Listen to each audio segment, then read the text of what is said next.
Can you hear me? Hello. Welcome again, everybody, to another Finding Gnosis show. I do hope you are exceedingly well. Yes, We I'll had a start it little for you, meditation DNW. session there, and Black Hole has just popped on to speak his mind on whatever it is he feels compelled to say. Black Hole, welcome to the show, brother. What It's is? such a pleasure to have you on your stream today. How are you today, DNW?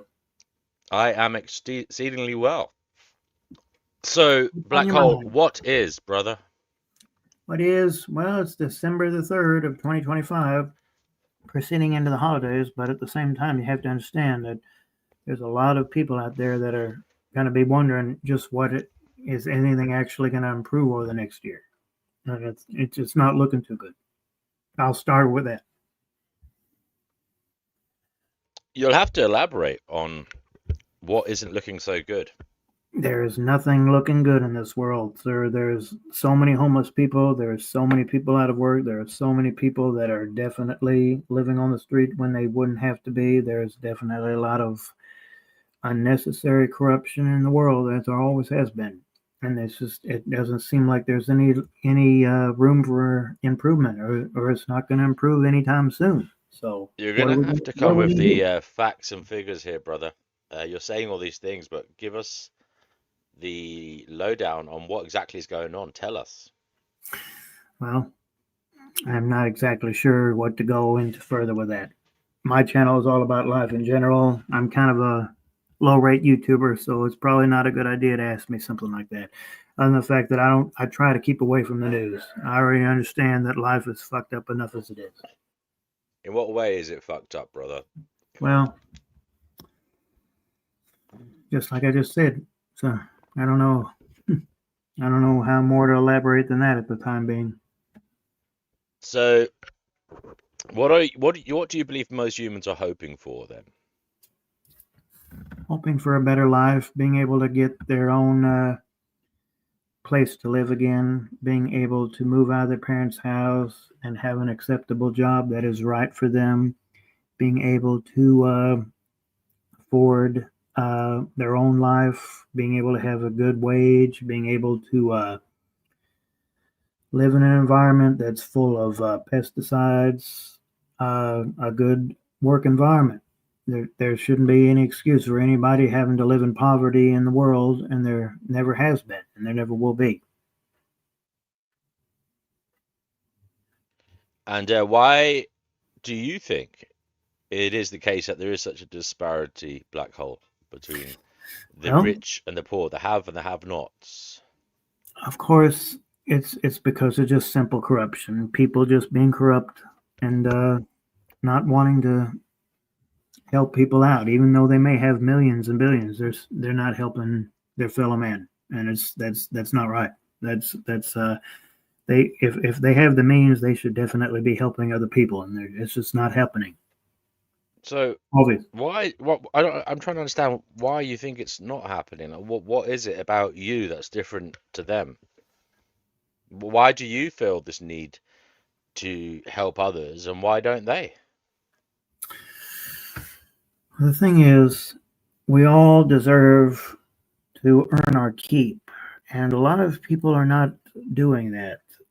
Apparently, they are the people that are on top. They have a lot of means, yes, but at the same time, there's a lot of things that needs to be done on the lower levels, and maybe they're not having the wages that they deserve. Maybe they're not having the ability to move out of their parents' house as they should, and it's those things. Those needs to be the price for living is way too high. The inflation, the way the prices are rising, that it shouldn't be that way. And you know, if the higher authorities, I mean, if they're gonna profit more as the prices go up, and it's going to be harder and harder for people to find good work. And yeah, it's just no excuse for people to have that hard of a time to find good So, employment.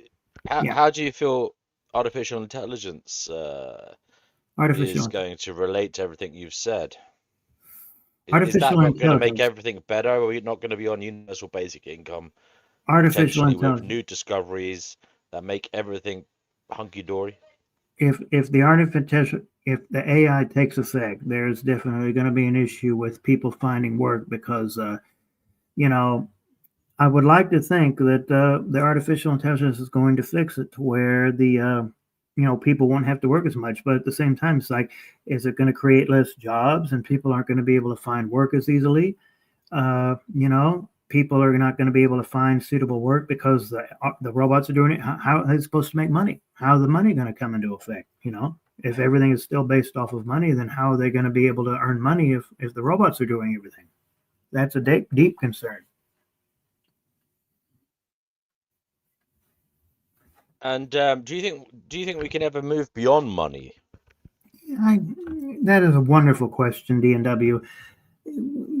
I don't think that money should exist in the first place. I think that we should definitely not create a system where money is an issue. We should have a system where people just help each other voluntarily and motivationally. But we're not living in that system. We're living in a system that's just you have to you have to be accepted by somebody else in order to provide for yourself and your family, and the family that you brought into the world. And that's just not happening. If you don't mind me asking, DNW, that Life is Hell video that you had, it seems to be missing from YouTube. Did you delete that, or was that YouTube? No, it's just being privated for now. Oh, Do you okay. miss it? Yes, I would love to see that video again. I had it posted on my channel. Okay, brother. Well, I can bring back an edited version of it at some point. Okay. Black Hole, seeing as you're one of the first people on the show tonight, Yes. I'd like you to think about perhaps how you could instigate meaningful interaction, a conversation that may bring us towards Gnosis. So, can you just take a moment, please, to meditate? And then, whilst you're meditating, please try and think of a question you would like others to contemplate and ask themselves tonight. A question that might stir up some meaningful interaction, as I said, something that might get the conversational train going here on Finding Gnosis. So I'm going to leave that job up to you, Black Hole. When you have Certainly. come up with a question, take your time, meditate on it for as long as you like. But when you come up with a question, please let me know and I'll write it down and I'll post it on the screen here for everybody to read. And that can be the basis for some of our input tonight, as a collective. Okay. So the I show just doesn't wanted have to to. be completely about that, but we can talk about that somewhat if people feel inspired to do so. It's just there as an invitation for people to step on up Yes. and I just talk wanted if to they help. cannot think about something to say themselves. Black Hole, go ahead, brother. I just wanted to help you get you so started today. It's been a while, That's sir. okay, brother. Thank you for that, and you are doing that. I would Thank you. ask you to meditate now and take Yes, your sir. time, Yes, sir. and then come up with a question. When you are inspired to do so, reach inside and see what comes out of your mind into your conscious awareness, and let us know what question would you like to ask the audience tonight. What question would you like to ask panelists tonight to consider and to talk about? Go ahead, sir. The show is yours. All right. I will mute myself and I will think about that. Thank you so much. Okay, whilst you're muted, I will play some meditation music just to let you perhaps be inspired somewhat, hopefully. Hopefully.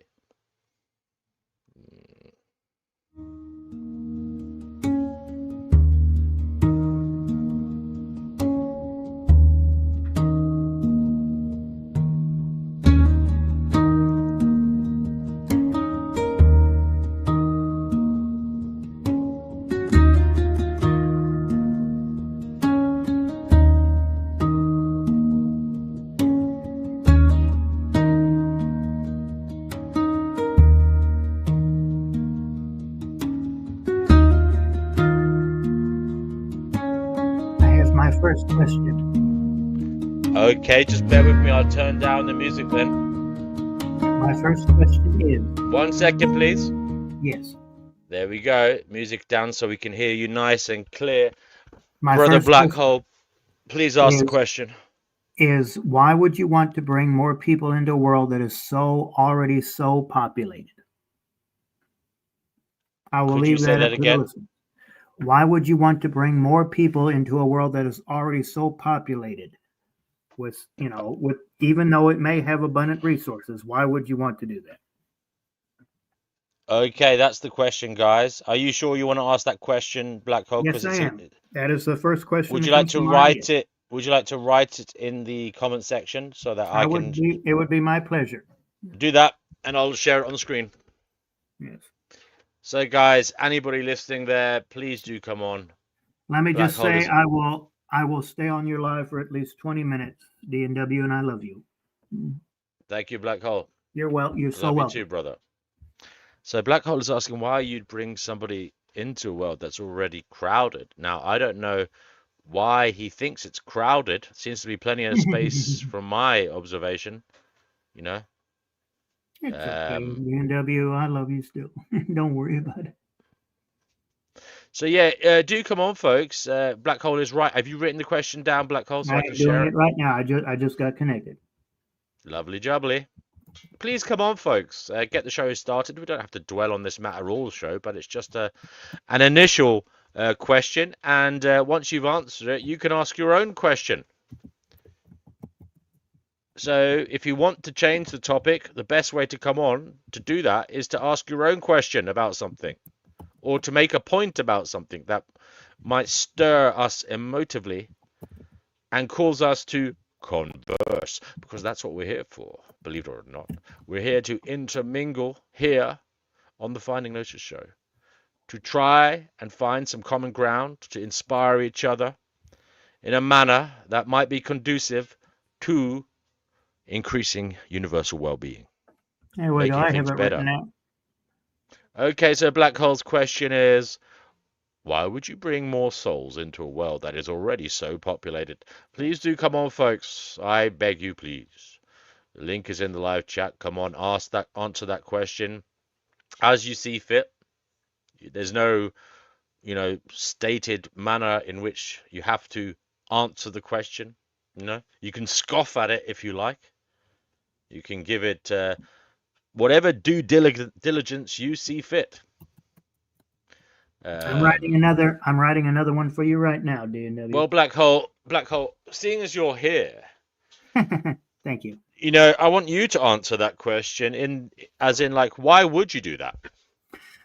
I And wouldn't. you can't say why you wouldn't do that. You're asking why you would do that. So please tell Yes. us why you would do that. If I was to do that, which I wouldn't, uh, I would basically be wanting to make myself happier, to help myself keep from being lonely, which I am not. I have all my YouTube brothers, of course, and I have my father's taking care of me. But if I was to do that, as you ask, it would definitely be for the sole purpose, preventing loneliness and trying to bring meaning in my life, which I already have meaning in my life. And there's a lot of people out there that are struggling to find meaning. And so I would definitely, that would be pretty much the only reason. And there's no reason to bring unnecessary suffering on another, so-called sentient being. What is It's the just, meaning of your life then, Black Hole? Because a lot of people are my looking for a meaning. the meaning of my life is to become awakened, which I have become awakened, or I wouldn't be here. There's a lot of people out there that aren't awake, and there's a lot of people that may struggle in today's world, and I just don't see it. If I was to do that in my current state of awareness, it would definitely be wrong, because I understand all the suffering that would be imposed upon them. There's no need for that kind of suffering in today's world, especially in today's world. There's always been suffering in the world.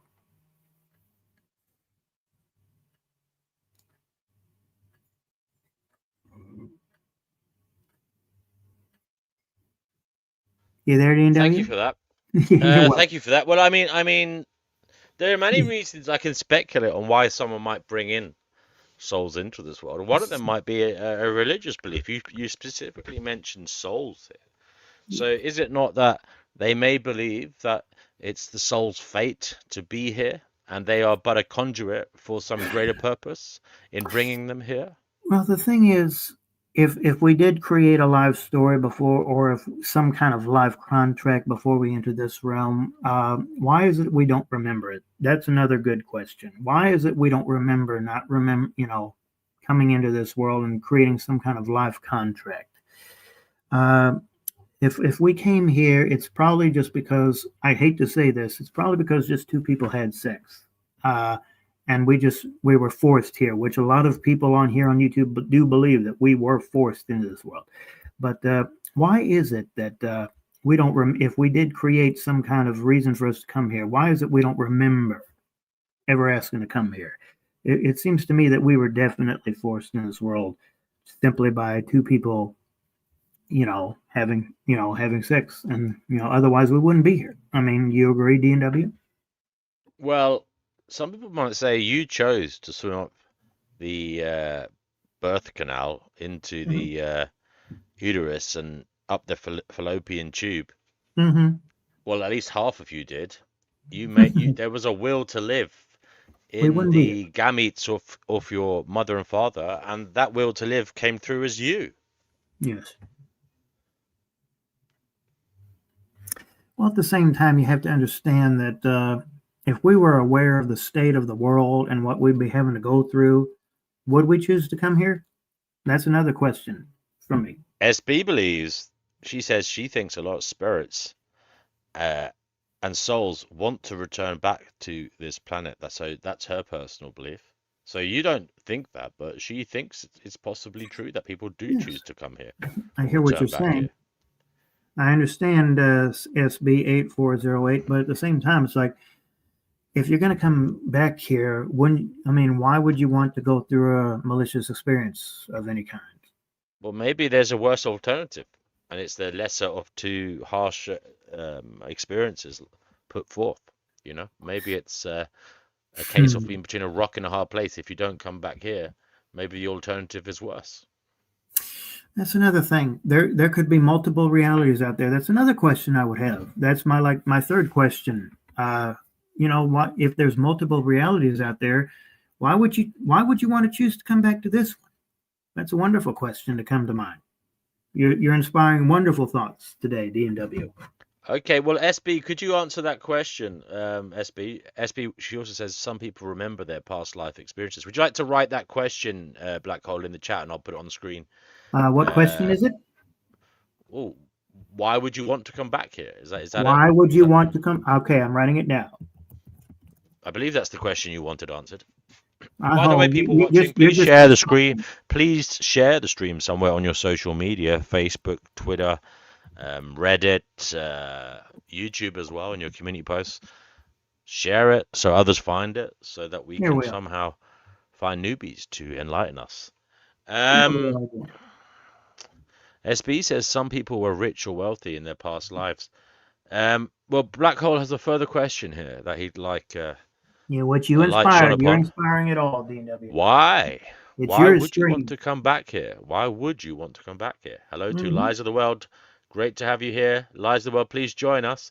SB and Lies of the World do come on the show. We are dependent on participation here in our search for Gnosis, and that involves us coming together. Yes. So Lies of the World says she thinks SB is a bot. Well, I don't know about that, Lies of the World. She was on here last week and she was talking very freely and very well. She seemed human to me. Perhaps SB, you can come on and show you're not a bot again. But yeah, the question that Black Hole would like answered is why would you want to come back here? Um, Black Hole, I'm going to have to get you to play devil's advocate here to your own question. Please, please Why would put you on your want to come thinking back hat. here? Put on your thinking hat and try Well, to because think from an alternative point of view. Why would you want to come back here? because you Try would. not to take the initial outlook that you had, which was a negative outlook that it seems idiotic and stupid. Try to put the hat on whereby you become that which you at the moment cannot see, and that is an entity choosing to come here. Why do you think they might want to come back here to this life, to this planet? Exactly. That's the thing. I'm Once you asking you leave, the question you put forth, brother. It's only fair. yes, Can you yes. answer the question, sir? That's why you should always keep an open mind. What you inspired this. That's what's amazing when it Hello comes to to Sanctuary consciousness. Seeker. Do come on, brother. So, When can it you when answer the question, please? when it comes to consciousness, anything is possible. So even when someone left, they would still want to possibly come back and improve the life that they've already had. When it comes to spiritual perfection, nothing is. You might actually become bored with being spiritual. So why, you'd want to come back and have another experience outside of your spiritual perfection. I've heard this said several times over the internet over the last few years, and it's like, at the same time, it's like, if you was to be given initial briefing of what you would be going through in your life, you'd probably not want to come back. But nobody really knows what's going to happen in the future. Which future and past and present is all an illusion. It's all in here and now. So how would you even know what's going to happen? So therefore, you would come back basically from the form of people just giving you an opening to come back. And you cannot incarnate in a body unless the body has been created and by doing what. So therefore, somebody would have to come back through that method, and they would be like, okay, I'm kind of bored being in my spiritual perfection, and I'm going to try to make a life more pleasant and more powerful and more helpful for all humanity. That would be the only reason I would want to come back. If like I'd be disappointed knowingly in my last life. Bob Monroe, if you guys aren't aware with Bob Monroe, he goes into this. If you believe in that stuff, I mean, you can believe whatever you want, but it's like, I'd be like, yeah, it's like I had a life like this, and I want to come back and try to help humanity out, and yeah, I would want to go ahead and accept this opening from this mother and father, and try to make the world a better place because nobody knows what the future holds, because it's always about consciousness, and there's so many people out there that are ignorant to the fact that people are suffering and people definitely need help. And there's a lot of people that are suffering unnecessarily, and people with all this money, which is man made, of course, that could easily help, and they don't. And I just want to try to come back and make the world a better place as best I can, and hopefully become like them, or at least live a life that is helpful to me and everybody around me, and help me love them and love me because I'm spiritually bored. That'd be the only reason I Okay, would want. brother. Okay, brother. So you're thinking Yeah, people come, you thinking a soul, if it exists, I'm might just choose to come here because they are bored in the spirit world. they're bored in the spiritual realm. Yeah, that's Is the that not a point of good the thing. enough reason for a soul to come here?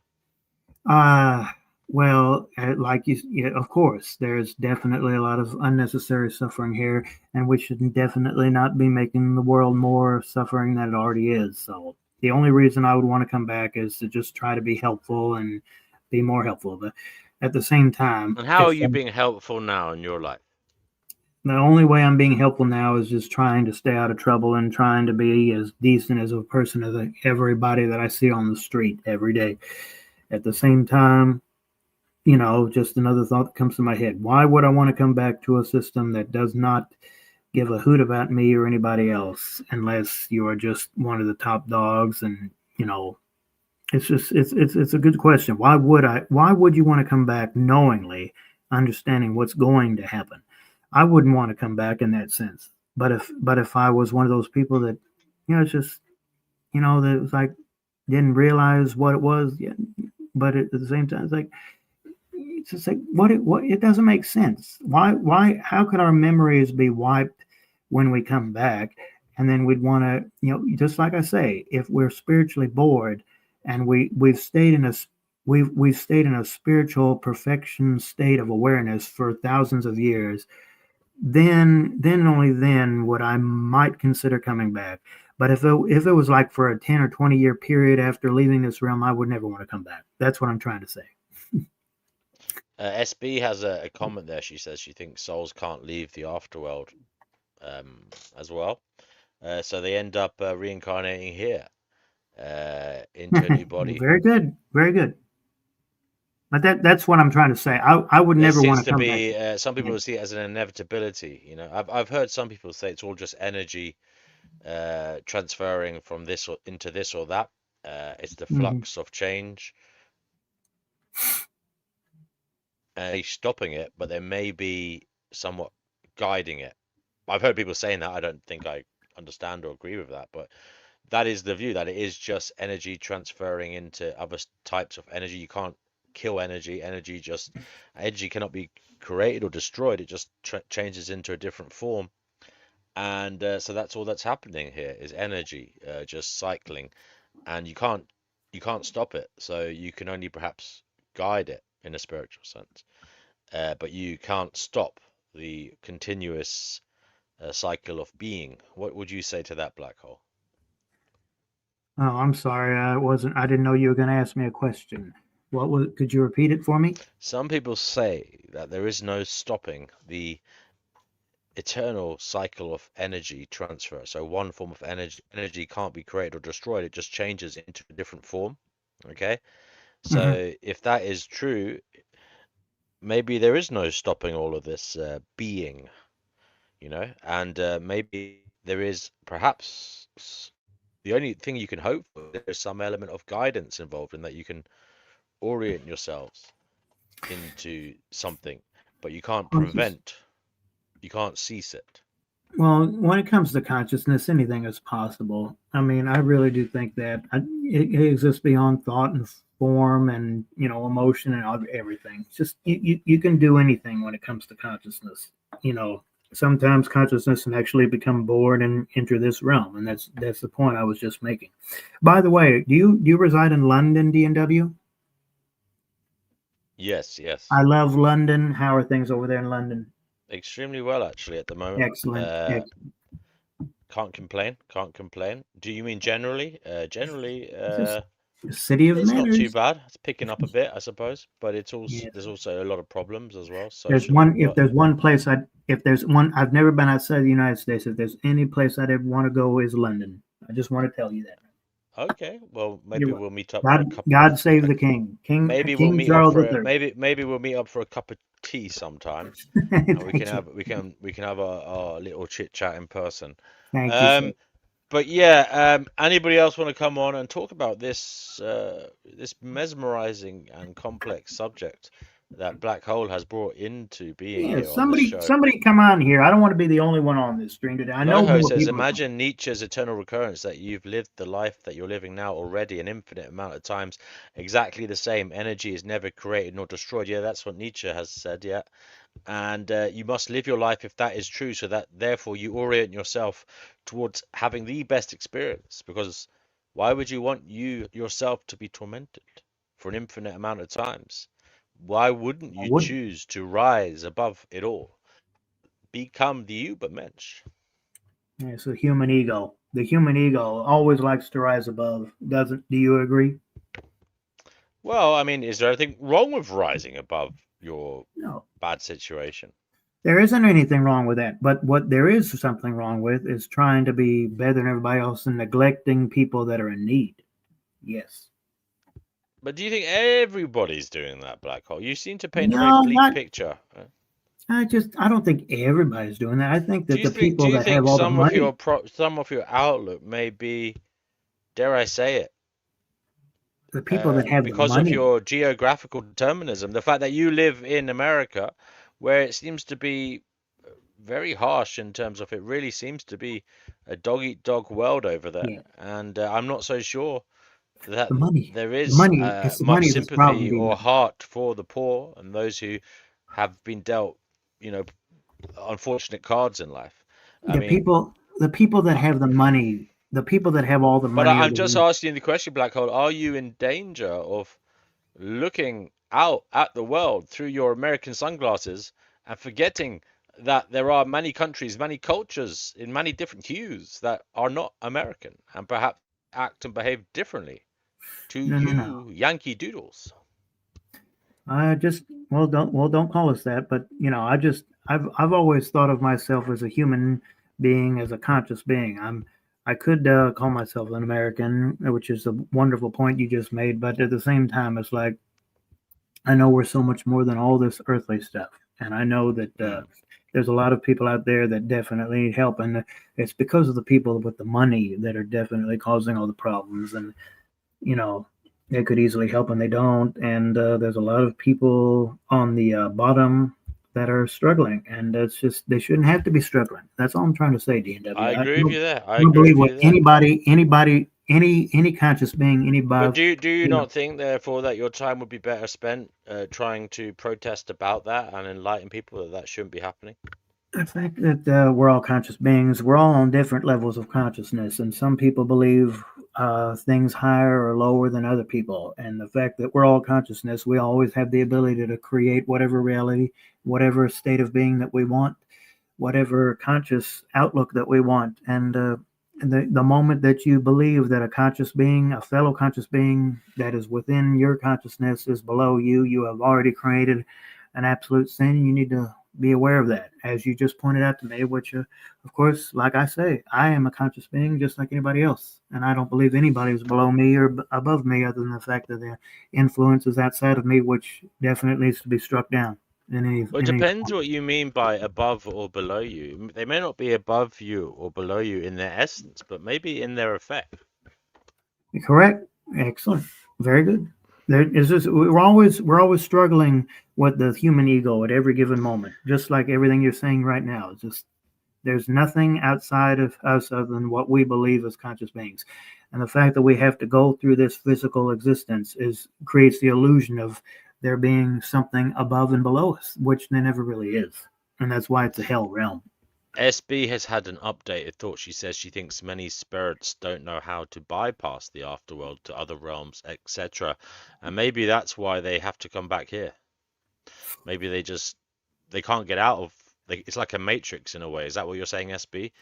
Everything Hmm. is a matrix and there's just levels of maze like entrapment that keeps people where they are, and they make the wrong choice and they end up in different levels, different Hmm. devils at different levels. Um, Kind of what my channel's about, DNW, the fact that we're in a matrix and we need to find some way to, realize that it's all just it's BS, and we need to rise above the so matrix. tell us, we're in a matrix, and that must mean there's something outside of the matrix. Tell us, what does the matrix that we're in?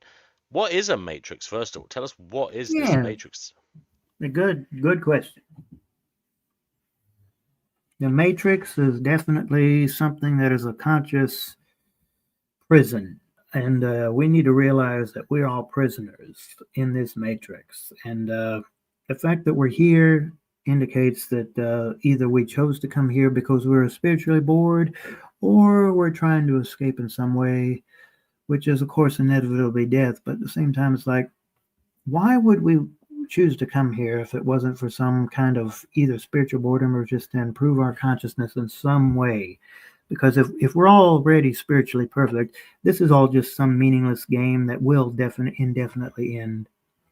And it's just we're all spiritually perfect, and we're going to move beyond this anyway someday. So yeah, it's just the only reason we'd ever come here is because either we're just spiritually bored or we just we understand how wonderful we are and we just want to have an experience and move on.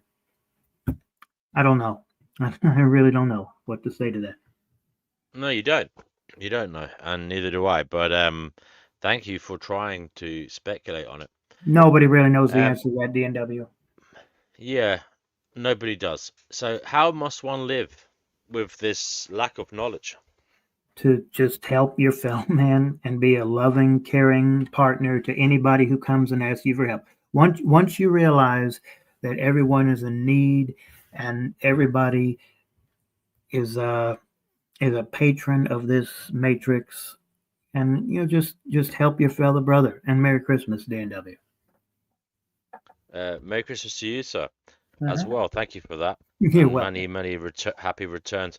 Now, Black Hole Loho weirdly asks a similar question to what you were suggesting we do, and that is, can the human being's ego ever be completely dissolved so that they can work cooperatively and in complete unity like ants? So basically, can we get on the same page? Can we get on the same bandwagon as you? Well, Do you feel that is the thing do you is, you feel got that to is understand. possible, or are these idle thoughts, as Loho puts it?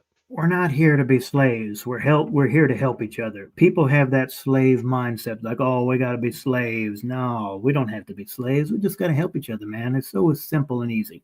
The simplest explanation tends to be the right one. That is Occam's razor.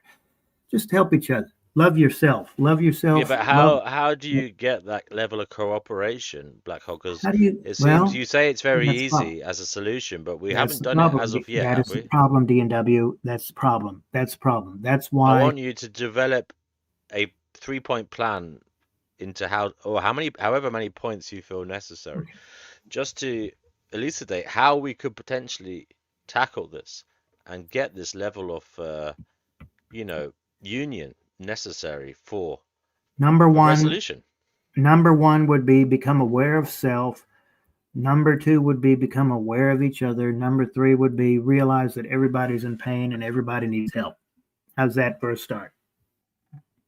And how, yeah, but how do you do all those things? So you say number one, you're going to have to tell me how do we accomplish each point. So go ahead, tell us the point, and then tell us how we accomplish them. You've heard the phrase you have to go through hell before you can get to heaven, right? That's why I'm an No, antinatalist. That's why I'm an antinatalist. I don't believe that you should bring children here because they may not be aware of just exactly what they're going to go through. But at the same time, people that do but bring then children that doesn't make sense. Maybe they need to go through it to get to heaven, as you said. here, if they want to get which they're already spiritually bored, and you do bring a child here, which is through mating, they must become aware of those 3 points that I mentioned. Become aware of self. It's not as easy as I make it sound, of Well, tell course. us how do you instill this awareness in people? Because otherwise, your deliberations are not going to be they're not going to be fruitful in terms of impact. See, that's the thing, D&W. People are definitely going to have to go through their own experiences and having their own ways of finding this for themselves. And some people have a harder struggle than others, and that's why this world is hell, because everybody arrives at this conclusion.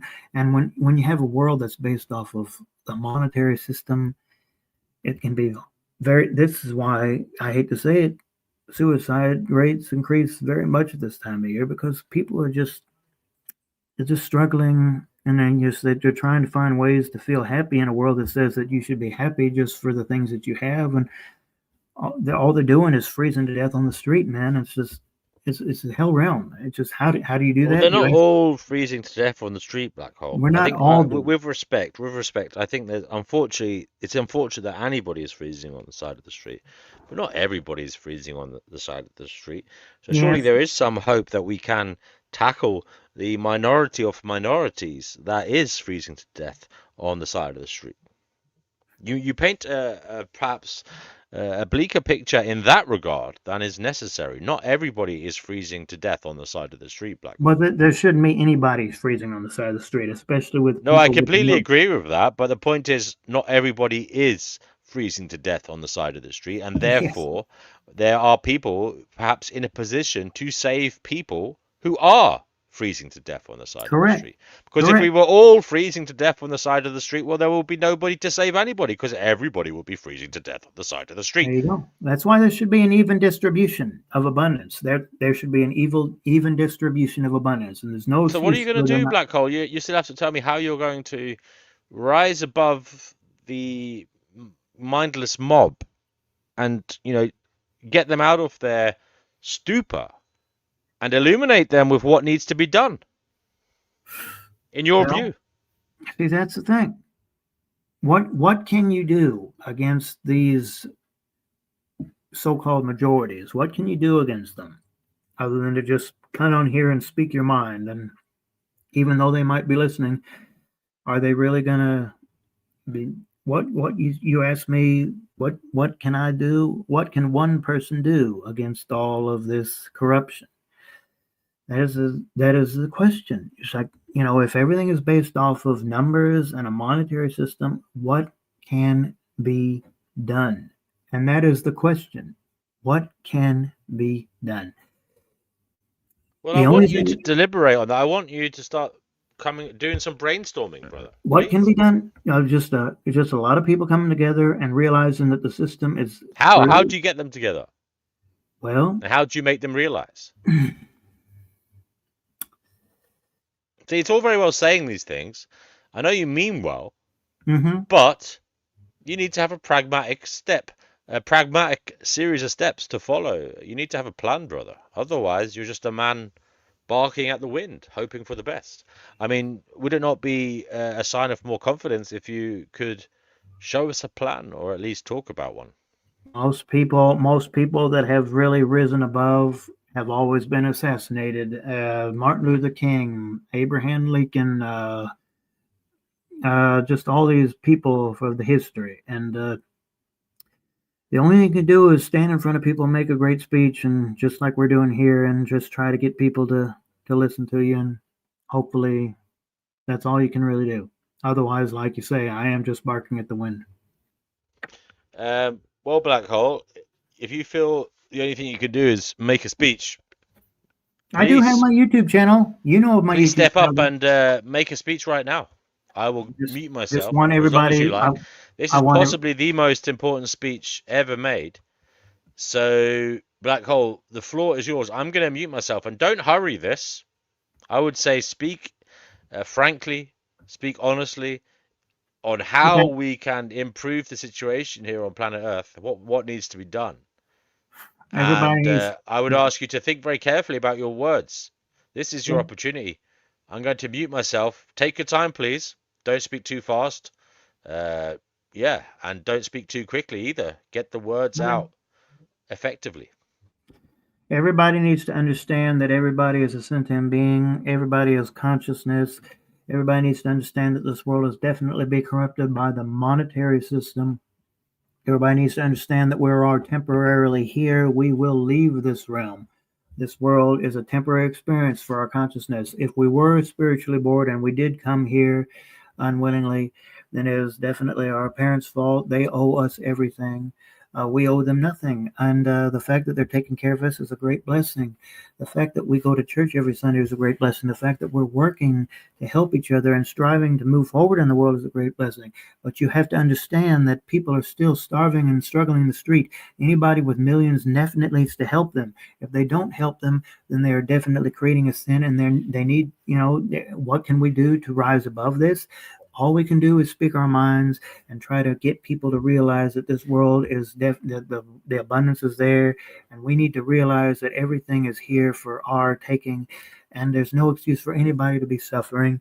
We need to love each other and help each other in every way we can, and find ways, write books, write songs, write, stories, do everything you can to convince the world that this world is just a temporary experience. We exist beyond this. We are conscious beings, and we are wonderful. Cougar Doomer, welcome to the show.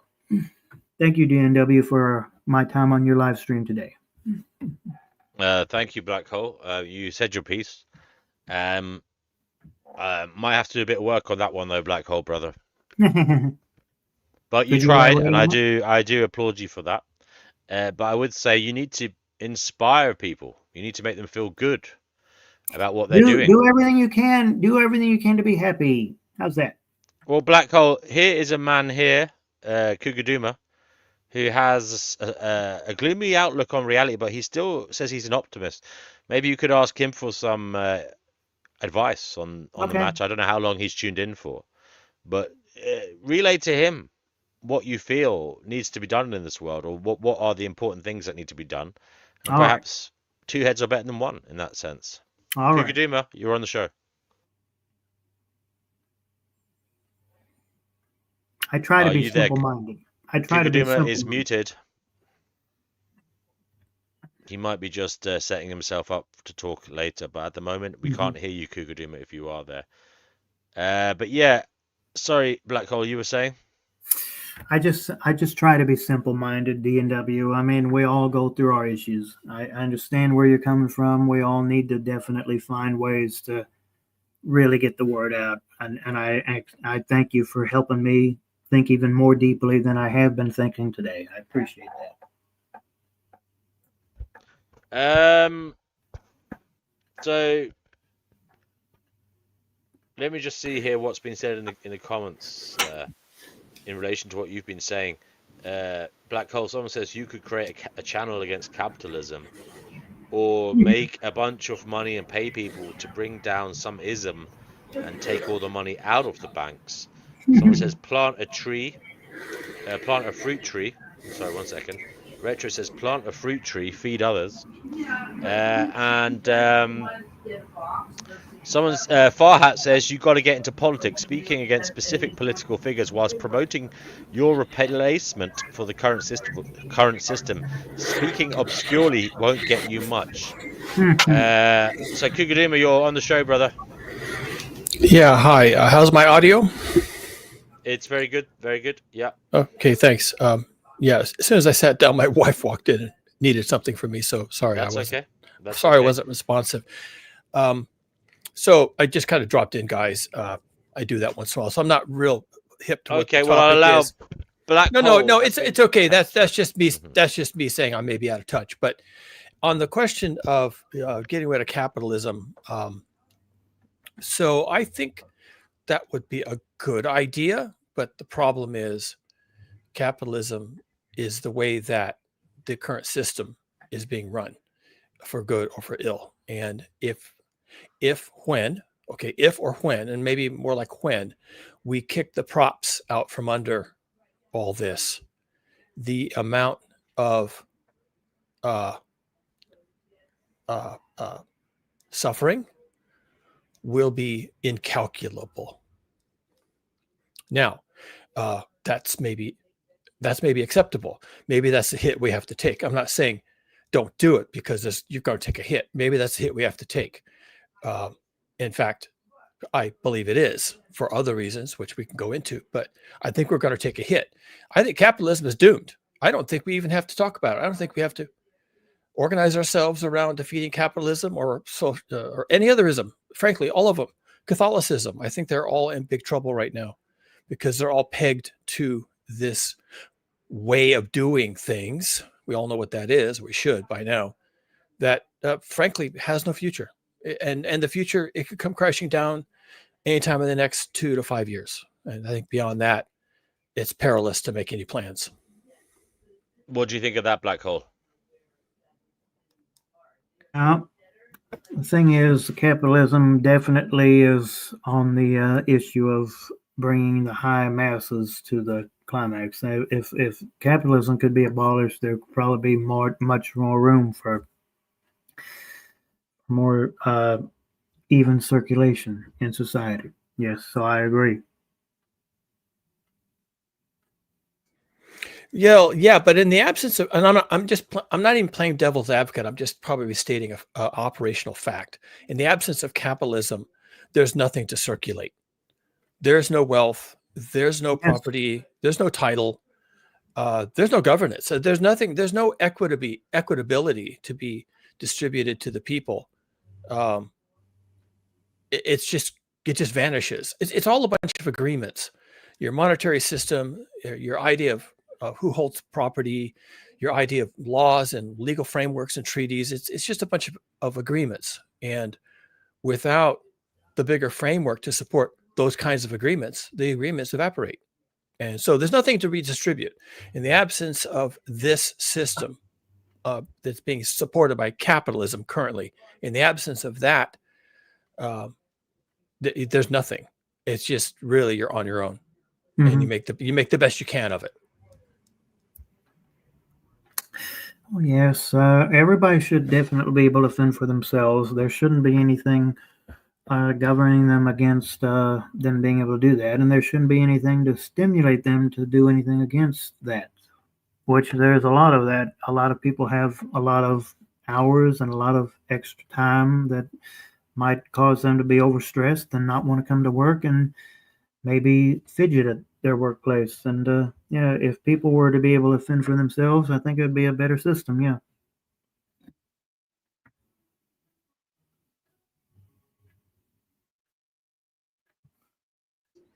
Well, in the absence of somebody in leadership or something, and I allow that to be politics, economics, or religion, without somebody in leadership in an abstract sense, people really wouldn't know what to do. I think there's a certain amount of being on autopilot, which is probably kind of healthy because it's stress reducing to just be on autopilot about your life. But in the event where we're going to free ourselves of the chains of the yoke of working for someone else, or working for money, or working for prestige, or wage slavery, or actual slavery, in the absence of all that, I don't think people will know what to do. Not even know what to do to feed themselves. I don't think they could even feed themselves. They would not know how to feed themselves without someone standing over them. And that person could be benevolent. It could be the church. It could be an economist who just wants you to have a job. But, or it could be a taskmaster with a whip telling you, be here at 8 o'clock or you're going to get fired. Whatever it is, benevolent or otherwise, I think people need that. They just don't know what to do without it. And that's maybe a limit of the human imagination. Maybe that's a limit of people being raised a certain way. Maybe if people were raised differently, they would have more agency. Maybe what we're lacking is just a sense of purpose. And maybe that would return in the absence of a taskmaster. But right now, I don't think people know how to survive on a daily basis without someone above them telling them what to do. And I agree with you there. I think a lot of people they enjoy to have that stimulus and that motivation every day. They don't really know how to exactly do anything beyond what they've been taught for so many years. And I understand where you're coming from there, but people need, it'd be nice if we started off from an early age to realize that a lot of the stuff we're taught in school is not going to be something they're going to be using in our daily lives. And I know what you're coming from there. If the capitalism system is always about just bringing them up and learning stuff that they may not even be learning and using in daily life. And the fact that they have to go into this world and they probably won't even know what they want to do. And yet at the same time, like you just described, Cougar, that they got to, that they don't want to find anything other than what they're, people above them and, telling them what to do. And it's just, it definitely goes against the fact that they need to learn their own way and find ways to survive on their own, and discard all the stuff that they probably won't even really need in their daily lives that they learn in the current system with the current school system. Yeah, and the current school system, I think probably universally at this point, is really configured around just what you alluded to, which is getting and keeping a job.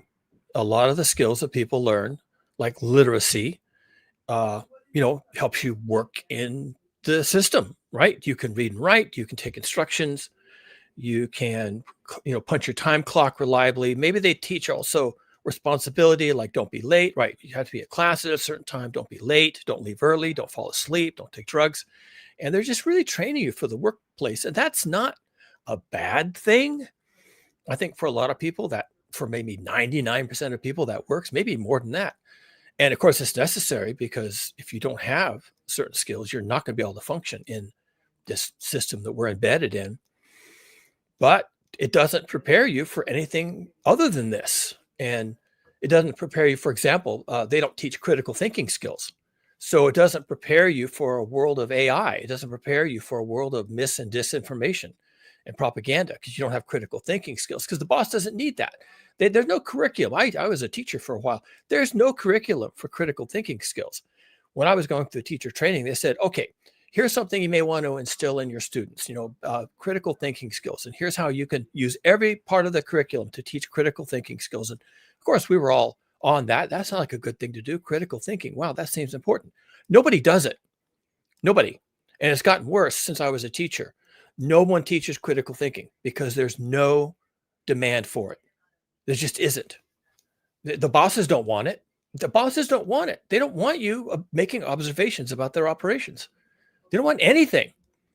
And maybe if you go to private school, you'll get into some sort of a program, maybe a STEM program or something where STEM is, what is STEM? It's science, technology, something in math, engineering and math. So you get into a STEM program and maybe they teach you critical thinking skills because, hey, if you're an engineer or a mathematician, guess what? It's right there. You have to be able to think clearly. If you can't think clearly about problems that people are presenting to you, then you're not a very good engineer. You're not a very good technologist. I spent, God, I had probably a 30-year career, 25-year career doing technology work in startups and everything else. Every single day was a fucking problem. And I got really good at just identifying problems and tackling them and taking them apart and putting them back together again. And I was really good at it. But it helped that I was a biologist. It helped that I, had a background in the STEM subjects. And so when it came my turn, I could pull my weight. But that's not taught. They don't teach that. And yes, that's so critical.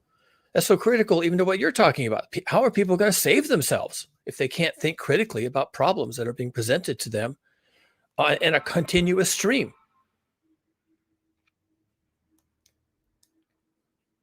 Yes, that's very good. DNW, I am going to have to leave the stream now. Thank you so much, and I hope to see you again really soon. Thank you so much. Okay, thank you, Black Hole. Thank you for your input and your questions. I do wish you well, and I wish you well on trying to bring about universal well-being. Yes, and I hope to come back in the future with much more good insight. Thank you so much for allowing me on the stream. I'll see you again very soon, hopefully. Thank you so much. Take care, Black Hole. Bye-bye. Okay, folks, if we want the show to keep going, we need people to come on now. There are seats available in the chat here, so do come on. The link is in the live chat. Whether you're on Twitter, Facebook, or YouTube, wherever you're watching the show, the link is there. Come on and join us. Kukuduma, what's going on, brother? Have you had any new thoughts on reality? Have you read anything in the news that you found disturbing or even hopeful? Anything at all new since we spoke last? Well, I'm done with my roof project. I had taken down the solar panels on the roof to do some work on the roof. I basically had to replace it all the way down to the rafters. So I did that. And I just got the solar panels back on. And let me check where I'm at. Let's see. I am producing 3 kilowatts at probably 100 volts. So that's good. That's healthy. And it's not really sunny here. It's kind of overcast, cloudy-ish. And of course it's winter, so we're going to put up with that. So that's me. I'm healthy again. Thank you, my roof, for keeping the rain out. And as for the news, there is something happening here in the U.S. I don't know how much weight to put on this, but it looks like the fascist elements of the U.S. government are in wholesale wide front retreat, which comes as a bit of a surprise. Fascism doesn't know how to retreat. It only knows how to go forward. And sometimes it goes forward through violence. And we're definitely expecting that to happen here in America. It's extremely grim. But right now, for some reason, since there was some elections a while back that the fascist elements were really set back on their heels. And right now we just had last night we had an election in the state of Tennessee for a particular district that had come open. And the GOP thought it would be a slam dunk, and they almost got their head handed to them. So there is a movement here in the U.S. about this. Enough is enough. It just seems to be that enough is enough. And there's always going to be an element in the U.S. that goes back really to the old South, back to the Civil War, the mid 1800s, where they just are never going to be happy. I don't know what it's going to take to make them happy. I think they're just angry, and MAGA is angry, and the alt-right and the fascist elements like Nick Fuentes, the Nazis, they're angry. They're all angry, and they're fearful. They're afraid of their own shadow, and it's a bad combination, but they're being pushed back. So that's interesting. Let's have to see how that evolves. The fear is that when the midterm elections come in 2026, which is, I guess they really kind of fire up about 8 months from now, that the pushback from the far right will come in time for the elections, and it could be exceedingly violent. It could be enough violence to give the president his opening to declare martial law and to bring the military into the larger urban areas and maybe cancel the vote in those areas or declare the vote fraudulent, and then they just sort of take over. So we'll see how that happens, but that's later in 2026. And for now, it's a bit hopeful that the GOP seems to be on the back foot, and they seem to be reeling a little bit. Like, how did this happen? We thought we were in control forever, and maybe the American people have a spine. No, maybe they're going to sack up and they're just going to stand their ground. I don't know. I kind of doubt it, but hey, if it happens, I'll take it. Yeah, that sounds rather worrying, to say the least. Any word on his saber rattling? I heard he's got his eye on Venezuela, and he's doing all manner of things. Have you been keeping an eye on that? Yeah, that's actually becoming a big deal. There's a couple of parallel things that are happening, and let's see if I can tie them all together. And they're all related, so it's appropriate to try and connect the dots. Some months ago, the U.S., probably using Predator drones, possibly flown by one of the intelligence agencies like the DNS or the CIA, started blowing up boats in international waters in the Caribbean. And I think they're up to 7 now. They've blown up, anyway, maybe 17. I wish I knew the number, but they just keep blowing these boats up, and they're just open boats. They look like speedboats or even fishing boats. They have a bunch of motors on the back, and they're going really fast, and they're out in open water. And one of them, I guess the first one, it pretty clearly had drugs in it. But the way we normally handle drugs, especially if they're just obviously there, is you just pull up with a Coast Guard cutter or some other element, even a helicopter. You just tell them stop, or we'll board you. And then you just bring them in and you take them to trial. And these people who are doing the drug running, they're not narco traffickers. They're not, they may be doing it under duress. They may have family members that are being held captive and being threatened, because these people always get arrested. And so it's not pleasant to be on these boats running drugs, and who knows where the drugs are heading. This is out in the Caribbean, right? This is near Venezuela. So that was going on. And then just recently, because of those actions of blowing these boats up without offering quarter is apparently a law of the sea, because people are vulnerable. They can't really surrender. They're on their boat. You just put a hole in it. Then you're supposed to offer quarter. You're supposed to bring them aboard, treat their injuries, try them if you have to, but you're not supposed to just kill them. But apparently our Secretary of War, as he calls himself, gave the authorization to kill everyone.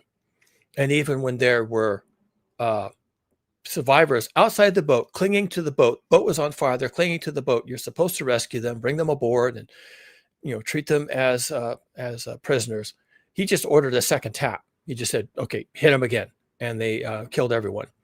And that's now being considered in the U.S. and internationally as a war crime. That is a war crime. That is defined as a war crime. It's counter to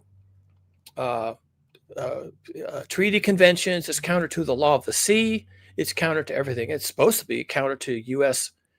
Morality. We just don't do things like that. But now we do. So Pete Hegseth and his admirable, or commander at the time, I guess they promoted him immediately to admiral. I guess that's what happens when you engage in war crimes. You get a big fat promotion. So Pete Hegseth and this commander were being accused of war crimes, and there's some sort of paper trail that Pete Hegseth said, kill everyone, which is not good. And then the commander said, kill everyone, and then they did that. And now Pete Hegseth, Secretary of War, is saying, oh, yeah, I didn't know that was happening. I was never part of that. Oh, and it's the commander. Now he's an admiral. Yeah, you got to go after him because it's not me. So now they're backing off, and everyone is terrified that they're going to get thrown under the bus. And, the U.S. military, they have their uniform orders of conduct, and they're supposed to know what the law is. You don't do these things. People are coming out saying, hey, I was in the Navy. I learned all about it. They have whole courses you're supposed to take on the law of the sea and how to deal with combatants, especially people who are no longer able to engage in conflict. Just, there's rules. And so they're all saying, yeah, this is a war crime. These people fucked up. And Donald Trump and Pete Hegseth and a bunch of others have been telling the U.S. military, when we give you an order, you do it. If it's against the law, you do it anyway. And I guess they're doing it because I call him Putin, a little Freudian slip there. Trump will pardon you if you get arrested and tried and thrown in prison, he'll just pardon you. So everyone kind of knows. He's been doing that all the time. So everyone kind of knows that if they do disobey the code of conduct and get arrested and tried and convicted, then he'll just pardon them and they'll be free, and they can come back and do it again, over and over and over. And this is some of this is about Venezuela. Some of this is about just Trump trying to deflect from the Epstein files and trying to deflect from the cost of living that keeps going up when he said it was going to go down, and trying to deflect from the recent collapse of the Republican Party. People are resigning and they're leaving, and Mike Johnson, the Speaker of the House, is about to lose his seat and lose the gavel, and it's just a massive dumpster fire. So of course, to distract from all that, Trump sends out his intelligence agencies, and I guess now the Navy, just to kill people. I don't know how else to say it. They're killing people, and some of them may be running drugs, but that doesn't matter. There's no, even in the U.S., there's not the punishment for drug running or drug using or drug distributing is not the death penalty. It just isn't for any of that. Never was. It won't be in the future because the Congress will have to pass that law, and they're not going to. So he's just deflecting. He's blowing shit up. He's killing people. It's red meat for his MAGA idiots who love to see people suffer. There's no love like Christian love. And he is talking about invading Venezuela, and he doesn't like Maduro, even though Maduro is a dictator. Just to show that he loves dictators, he actually he's accusing Maduro of being a drug trafficker, and just to show how important that is to him, he just pardoned a drug trafficking leader out of Honduras. It was the president of Honduras at the time, and he was trafficking drugs. He trafficked something like $500 million worth of drugs himself, meaning he was receiving kickbacks, he was looking the other way, he was not interdicting, and so he got arrested and handed over to the U.S. and convicted, just like they convicted Noriega for the same offense and threw him in prison. Well, Trump just pardoned him. And now he's headed back to his country to, I guess, run for office again. And so what is that shit about? No one even knows. We were like scratching our heads. He's going to go after Venezuela's Maduro because he's supposed to be head of some drug cartel. And now he's just pardoning a guy who was actually convicted from evidence in front of a jury for operating a drug cartel out of Honduras. It's just completely insane. And as usual, the Venezuelan action is all about oil. Venezuela, I don't know, a long time ago, 80 years ago, invited in the oil majors, Shell, Exxon, well, it wasn't Exxon at the time, Standard Oil, a bunch of others, invited them in to help Venezuela exploit their mineral resources. And that was cool. They don't have the technology and the training. So they invited our oil companies in, and they were going to take a cut. It was a pretty good cut, like 40% or even maybe 60%. So later on, when the socialists, I should say, not communists, socialists took over Venezuela, what was that guy? Chavez? I think his name was Chavez. He was very popular. People loved him. And he started the process of nationalizing the oil infrastructure. And he brought all that in-house, kicked out the oil majors, kept the money for the Venezuelans. They loved him. And then he died of a heart attack. And then Maduro took over, and he further nationalized the industry and kicked out all the oil majors, took over all the infrastructure. And it has since fallen apart. It takes a lot of skill and equipment to manage an oil footprint, and the pumps and the pipelines and the processing and the dock facilities and the whole thing. So it all went to shit. And now Venezuela, even though they have these huge reserves, they can't export more than like 80,000 barrels a day, or maybe 80,000 barrels a year, or something like that. It's pathetic, pitiful. They've got the largest known oil reserves on the planet, I think, even maybe ahead of Saudi Arabia at this point, because they've been kind of shut down for so long. So the U.S. under Trump is going to go in there and seize all that oil wealth, and they're going to bring back the oil majors, and they're going to start fixing the infrastructure, pumping the oil, and they're going to send it to Texas. Texas was set up to process this harsh Venezuelan crude. It's not easy to work with. And so Texas set up refineries specifically to take the Venezuelan crude. Well, they've been laying idle for, I don't know, 20 years. And so the state of Texas is real interested in getting these refineries working, getting those jobs back. But they need Venezuelan oil. They actually built the refineries to crack Venezuelan oil. That's what they're for. They were also going to crack Canadian oil from the tar sands in Alberta, but I think that fell through. So they don't really have anything now except they have to go after Venezuela. And they're going to get Venezuela. They're going to get it. And they're going to start those shipments of crude oil back to Texas. And they're going to start the refineries again. And now the oil goes on the open market. I mean, the products of oil, they go on the open market. The U.S. doesn't have any the U.S. government doesn't deal with crude oil. They buy it and they put it in their SPR, Strategic Petroleum Reserve, which is for the military. They buy it. The rest of it goes on the open market. So it'll never profit the American people by lowering gasoline prices because it all goes on the open market. Hell, the Venezuelans probably buy some of it back, because they don't have refineries. They need gasoline and diesel and jet fuel. So they probably just buy it back from us. But the point is, these big oil companies, once they get the Venezuelan crude oil back, and probably for free or at some super reduced cost just to punish people, then they'll just put it on the market and they'll sell it and they'll make tons of money. And this is important because the Russian crude oil has gone offline. The Iranian crude oil is mostly offline. Plus, Iran is just about to collapse. Iran, because of a massive water shortage, they're about to evaporate. That whole country is about to go off the map. So the Iranian oil, the Russian oil, and the Venezuelan oil has been offline. They're trying to bring it online now. And to do that, they're going to conquer Venezuela, kill Maduro, kill anybody else that gets in the way, take over the country, and just like they did in Iraq. And it's an absolute shitstorm. I don't even know what to say. This is America, and I'm watching this happen, and I just I'm sorry. I can say that. I can apologize. I can apologize on behalf of America. We have become a third world country. We are no better off than Russia now.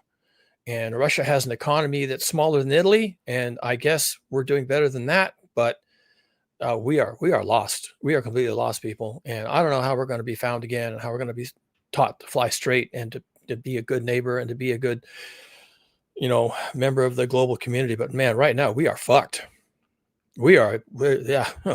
Man, we'll see what happens, I guess. Maybe after the midterms when the Republicans have been run out of the country and taken their corrupt fascist cocksucking with them, then maybe we can turn this country around. But man, it's going to be a fight. They are going to fight it, and they're going to get Venezuela, and that's going to be a fight, and nobody cares.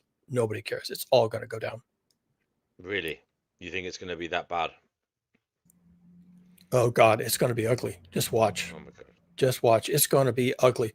They're either going to kill Maduro and put a patsy in his place, or they're going to invade the country, and the Venezuelans are going to fight back, and they're going to be completely overwhelmed, and it's going to be a massacre, just like it was in Iraq. It's going to be another massacre, and nobody will be held accountable. And the American people want the oil because they think that'll reduce the price of their gasoline. It won't. Americans are stupid. That's fine. And they don't understand anything, and they won't understand this. And the oil companies will get rich. The Trump family will get rich because, of course, they're going to get kickbacks from this. They're doing it all. I'm just saying you're going to have this bizarre situation, perhaps, where America are sending weapons to Ukraine, and Russia will start sending weapons to Venezuela, right? There's nothing they can do to, that's a possibility, but Russia right now is so fucked. They can't. They have nothing to send. They're getting their weapons from North Korea. I mean, maybe North Koreans will send something. China, Iran. Yeah, and of course it'll all have to be done under the table because if Donald Trump ever finds out, then he'll, I don't know, declare war. He's completely insane. Who knows what he's going to do? Right. I heard Colombia is in the mix as well. Yeah, they are. How is that working? I think Colombia, last I heard, someone can correct me, but I think Colombia is really a client state of the U.S.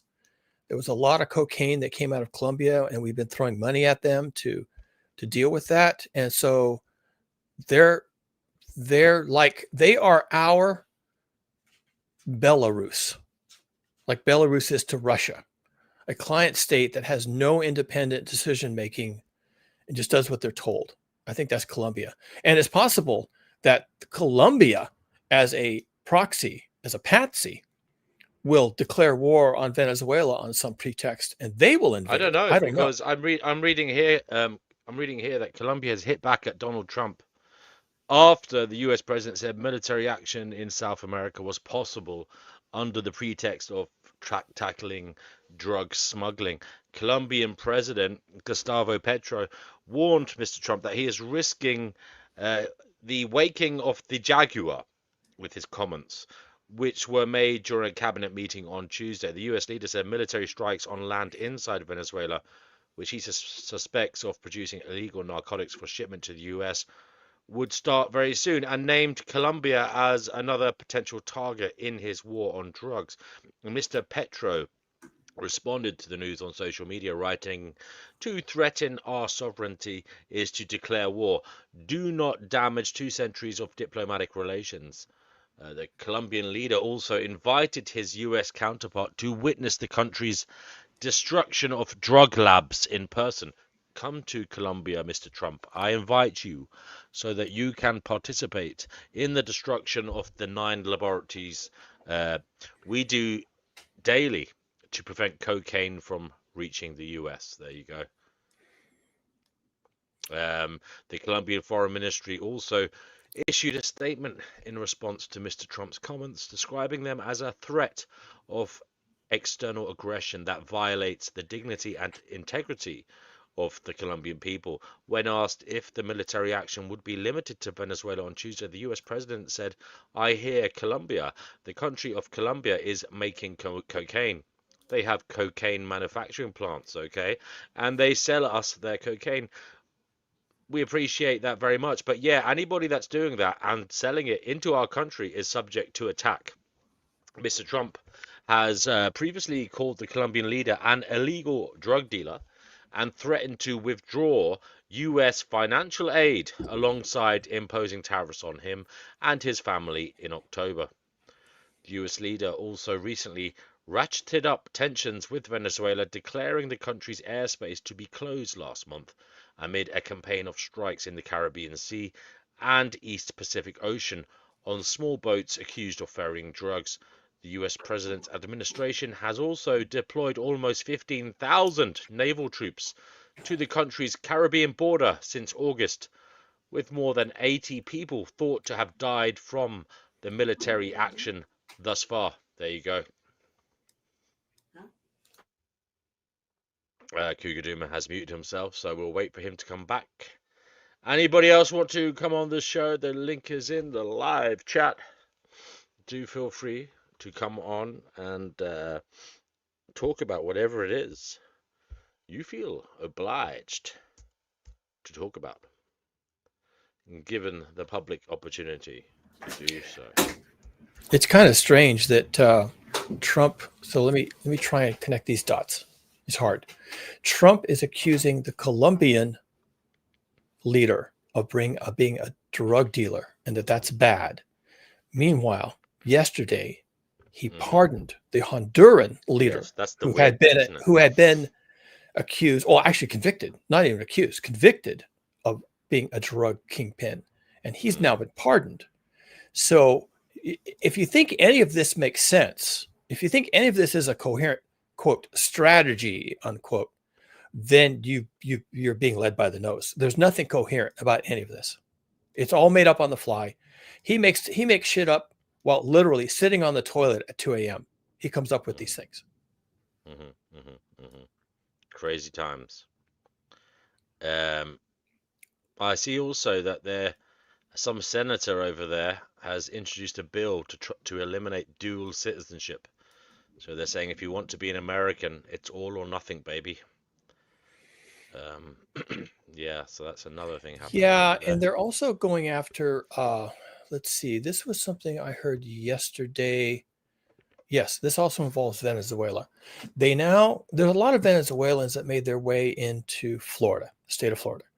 And I don't think these were refugees. I think it's probably wealthy businessmen who fled socialism under Chavez and Maduro. So these are wealthy people. Anyway, they sought asylum in Florida and received it. Of course, money talks. And now they're talking about, because of this war with Venezuela, now they're talking about deporting the Venezuelans back to Venezuela, where they will probably be killed.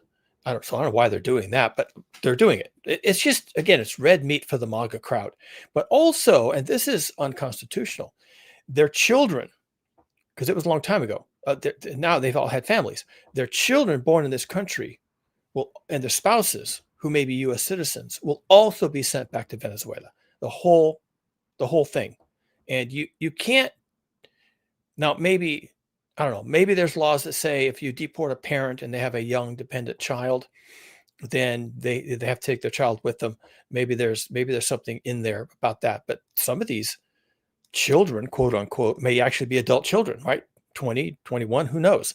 But apparently they're planning on deporting the entire Venezuelan contingent in Florida, including people who are not naturalized, but actually by birthright citizens, which is, if you're born in this country, doesn't matter how you got here, then you are a citizen and you are afforded all the rights of U.S. citizens because you are a citizen. It's not like you're a special person. No, you are a U.S. citizen, period, full stop.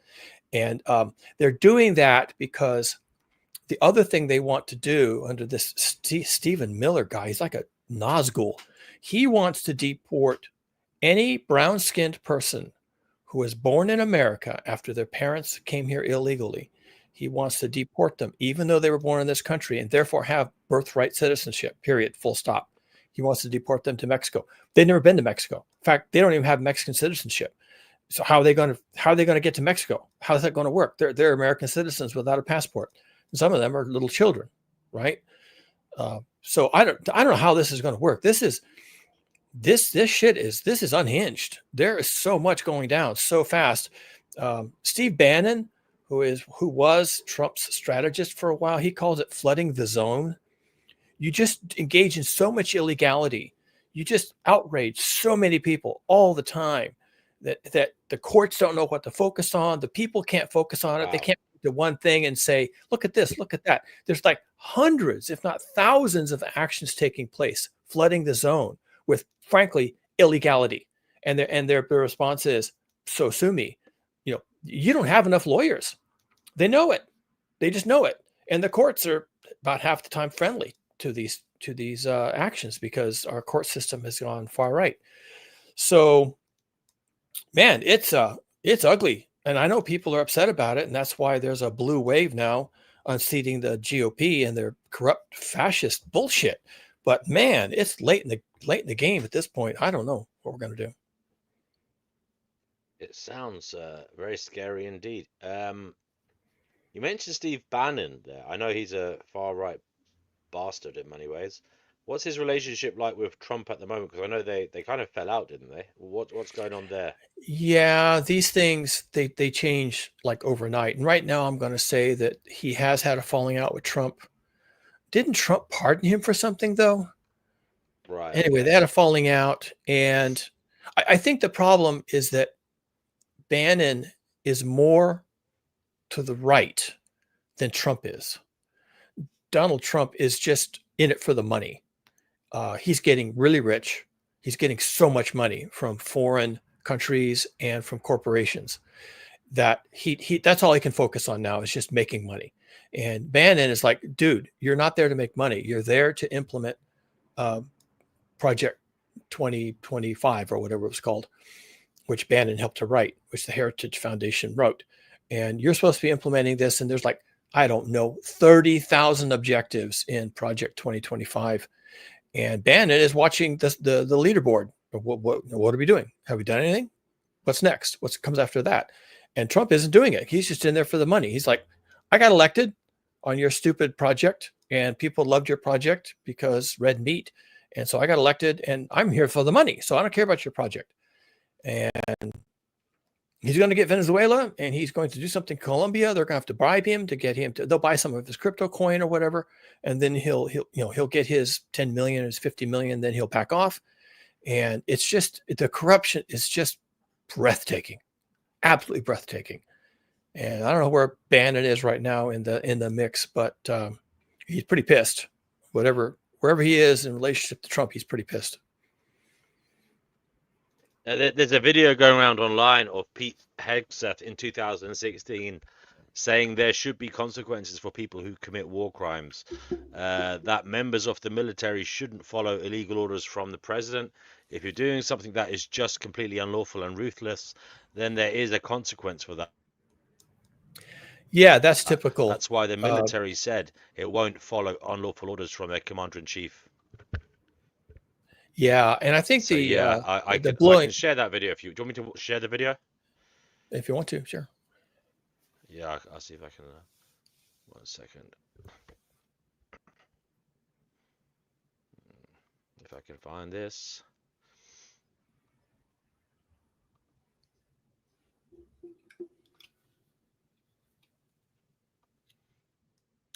There we go. Okay, I'll press play now.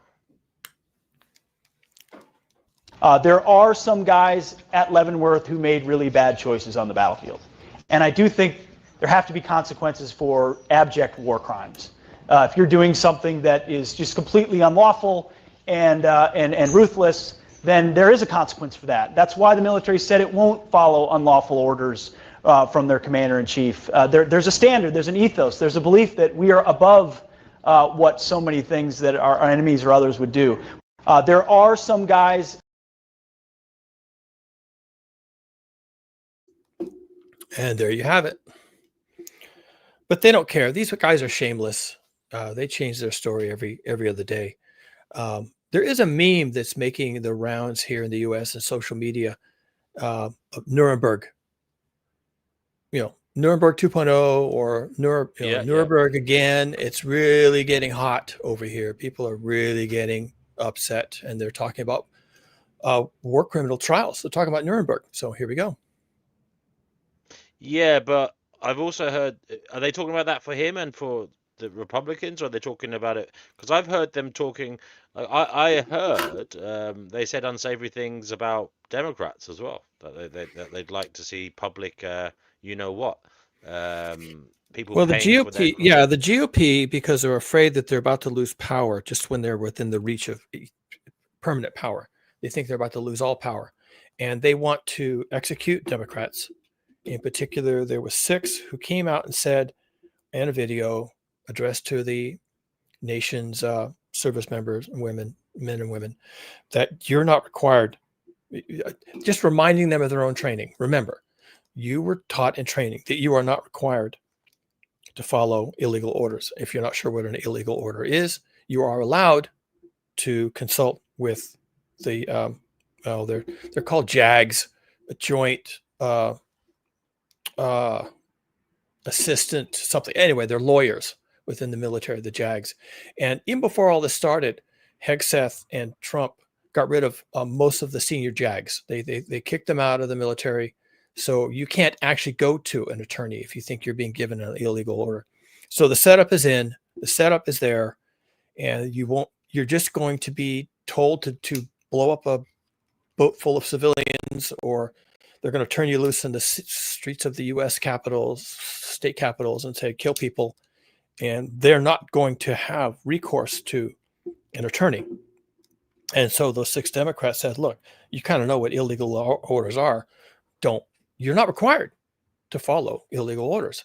And for that, the president and the GOP, and they're just a bunch of murderous fascists at this point, they were saying these Democrats should be arrested and executed, killed. And when you do that in America, with so many guns in the streets, when you do that in America, that's basically putting a bullseye on someone's back. So it's not too long before that person runs the risk of assassination by some MAGA follower in a MAGA hat. So once you talk this way, the opportunities for that person to be removed from the political stage goes up considerably. And, we have to now watch out for assassination attempts. And eventually, does he turn these people loose? Does he turn his brown shirts loose in the streets of American cities? Yeah, he does. Eventually he does. He totally does that. Probably near the election to intimidate people not to go and vote. He will definitely do it then. And maybe he'll do it even sooner than that. and just declare martial law and just say, oh, elections, yeah, we don't need those now because there's unrest in the streets, and it doesn't matter that, I caused it. Me and my red hat MAGA people caused it. Still, it's unrest in the streets. That's all that matters. And we're going to suspend the Constitution. So, yeah, he's calling for people to be killed. And that's Germany, 1933. We're there. That's some worrying shit. And are they backtracking on it and saying it's just no rhetoric? It's just no. They're all in. They're like, yeah, that was talking to the service members about illegal orders. That's treason, and you can and will be arrested and shot for that. They're all in. They are totally about that. And again, it's clear that they're really wanting a catastrophe that they can then say, look, there's a catastrophe. And look, it's in these blue cities, these so-called progressive cities, San Francisco, Boston, wherever, Philadelphia. And so we have no choice. We have no choice. We must send in the U.S. military to kill people because there's unrest in the streets. And that's why they can't have JAGs. And that's why they have to have these orders and that you can kill people. And that's why they have to kill the Venezuelans and let people say, hey, that's a war crime, and have them say, so what? This is what we're doing. And then they go kill some more. And they're training the military that it's okay. Don't listen to the courts. Don't listen to these people. We make the rules. And if you got caught breaking the rules, we'll pardon you. It's fine. Don't worry about it. Just do what we say, and you'll keep your job. You'll get a fat promotion for doing it. And then if you do get caught, we'll just pardon you. And it's dumb because there'll be someone else in office about the time they need to get a pardon. But people are dumb. The average American is dumb. They just don't have any critical thinking skills. They just want to cause pain and suffering. Why? I don't know. Grievances from the Civil War, maybe. I don't know. But grievances, they're going to make people suffer. And now, yeah, killing Democrats is totally on the table. We're just going to have to wait and see if it happens.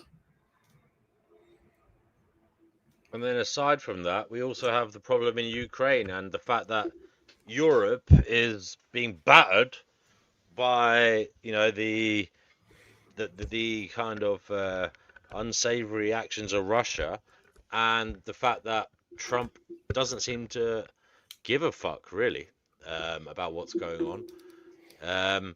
And yeah, look, he sent his special envoy over to Moscow. What did he achieve? Nothing.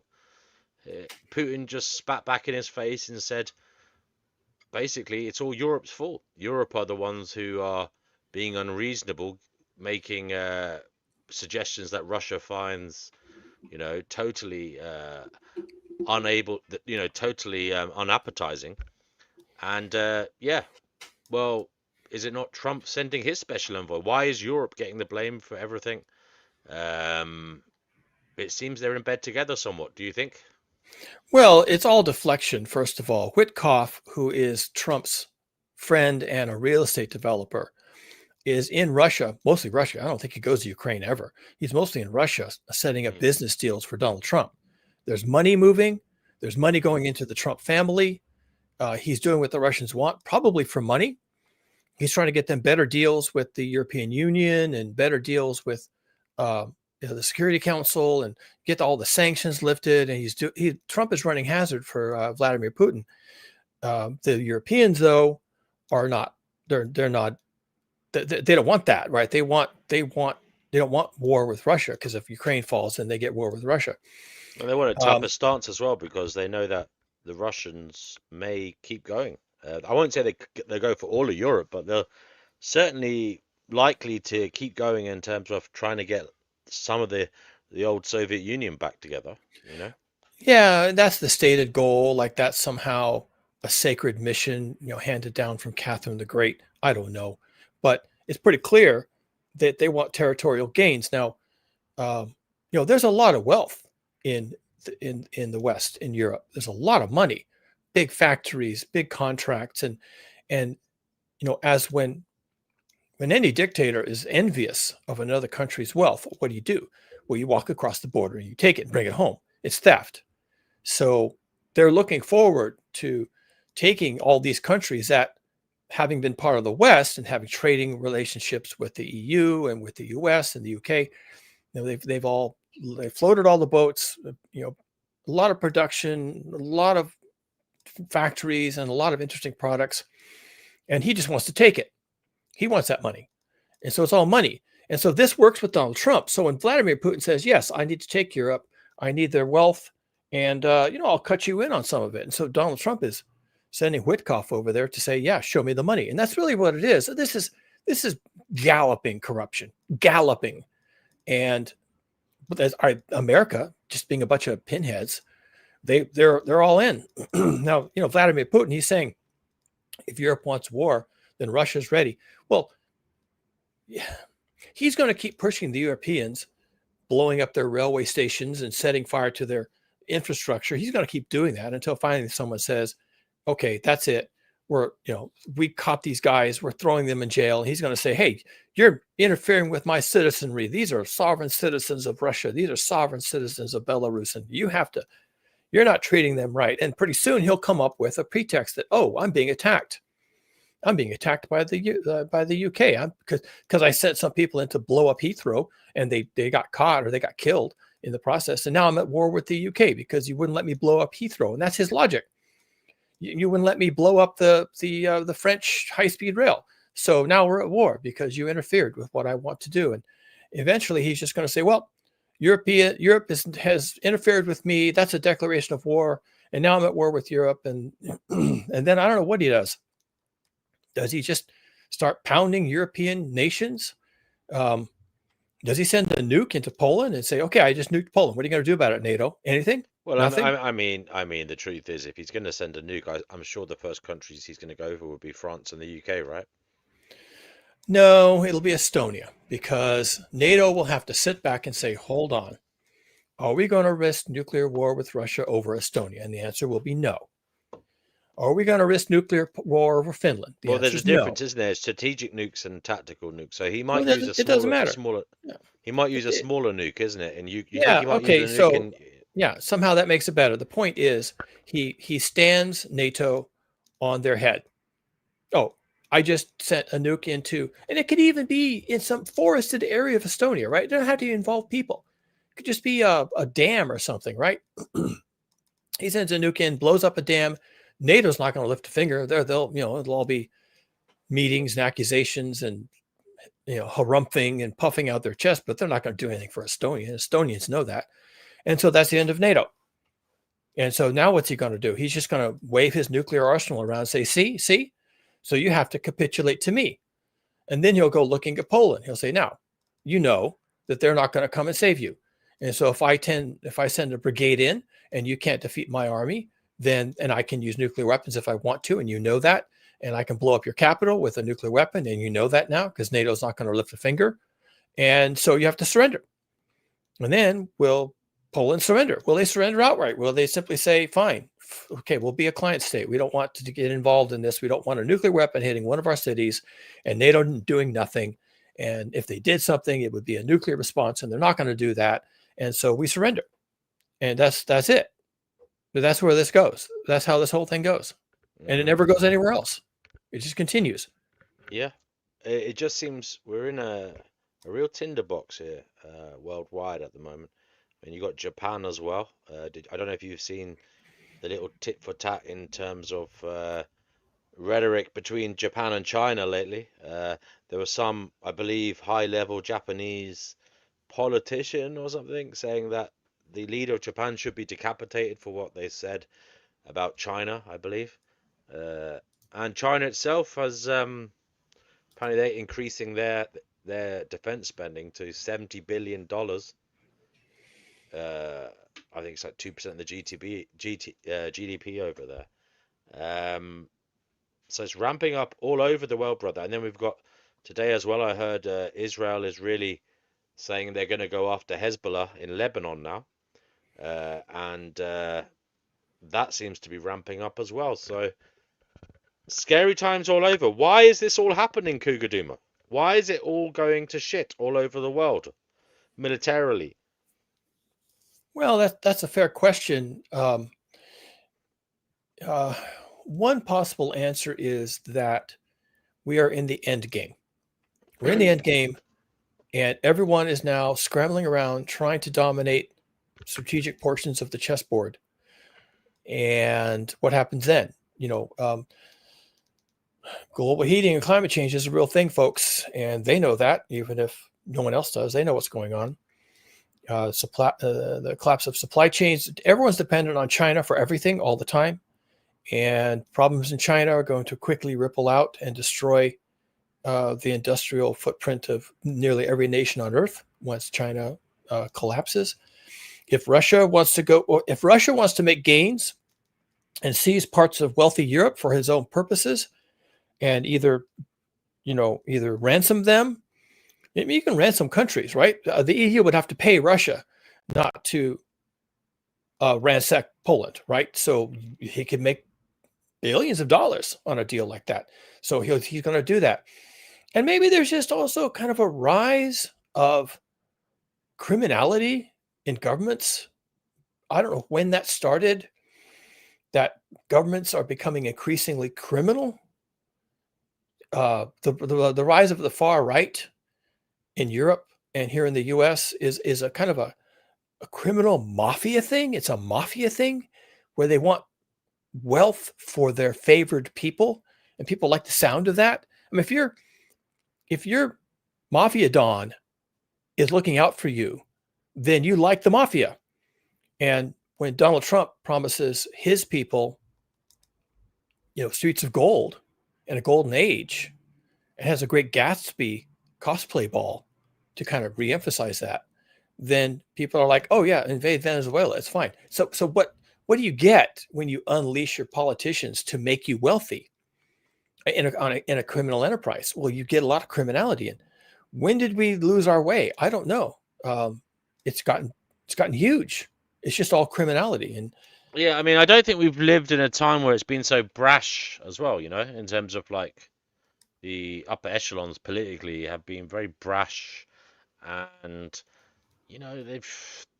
they're lacking humanity. I mean, there has been a lack of humanity in the past, but at least there was a veneer of pretense of caring about the common good, or about the plight of society as a whole, inclusive of those at the bottom. But we just seem to be becoming so inhumane, and so I said it, lacking just the class, the finesse isn't there. It's absolutely insane how we seem to have really degenerated into, like, as I said, an inhumane, brash society in terms of how we're controlled, how it is publicized on television, etc., etc. It's all just very. It's not becoming of a civilized world, is it? yeah, and I have a tendency, maybe I'm just showing my stripes, but I have a tendency to blame corporations. It's clear that they are dominating governments all around the world. There's really no escaping it. They do it through bribery, through campaign contributions, through violence, I suppose. I mean, the threats are never too far away. I think you're right, and I think a lot of these politicians, they've got one eye on what they're doing politically, and another eye looking to the future, as in what the corporations could offer them after they leave office. So who should they be pleasing for a big payday? Some ceremonial role, or some, like, some crappy advisor role that is basically just a big payday. Going on with, and I think there's a lot of that going on. Yeah, I have to step away from the microphone for just a second. I'll be right back. Okay, no problem. We are asking others to join. Divine Hazel says, hello, join the chat for your chance to voice your opinions. Well, actually, Divine, that would be good if you could come on here. Please support the show, darling. Come on and talk. I'd appreciate it. Loho says, fascism, the merging of corporations and government, big problems in this world. Well put. Loho, are you able to come on here tonight, of all nights? Maybe it is the night we'll hear Loho speaking. I hope so. But yeah, guys, whoever is there listening, there's about 32 of you watching at the moment across the different platforms. Do come on. I will share the link now, and hopefully The show will be able to go on, otherwise it will be aborted. The show will be aborted if the conversation does not continue to flow. So I will give you a few minutes to join if you want to join, if you want to keep the show alive. Otherwise, it will die a death. And the show will be no more. Tonight, today, wherever you are. So if you want the show to keep going, do come on. And keep it alive.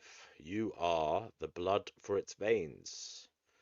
You are the oxygen for its lungs. You are the life force. Cougar, I'm back. are you back? Are you able to keep the show going for a bit more whilst we're waiting? A little bit, yeah. I probably have some chores to do here shortly, but no problem. I was thinking that one of the things that's happened in the governance in the world is that corporate marketing and propaganda has really taken over governance. That's sort of the reverse Uno card for fascism. Generally, with fascism, it's the state that then tells the corporations what to do. I think that's classic Mussolini fascism. But in this case, it's been reversed. The corporations are now telling the state what to do. And they started doing that when they were telling consumers what to do. And so they got really good at propaganda. And when the government here in the US went after the tobacco companies because they were selling a product that was leading to bad health outcomes, they basically turned their marketing PR people loose on the people to convince them that science is wrong, doctors don't know what they're talking about, don't listen to your government. And that worked so well. The tobacco companies are still in business. That worked so well that they have been doing that at the government level ever since. They've never stopped doing that. So now the corporations basically run the governments. Even the EPA, Environmental Protection Agency, that was formed in this country ostensibly to protect people and habitat from corporate harm due to pollutions and whatnot. Even the EPA was formulated to be pro-corporation.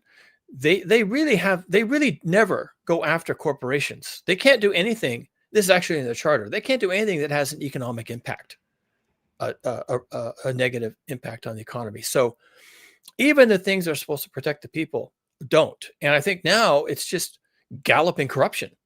They don't even bother passing regulatory actions and passing laws that give them the things they want. They just go into the government and start handing out money or getting people elected and then telling them, hey, I got you elected. You've got power now. You've got an income. You've got influence, and you better do what I want. It's just the corruption is so blatant and so horrific that it makes me wonder if there's any way possible to save ourselves from the things that are out to hurt us. And the answer is no. There just isn't. Capitalism won. And through its PR mechanisms and misinformation and disinformation and confusing people and just keeping people on the wrong foot in terms of information and a sense of well-being, they won. And that's it. They won, and there's no way out. It's not limited to this country, but there's a movement basically on the internet called accelerationism. I think you've talked about it before. It might be worth a conversation at some point. I don't really know much about accelerationism, but the idea is that things are really bad, they're getting worse, and we need to speed that up. Because the only way out is to crash out. Just crash through it, destroy everything, and then pick up the pieces on the other side. Which, I'm called Cougar Doomer because I kind of think that's sort of inevitable now for reasons other than corporations or activists saying we're just going to crash through this and start over. I have other reasons for thinking the same thing, but that's now a movement. The accelerationist movement is saying it's not going to work.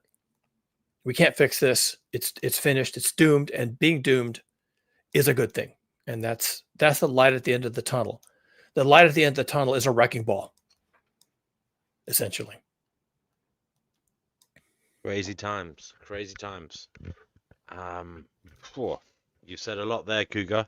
Bleak stuff. How do you advise people to stay sane whilst contemplating these issues? Well, yeah. I think detachment is really important, which is, you had your guest earlier, Black Hole, was saying we need to be more engaged and more empathetic. And while I'm enough of a humanist to say, wow, yeah, that's a good thing, I'm also enough of a realist to say, but that's not going to do it. We're not going to be able to save everybody. And as I say at the end of my videos, my admonition to people who watch my videos to the end is don't die. That's your individual responsibility. I don't know that you can change corporations or the Trump administration or MAGA or the Republicans or anything going on in the UK or Europe. I don't think we can change Vladimir Putin. I think what you can do is you can just stay focused on your survival. You have to do that now. And that's going to be everyone's individual story. I wrote the book, right? It was 100 days, and that was me examining the requirement to not die. That's what you have to do. You have to not die. And as for the rest of this, I don't know how you're going to be able to save it. I don't know that you even want to save it. Is there anything worth saving? I don't know. It's bad. And people need to start thinking about what comes after, either in your individual community or your government or your life. Just what comes after this. Seneca, who I think was Roman, wrote a paragraph, and I could look it up right now, but I'm not going to. Basically, he said that fortune proceeds tardily, but ruin comes abruptly. And it was Umberto Eco who summarized that as the Seneca cliff, that you go up slowly, you climb, you have progress, you think that this is good, you praise God, and you're looking forward to the future, and it's all going to be good, and then you go over a cliff. And any casual examination of past civilizations, they all follow the Seneca cliff. There's no exceptions. They all show population growth, economic growth. This goes back to the Greeks, the Romans, all of it, Mesopotamians, anything that they can get any information on. It's always the Seneca cliff. You go and you go and you go, and there's no sign of something bad happening. And then you have maybe a moment of clarity, like, wait, this looks bad. And then it's gone. You get a moment of clarity, and then it's gone. And I think we just all have to internalize that at this point, that it doesn't matter what you do, it's going to be gone. And then the tidal wave comes. Well, the tidal wave of misery, okay? The Seneca cliff, everyone goes over. They don't all go over at the same time, but we're all tied together. We're like climbers who are roped together, right? Or climbers who are roped together. And the purpose of roping yourself together as you're climbing a glacier is that somebody at least will be able to set an ice hook and keep the whole team from falling. But if that doesn't work, then you're all tied together and you're all going over the cliff together. So we're in a really tough spot, people. We're in a very tough spot. And it stimulated me to write a book on what happens when you're in a tough spot. And, did I do a good job? I don't know, but I tried. Kugaduma, thank you so much. We have Pastor D here. Pastor D, have you been listening to this conversation? Yes, I have. And what do you think of what Kugaduma has been Well, saying? the reason I came on the show, I heard abortion, and I'm a pastor, and that's why I support Donald Trump, because he's stopping the abortions. Yeah, I didn't mention that. Who mentioned that? I know, but somebody said the show would be aborted, and I heard abort, so I had to chime in. Okay, fine. Well played. Well played. Yeah, well played. But what about all this conversation tonight? Kugaduma has been talking about everything from It's military to the environment to fascism. It's awfully pessimistic. I mean, I'm not saying it couldn't happen. It could, but I mean, we've been through a lot worse times. We've been through World War II. We've been through World War I. We had the Civil War. I'm talking about the States now. I can't speak for England. I mean, England had World War II. That was really dire for you guys. Remember, they don't want a revolt. Because, the military can kill a lot of us, but they can't kill all of us. And they don't want to. They want a society, so they're not going to just keep stealing to the point where, people are dead on the streets. I don't think. Maybe they are. I don't know. I don't have a crystal ball. Well, theft has its own logic. Yeah, When you're in it, you don't stop. When the looting starts, and we've all seen pictures of looting. When the looting starts, no one stops. They just pile in, right? Right. More greed. And it's pretty clearly that's what's happening in the Trump administration. Whether they intended it to be that way or not, the corruption is now rampant. There were 8 senators in the Senate, U.S. Senate, who voted themselves the privilege of suing the U.S. government for damages. And they were going to each get $500,000 because of a criminal probe that looked at their emails without warning them. Now, that's what criminal probes do. They don't tell you that you're being investigated. So they were able to look at the emails, and when the senators found out, they decided they wanted to sue the U.S. government for investigating them and looking and violating their privacy. Yeah, right. No, they're all Republican. The 8 are Republican. And the reason why they did it was just a money grab. And what is it? Donald Trump himself is suing the Department of Justice, which is packed now with his cronies. He's suing them for like $253 million. Yeah. All the investigations they did with him when they were investigating him. And they're supposed to investigate. That's what they're supposed to do. Someone brings charges. That's what the grand jury. Comey got kicked out of court. They laughed at that one. Remember when they tried to try the Comey guy? Yeah. Now, Comey, and he was the guy. The U.S. government, right?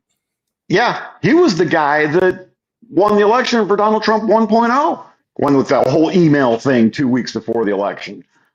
Yeah, that was Comey, and he was putting a stake in the heart of Hillary Clinton's campaign. Yep, sure did. He did a good job. And then Trump loved him until this whole investigation came out about, Russia interfering in the election. And then he's had a hard on for everybody ever since. It's ridiculous. Yeah, but he's going to use it as an excuse that he was investigated by somebody for something to sue the Department of Justice for $253 million. So there's 8 senators going to do the same thing, and they're all going to pile on. So getting back to the looting analogy, once it starts, it doesn't stop. People are not that good. What does Trump need $253 million for? He's got $4 billion, according to all the experts.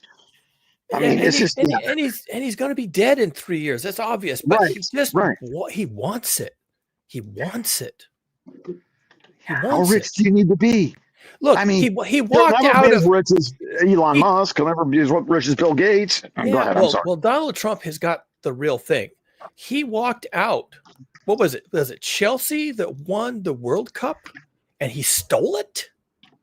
He stole the World Cup. He went to the stage and was awarding the team and applauding. He picked up their World Cup and he walked off the stage with it. And he also got like 147 gold medals from the Olympics. They awarded him a whole bunch of medals. He got gold medals in all the events. And he said, so do I have to be an athlete to get these gold medals? No, we're giving them to you. And so once it starts, it just doesn't stop. It can't. There's no mechanism to stop it. It's all theft. It's all theft. Probably a good point. Well, yeah, he stole their fucking trophy. I can't believe it. Yeah. Well, honestly, when Donald had that debate with Kamala, and God bless her, she didn't have enough time to do a good campaign. And he said, they're eating the dogs, they're eating the cats, they're eating the pets of the people. I thought he was just cooked. Again. But no, he wins by 4 million votes. I don't get it. I don't get this country. I really don't. Well, it's impossible to understand because the American people have basically lost their fucking minds. Yeah. Well, I think abortion has a lot to do with it. The one issue voters, they don't care anything but abortion. And that's most of the evangelicals. And that makes up 35% of the U.S. vote. Yeah, and they're into the rapture, and they're into prosperity gospel, and they're into retribution, and they're all worried about the what is it? the Christ figure. What are they calling it? That there's a That's Antichrist. They're all worried about the oh. Antichrist. Yeah, that's Peter Thiel's thing. Yeah. Yeah, it's all this demonic bullshit. They completely lost their minds. It's like right now, there's like close to 40% of Americans think that hell is real and we're headed for the end times. I know. Well, you're a pastor. I shouldn't be telling you this. You can probably tell me more about it than I can come up with. I'm not a real pastor. I just go by that on the internet. But no, I lived in Greenville, South Carolina, which was considered one of the belt buckles of the South of the Bible Belt. And yeah, I know how real all this shit is. And it's unhinged. It's a sign that 40% or more of Americans are not capable of making adult decisions. Right, reality. Yeah, they're not fantasy from reality. Yeah, they're not in touch with reality. They don't have a working relationship with reality, which is scary. Really scary. I agree. No, every time we had one little abortion clinic in Greenville, this tiny little thing. It was women's health. You know, they only do 4% abortions. The rest is women's health. Every Saturday I'd come home from work, you know, about noon, 1 o'clock, short day, and there were 400 of them outside protesting. I mean, it was crazy. It's like, leave people alone. You don't understand what these people are going through, these women. Yeah, and meanwhile, if their 16-year-old daughter comes down pregnant, because we are talking about South Carolina, right? If their 16-year-old daughter comes down pregnant, they're sneaking her in there. 5 minutes. Of course they are. Now. Or taking her to Europe. I've got a brand new voice with Alexa Plus. Want to hear it? Just say, Alexa, can I hear your new voice? Did you hear that? I did. Yeah, we're listening to Alexa. What does she want? Alexa, what is the weather like there today? She's promoting her new voice. She's got a new voice she's promoting. Anyways, go ahead. Yeah, I mean, I was just ranting. Obviously, I don't really have anything against the Christians. They can have their belief system. As long as that's they fine. believe it in their belief system, but not affect other people. Well, they certainly don't have any justification for cramming their belief system down other people's throats, which is what they're trying to do. But they snuck 3 Supreme Court justices in, which basically, you know, made it illegal in 13 states to get the health care you need. Because men don't understand that you can have an ectopic pregnancy, you can die in childbirth, you can have unviable fetuses. Yeah, and that topic, just setting aside for a moment, not this isn't important, but setting aside just for the moment, the Christian nationalists want to impose Christianity as a national religion on the citizenry of the United States of America. And that's like, wow. Okay, let me go back and read my first 10 articles in the Constitution and see where that fits in there. You know, it's the first sentence of the First Amendment. Yeah, you know, it's crazy. What do you do? Well, I think you keep a weather eye open. I think you have to be very careful these days. We're definitely headed, not just the U.S., but also the globe in general, is headed for a very, very dark place. I'm on here as a Cougar Doomer. I didn't used to be a Doomer. This is an acquired taste. How old are you there, Cougar Doomer? How old am I? Yeah. I am 66. Oh, you're a little older than me. Okay. Yeah. Well, you've seen it all then. I've seen a lot. And I've had a lot I saw it start in Greenville because I lived there. And they passed this anti-gay resolution in 1996. And it made a big stink all over the place. And the Olympics boycotted Greenville when they did the torch. And that's where it started. It started with that kind of those people getting power in the local government. You know, why would you just come up with something like that out of the blue? Well, this is culture war, and they're just flipping through the Bible, finding cherry picking passages, and they're saying, "Oh, this and that," and they're justifying. They're all about punishment. And of course, Donald Trump ran on the platform of "I am your retribution." That's what he was planning to do. And his Project 2025 contains elements of retribution, and they love it. They love the retribution. I don't know what they're angry about. We're original sinners. We all offend God, so we need to be punished. I guess that's it. And then we Yeah. repeated the sin again by freeing the slaves. It's just been Oh, I this know. Well, long. the Bible says slavery's okay. It's numerous passages. I know Yeah. the Bible pretty well. Well, but it does say that. So It does. It says from it foreign does say nations that. you may take male Yeah. and female slaves, and they're your property, and you may bequeath them to your offspring. And the New Testament backs it up. Oh So man, they can't play that dance of Old Testament, New Testament. Yeah, here's something you maybe haven't heard about. I don't know how I got into this rabbit hole, but the farmers are complaining.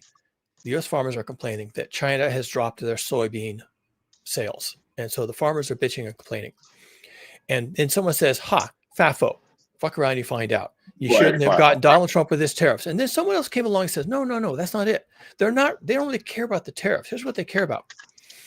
They're trying to get the Trump administration to change the visa laws that allow what?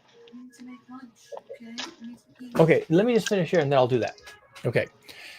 There are anti-slavery provisions in agricultural visas. And they're there because farmers were withholding wages from workers, basically telling them, get out there and work. And someone said, hey, that's slavery. So they put in anti-slavery provisions into the visa program. And the farmers didn't like that. So they're trying to get the Trump administration to strip those out.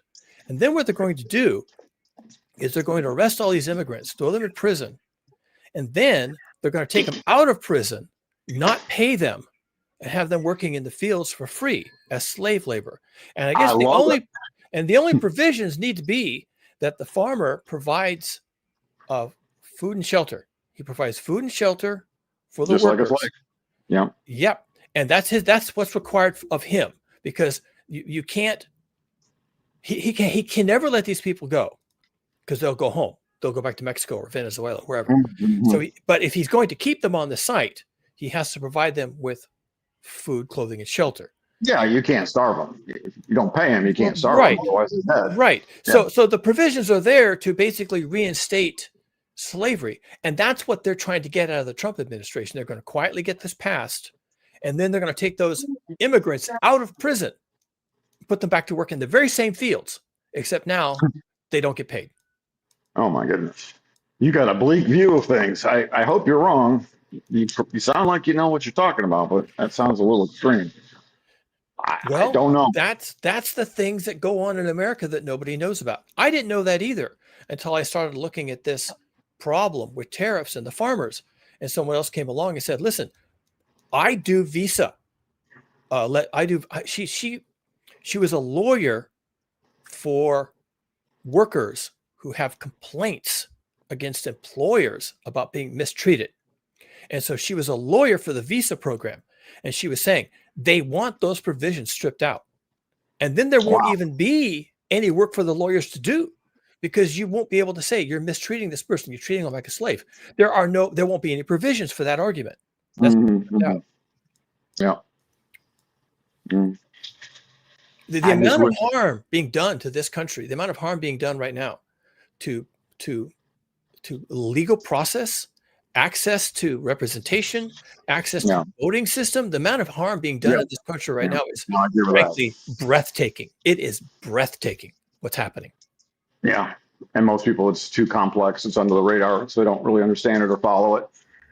Or they're okay with it. Or right. That's the dark underbelly here. 40% of Americans, even if you told them these things, they'd be okay. Yeah, they would. Let me check. They should have had slaves. Yeah. Let me check the color of my skin. Looks like I'm okay. And that's it. That's the end of the discussion. Well, the short-sightedness is, if he wants to build his wall like he did in, Trump 1.0, that's fine. But you better put a lot of little Ellis Island type facilities along the border there. So people that want to come here, we can register them, fingerprint them, take a photo ID, get their information, and say, okay, you're a guest here for 2 years. We'll see how it works out. After 2 years, you get a review. But we need these people because we're not breeding enough. And all of a sudden, you're going to lose housing. Housing is going to plummet because there won't be no demand. Well, it's worse than the breeding, although we are in probably terminal demographic decline. The real problem is that Americans don't want these jobs. I live in California, and I go by the fields all the time, and I see the workers out there stooped over, bent double, Yeah. picking the strawberries. And Americans don't want those jobs. Nobody Yeah. does. They won't work them. They'd rather be unemployed, get their SNAP benefits, get their disability, and they won't work those jobs. So it's not like, well, if we get rid of the immigrants, the people will take those jobs. No, the people also won't work in the back kitchen of a restaurant. And they also won't work waiting tables, and they also won't work in these crappy industries. You lose 11 million illegals eventually. That's 3% of the population. Plus, you don't let new people come here, and American women are having 1.59 kids per couple when you need 2.1 to replace. In 20, 30 years, you're going to start seeing little Detroits all over the place. Or your local industries, including your food supply, just completely dissolve, crashes. Right. That can happen too. Graham. That can happen too. And then what?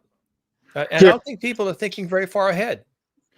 I disagree. I mean, Americans were doing those jobs before the immigrants came here. We actually had blacks doing those jobs, and now all of a sudden they don't want to do it because the wages are too low. So it's not that they don't want to do it; they want decent wages. That's true. That's true too. But okay, but the farmers don't want to pay those wages. They want people to work cheaply. That's it. They want the money in their own pocket, so they're not going to pay those wages. They could pay them now. There actually is a federal minimum wage. They could pay wages. They could actually pay market rates. We just sent, millions of people back to Mexico. So you should be able to walk up to a farmer. If you're a white person in America, you should be able to walk up to a farmer and say, I'll work for you, but we're going to have to talk about my wages first, right? If you have a shortage of workers, then that puts the power in the pockets of the workers. And they can walk up to the fence and say, hi, I'll work for you. Let's talk about my wages. So the flip side is also true that an oversupply of labor leads to depressed wages. So if you have more people than there are jobs available, then that's going to lower everybody's wages.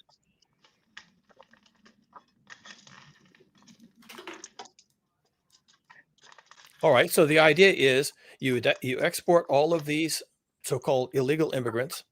They're welcomed here. I mean, they're guest workers, so they're basically welcome. But we're going to deport them because Stephen Miller. And now you have to hire American workers at a good wage, unless you can find some way to do it with slavery. And they're talking openly about making that possible and getting rid of the anti-slavery wage theft provisions in the visa process. But here's the thing, though. Americans are not going to have any jobs. They're laying people off and replacing them with AI. So Americans are not going to have any choice but to do those jobs. I'm not sure why we would give those jobs to immigrants when there are Americans who need those jobs. Well, AI isn't going to pick strawberries for you. Right. So Americans are going to have to do it because they're not going to be able to do the white collar jobs. Those jobs are going to be replaced by AI. So we're going to have some. We need to have some type of work so we can actually survive. Why should immigrants get priority when Americans need those jobs? Well, then you're going to have data. You're going to have to go out into the American heartland and interview people and ask them, are they willing to work these jobs? These are not always low-paying jobs. Like the reason, it's not like regular race. the reason that they're able to work so low is because they're living like the way that they live. They'll get like an apartment with like 8 people, or they have one car for the whole family, and so they can undercut everybody. So it's a race to the bottom. You can't compete with them. You can't compete with them because they're willing to work for pennies. Guys, I got to go. This has been fun. Good luck figuring all this out. Let me know what you come up with.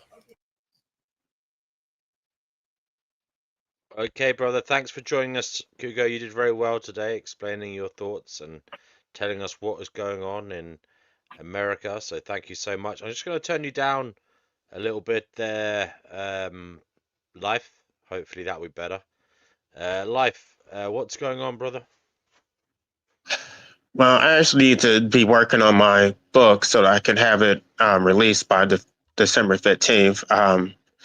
It's pretty much done, but I need to do some final editing and get, so I'm going to be working on that over the weekend, and hopefully I think I'll be able to meet my deadline. Okay, well, best of luck with that. I've turned him down now, folks, in the chat. So is it not acceptable now? Life, we're just waiting to hear if you're too loud. Can you speak a little? Life, are you there? Yeah, I'm here. Okay, we got Yerf here now. How you doing, Yerf? I've just come to cause trouble. And anybody else there in the chat, do come on. The link is in the live chat. So, Sorry. Yeah, go ahead, mate. I was just saying, I listened to everything that I've been listening. I kind of went to the beginning of the stream, put it on double speed, and listened to what Cougar was saying. Quite interesting stuff. Yeah, he was. He was really going into some of the politics and the problems in America and globally as well. Yeah. I take his point, but I just wanted to. I was hoping to sort of bounce a couple of things off him, but that's cool. Maybe he can address them later on. Okay. But one, just two. I mean, and everyone can ignore me if they want. But you said there was that thing about the Chinese ambassador threatened to undo somebody's neck, as it were. I'm trying not to get the Japanese was it Prime Minister or something? Yeah. Well, okay. What actually happened was, it seems to be more of a case that it's a Chinese turn of phrase. Okay. And admittedly, it's out of order for a diplomat. There's no doubt about that. But it wasn't a direct threat per se. Okay, so you're saying the diplomat should have known that it would have been taken up but wrongly. I think I'm sure he did, and I think that's probably half the reason he did it. Because for domestic consumption back in China, they love that stuff. And I think, that being said, I think it's important for people you can't underestimate the underlying animosity between China and Japan and even Korea as well, because of what happened at the turn of of last century with what the Japanese did. So though China is different from the West. In the West, we kind of don't think back too far in the past, but the Chinese do. Or I could stretch that to say East Asia does.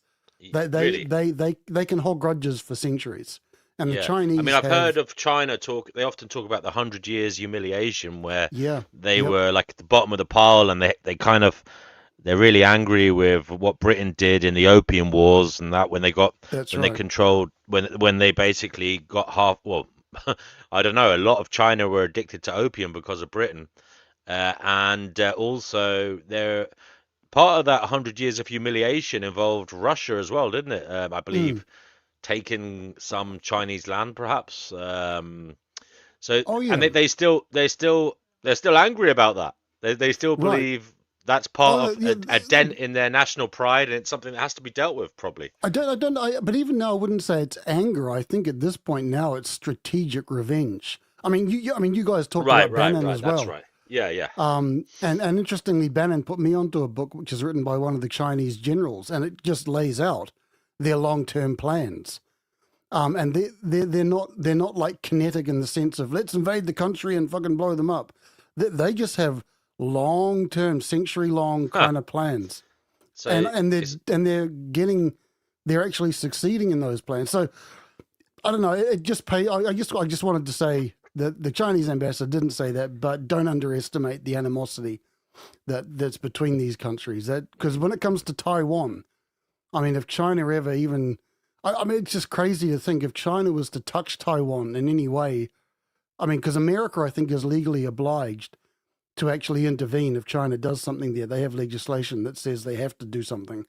Japan, I don't think does, but being an ally of America, they probably be strongly compelled, I think is the way to say it, to join in that. So that is a bit of a flashpoint that nobody wants to take off, I think. Yeah, I mean, Yeah. I'm skeptical. Are you not a bit skeptical? I reckon if Trump was in power, I don't know if he'd do anything, to be honest with you. Oh no, the problem is Yeah. America is legally obliged. If China invades Taiwan, they have legislation saying they must go and help. So it's not the president's I know choice. they do, but I honestly think sometimes, although these agreements are made and there's treaties and such, No, it's not a treaty. It's legislation. It's a law. yeah, but but the point is, if America didn't do anything, who are they liable to? That's true. Yeah, I mean, Do they you know may what do I mean? nothing. I mean, if America just let them do it, what's going to happen? I mean, China will be in control, and there'll be nobody to make America pay. You know? Yeah, I think though it has a lot to do with the technology stuff and like rare earth. Yeah, it's apparently it's the Taiwan's not a rare microchips, earth isn't place. it? Yeah, The that the microchip. industry side of things. Yeah, I the mean, I don't manufacturing. understand that myself. Manufacturing can be moved elsewhere. There must be. I don't understand why Taiwan is the kingpin of microchips. You know, I mean, have they got raw materials there that are needed for them? Yeah, look, I don't know as much. All I know is that on the manufacturing side, they're kings of the world. That's all I know. Yeah, Beyond that, yeah, I couldn't say. yeah.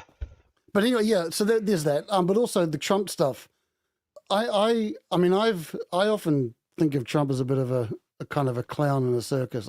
He's funny to me in a lot of ways, but that being said, he has made in the past, and when he was last president, when it was 45 or whatever, he did make concerning comments about due process, which I'm a due process fucking fanatic, extremist, if you will, and it kind of bothered me. And he kind of seems to be the guy that shoots from the mouth, and other people have to clean up his mess after that. Oh, And I he don't seems think. to. Yeah, he's got that entitlement, hasn't he? That he can just do Well, whatever he I don't know. wants. Maybe it's just the way business guys like at that level work. They just, that's just normal in that sphere. You just hear guys in that sphere just go, right, we're doing this, da da da, and then everyone kind of, the lawyers and the accountants clam around behind. Okay, how are we going to sort this out? To be honest, I don't think he's smart enough to be a fascist in the sense of Hitler and Mussolini. And I think a lot of people, they use the word fascist in a rhetoric sense, in a rhetorical sense, not so much in a literal sense. Although I do think Cougar is using it in the literal sense. And I mean, maybe there's a case. I don't know. I don't know. Maybe. But I just don't think he's not smart enough to be the guy to do that. That being said, again, that doesn't mean things can't go tits up because of him. He's kind of like I don't know, the weird, wonky, loose screw in the whole thing. And smarter people than him could take advantage of it, I think. But he's not the one pulling the strings. He's just carrying out orders. There's people behind him who are telling him what to do. Yeah, I possibly, yeah. That may be true. I don't know. I mean, that would be the case, I think. Look, I'm not American. But my perspective, my outside perspective is the president is more just a puppet figurehead, not so much a powerful person on his or her own. But, maybe I've listened to too much Alex Jones. I agree. I think I think Trump is smarter than he portrays. Just because he's antisocial and he's not a very nice person doesn't mean he's not actually smart. I think he has weird tactics. He does this kind of crazy man tactic thing where I think he has an overarching goal, yeah, but he creates kind of chaos to cause people to worry, and I think that's part of his strategy. Like he throws everything on the table, but there's other things going on like that he's concentrating on. Look, So and you could be right. You could very well be right. Because I've heard that. I don't think before. he's stupid. Unfortunately, I don't think he's stupid. Like, I'm not saying he's the smartest guy in the world, but I wouldn't say he's stupid. You know what I mean? Well, he's Fair not enough. when it comes to law. Like, that's not why he was put in power. I actually did a whole article on Substack explaining that he was put in power because of his big business acumen, because he's so callous that he would be able to carry out their agenda. And he, because of his experience with bankruptcies and layoffs, he could actually do it and basically sell it to the American people. So that is his role. It's not for him to act. He's not coming up with policies. He's just carrying them out. Like, he's not the alpha. He's the beta who's listening to other people. I mean, yeah, okay. I mean, how long was he a Democrat for? Because I know he was a Democrat for basically all his life, Oh, wasn't he? right And then up he until suddenly, the election, the first election. yeah, I think. exactly. I to me, right, that would have been a red flag for me as a voter. Like, what? Hold on a second. You just jumped ships just at the last minute to get into power, basically, to try and But get your that name can on be the. explained. That can be explained by he just got sick of the Democrats and That could, yeah, decided that you're the right. That Republicans were that's a better fair way. enough. He might, yeah, that could be. Yeah, I mean, we're I all mean, that's a that. possible. I'm not saying that's what happened. I'm just saying that's a possible explanation. Well, he could say that. He could say he Yeah. got. But I would say to come across as a staunch Democrat for most of your life, and then to literally move to the other side, one has to question your thinking for so many decades. Like, I why were think you a that, staunch but my Democrat? impression of America at And the moment is that's happening on the regular now. Like the Democrats have just shot so far left that a lot of yeah, I can't- agree. I don't know. I agree. It's Yeah. it's happening to the general population and the floating voters as well, obviously. But I think. Do you not think there's something different about actually going for president? That you have to have a proven political track record on one side or the other of the fence, and to actually go for president, having jumped ship relatively recently in relation to this presidential election back then, I find that quite bizarre. Well, No, I You know. don't know. he supported same-sex marriage before Hillary Clinton and Obama, and now all of a sudden he's supposed to be so conservative, and the conservatives are buying it. Like, he's not conservative; he's extremely liberal, but he'll say whatever he needs to say in order to in order to win. That's all he cares about is winning. But that's like every politician. I don't think that's unusual. No, I mean, but like you can I take think there's Vance. something to You be can look said at here. Vance and his previous statements about Trump, and now he's vice president. You know, people but what just You can you can are buying it? Like, they should not be falling for it. Can you the take the electorate. businessman out of somebody because you make them a supposed statesman? I don't think you can. I mean, these top level businessmen are in this capitalist society that we've got. They are self-serving to a great degree, and that's how they're very successful. A lot of them. So why would we be surprised if he was causing chaos, causing entropy, as Loho puts it, to somehow as a personal strategy to enrich himself, to enrich his That's very possible. Yeah. you know. So should we be surprised if someone who was a ruthless businessman, who was interested in money, uses his power to feather his own nest at the cost of others? I mean, But you know I what, don't to know be- if he was particularly beneficial to American society as a businessman. I mean, he put his manufacturing in China, yeah. At the end of the day, he sounded like he was more or less a slum landlord in America a lot of the time. And his hotels, I mean, what were they up to? I mean, they weren't open to most of the public. And also his casinos, well, first of all, getting involved in casinos, you're getting involved in something that is a problem for a lot of people, gambling. So there's that side of it. And also, they failed. He couldn't even do that. So I don't know if he had the credentials to be president. I don't think so. And Yeah, I mean, obviously, as for the I could bankruptcies, go into the way he behaved on the campaign trail and how dehumanizing he was to some of the people in the audience, etc., back in the day. I honestly didn't think he had a hope in hell. I was shocked when he got in the first time. but I think Having that said speaks to the that, weakness of the Democrats more than the strength yeah, of the exactly, Republicans. yeah, exactly that. Having said that, on both occasions, I think the problem was who the Democrats put forward, Yeah, rather than whether Trump was good or not. It was the I mean, Democrats I were agree with so you. fucking Yeah, bad. yeah. I mean, as an American, I was considering voting for him the first time. The reason I didn't vote for him is because I didn't know if I could actually trust him. I agree with this whole America first agenda, but as we see, he's not America first. So I'm glad I didn't vote for him. I voted for Jill Stein instead. We have another American here on the show, Pastor D. You're being very quiet about this. Are you there? You're muted, by the way, Pastor D. If you are talking, you can unmute yourself. I think he might be busy. Okay. Well, what do you think, guys, about this Venezuela situation? It's getting a bit hairy, as they say. Again, Cougar's analysis was interesting. Again, I don't know you, but you know me. I'm just kind of I'm the guy who goes, okay, that's very interesting. I just wonder how much is true. Not to say that Cougar's trying to deceive or anything like that. I just crosses my mind how much of that is actually right. Trust but verify. So which parts? Which parts? Sorry. Oh well, I just wonder, like, is it really heading towards a war kind of conflict? Is America really on a war footing in that regard? Well, they are saber rattling. There's no doubt about it. I mean, there's no doubt about that. Yeah.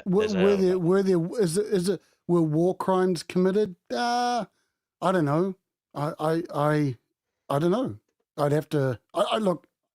I'd have to see how that plays out if it goes to because I presume that would be a military tribunal, but then again, military tribunals, I'm not sure that they publish their decisions, so we may never know the ins and outs of the reasoning, whatever way they go. Yeah, this is the other thing. Exactly that. They may say it's in the interest of national security not to publish findings, etc. I mean, I'm just slow when it comes to moving on this kind of stuff, like falling down on either side. I believe it was what do you think in general of like drones being used though? It was a drone, wasn't it? It was a remote controlled drone, right? I heard. Am I wrong there? I'm presuming that's what it was. Yeah. Yeah. What do you think of using remote controlled drones against drug traffickers in the sea? Do you think it was okay to do it? Because look, whether they look, the point is they could have been killed on the first hit. Are you okay with it in general? Oh, there's lots of questions there. Yeah, because obviously the problem here is that they destroyed the ship and it wasn't seaworthy, and there was guys, hanging off the edge of it. But then they shot it again. But the point is, they could have killed those guys in one foul swoop with one hit. You know what I mean? It was always going to be a possibility that somebody died, regardless of whether they actually went to actually do it. The fact that they were firing a missile at a ship meant people could die. So are you okay with what they're doing in terms of, do you think that they have the right to blow up these ships? I mean, I think Cougar brought up a very good point that some of these traffickers are being brought into the industry by duress. They are desperados. They are people perhaps being blackmailed and forced to do it. That is often the case with drug mules around the world. So there is that as well. Is it fair to kill people who perhaps are being forced to do it by the criminals behind the enterprise? Okay, so I would begin by answering, when it comes to drones are basically an accepted form of warfare now. I don't know what they're called, but the ones that are used in the Middle East that are used to take out, and I use scare quotes, terrorists. One man's terrorist, another man's freedom fighter, yada yada. Yeah. So I think that's just the way wars are fought. So the question, for me at least, is America in a state of war? And if not, is it acceptable to use those drones when you're not in a state of war to execute people? I don't know. I don't know the law in America about that. I don't know the rules of engagement. I have no idea. That's what I meant before. I'd be interested to see if this ended up in a tribunal. I'd just be interested to read that decision and read the rules. That's how I would look at it. I just don't fall for either part. At the moment online, partisan sides, they're just so extreme. Oh, everything's great. Just get rid of them by any means necessary. Then the other side is it's war crimes. I don't know. I don't know what the. I don't know. Yeah, I mean, it seems. But you're asking my opinion, aren't you? Yeah. I don't know all the facts. I'm sorry. I'm going to be a useless answerer here. I don't know all the facts. I don't know. If it's not war, and it's I mean, they've come up with this extrajudicial new term, killings. narco-terrorism. So basically, they view them as terrorists. So Well, I mean, that's the whole it's a thing with the war word against terrorist. terrorism. Yeah,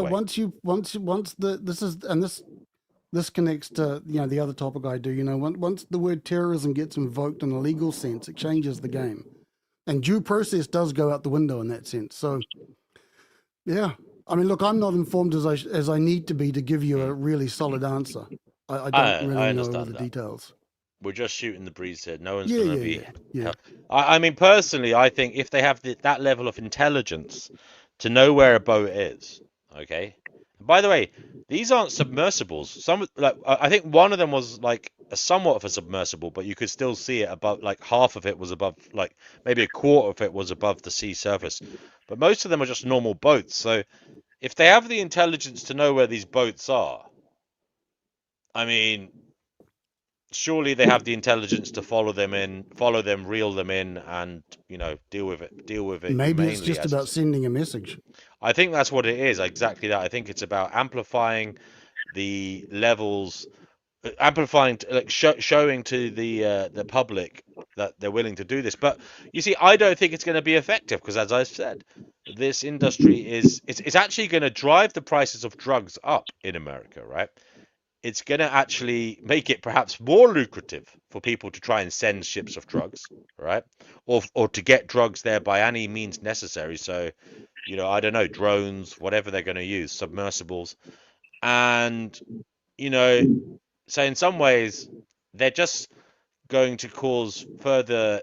I don't like to use the word ingenuity in criminal sense, but they're going to perhaps drive the ingenuity of these criminals, but also they're going to perhaps life is cheap for these criminals, so maybe they'll just send more people out to the waters under duress in the hope that some of them will get through. And it just crossed my mind as well. The possibility of it being a false flag isn't out of the question either. The Gulf of Tonkin that kicked off Vietnam was done by America. Right. Right. I mean, the other thing is this isn't the only mud America are throwing at Venezuela at the moment. They've also accused them of harboring Hezbollah and I don't know, something to do with Iran as well, Iranian, or training. Anyway, they've accused him of training adversaries, enemies of the state, like in terms of the Middle East. And sounds apparently, very much like the prelude to the Iraq War, doesn't it? Yeah, they seem to be building a case in as many ways as possible. Yeah. Okay. It will be. I don't like to say that it will be interesting because we're dealing with human lives, but Russia is obviously sticking their oar in as well. I heard that some top Russian diplomat or something said today that Venezuela is ready, for whatever America puts their way. Obviously stirring shit. That also raises the silliness level, doesn't it? I mean, why would America want Russia in Venezuela? Like, it's closer to their mainland. Yeah, I mean, to be honest with you, I think they're probably already there. Oh, true. But if things went hot, I don't know. Right. Just seems to be a dumb idea. As I say, I think it probably. I don't know what it is, but it's probably something to do with the oil as well. Yeah, I'm pretty sure of that. I mean, I think that also that may be a reason for the Israel conflict as well. I've heard that there's massive oil fields off Gaza, so that could be part of the. I've heard that as well. I heard that they found them during the conflict, right? Or before, or whatever. They were probably looking for them before it. Yeah. Yeah. Oh, okay. So yeah, anybody else want to come on? Please do. Life, you're gone quiet. What's happening? Yeah, I didn't mean to turn yourself off. That's okay. Life, are you there? Yeah, I'm listening, but I'm also adding in my book. I I mean, the same thing happened with the war in Iraq. Like instead of calling them prisoners of war, they just called them enemy combatants so that they wouldn't have to follow international law. So Right. this is the same trick that they always use.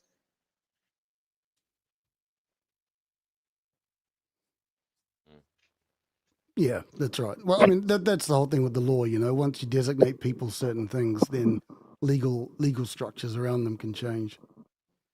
Right. And also, Yeah. it's America that enforces international law because we have like our vote holds more weight in the United Nations. So it's like even if we do violate international law, who's going to actually enforce it? Like it was such it was such an extraordinary thing when they actually declared that, or not. They basically said that Israel was committing genocide without actually saying it explicitly. But it was like so difficult because nobody actually wanted to say it. It's like you don't want to cross America and you don't want to cross Israel. So even if we do violate international law, there's not going to be any real consequences. Yeah, I think there's some truth in that. Absolutely. And that goes for other countries as well, like China, Afghanistan, Russia. A lot of Yeah. these countries just do whatever the fuck they want. And I was absolutely going to say that. I think we're seeing clearly now as a world that countries do what the fuck they want. The power does what the fuck they want, and yeah, we're hyper focusing on America here, but I think it's the same all over the world. And the only thing is, now that we've got the internet, we can see it, because back in the day, people were reading one newspaper or another, and those newspapers were generally highly censored. They used to have this what's that called, guys, when the government will put out a do not print, order to editors and stuff, about off the certain record. stories. Sorry? Is it off the record? No, off the record was in interviews. No, there was literally, Okay. they could put out an order saying don't print certain stories, related to national security or whatever, There is a term for it, I forget what it is. But anyway, the point is the internet allows everybody to put stuff out there. But again, we can go down that rabbit hole of what do you believe on the internet? Yeah, I mean, and Uh, who I think a lot of it's just flooding the market. What is it? The marketplace of ideas. It's just flooding it with noise, so it just becomes too burdensome to sift through everything and find what's actually real and what's not real. yeah. And I think that's part of their strategy in a way as well. They Yeah, both they sides. on both sides, they actually like that there's fake news.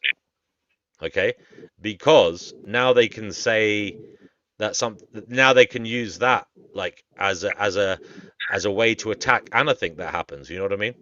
And plausible deniability as well. Yeah, exactly.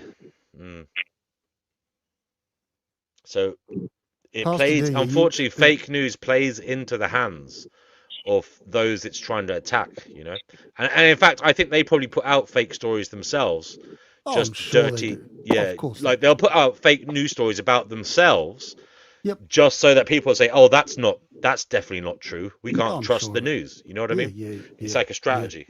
Yep. I totally agree with you. Mm. I mean, we're all, at the end of the day, we're all just being played, aren't we, by them? So that's kind of. It's actually, yeah, it seems that way. Oh, I'll be sorry, back in Pastor D. 30 seconds. Just going to pour myself another cup of coffee. Hang on a minute. Okay, brother. Pastor D, you're back on the show. You're muted, though. I didn't mute you. You have to unmute yourself, Pastor D, if you want to talk. Oh, he's left. I didn't kick him off. He left. Hopefully he'll come back. Folks watching, if any of you want to come on, the link is in the chat. I don't know where Gaia the Sage is. Hopefully he'll be on. He might be able to keep the show going. But yeah, I wonder where Perpetual Pleasurist is. We haven't heard from him for a while. I hope he's okay. But yeah, anybody in the live chat, do come on, Brother Marcus. If you want to come on, brother, please do. Loho. Okay, I'm back. Britain Days. Britain Days asked earlier, Would Trump have been elected without Steve Bannon? Maybe not, because I think No, he I don't was think so. really influential, Yeah. eh? He was very influential, yeah. I don't think so. I mean, for what it's worth, Steve Bannon, whatever you think of his ideas, he's not a dumb guy. He's very No. good at what he does. That's right. Okay. So to keep the show going, guys, do come on if you want to. Otherwise, it will be aborted. There's that word again. Yeah. I'm just looking on Twitter to see what's going on.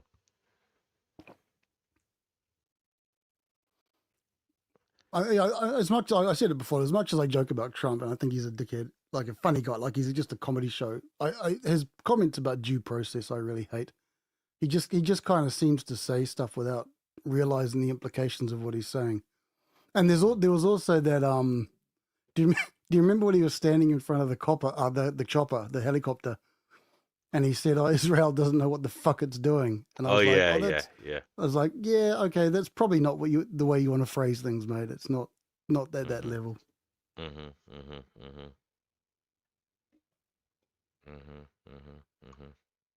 Marcus trying to stir the pot. I think the Americans are getting frustrated, though.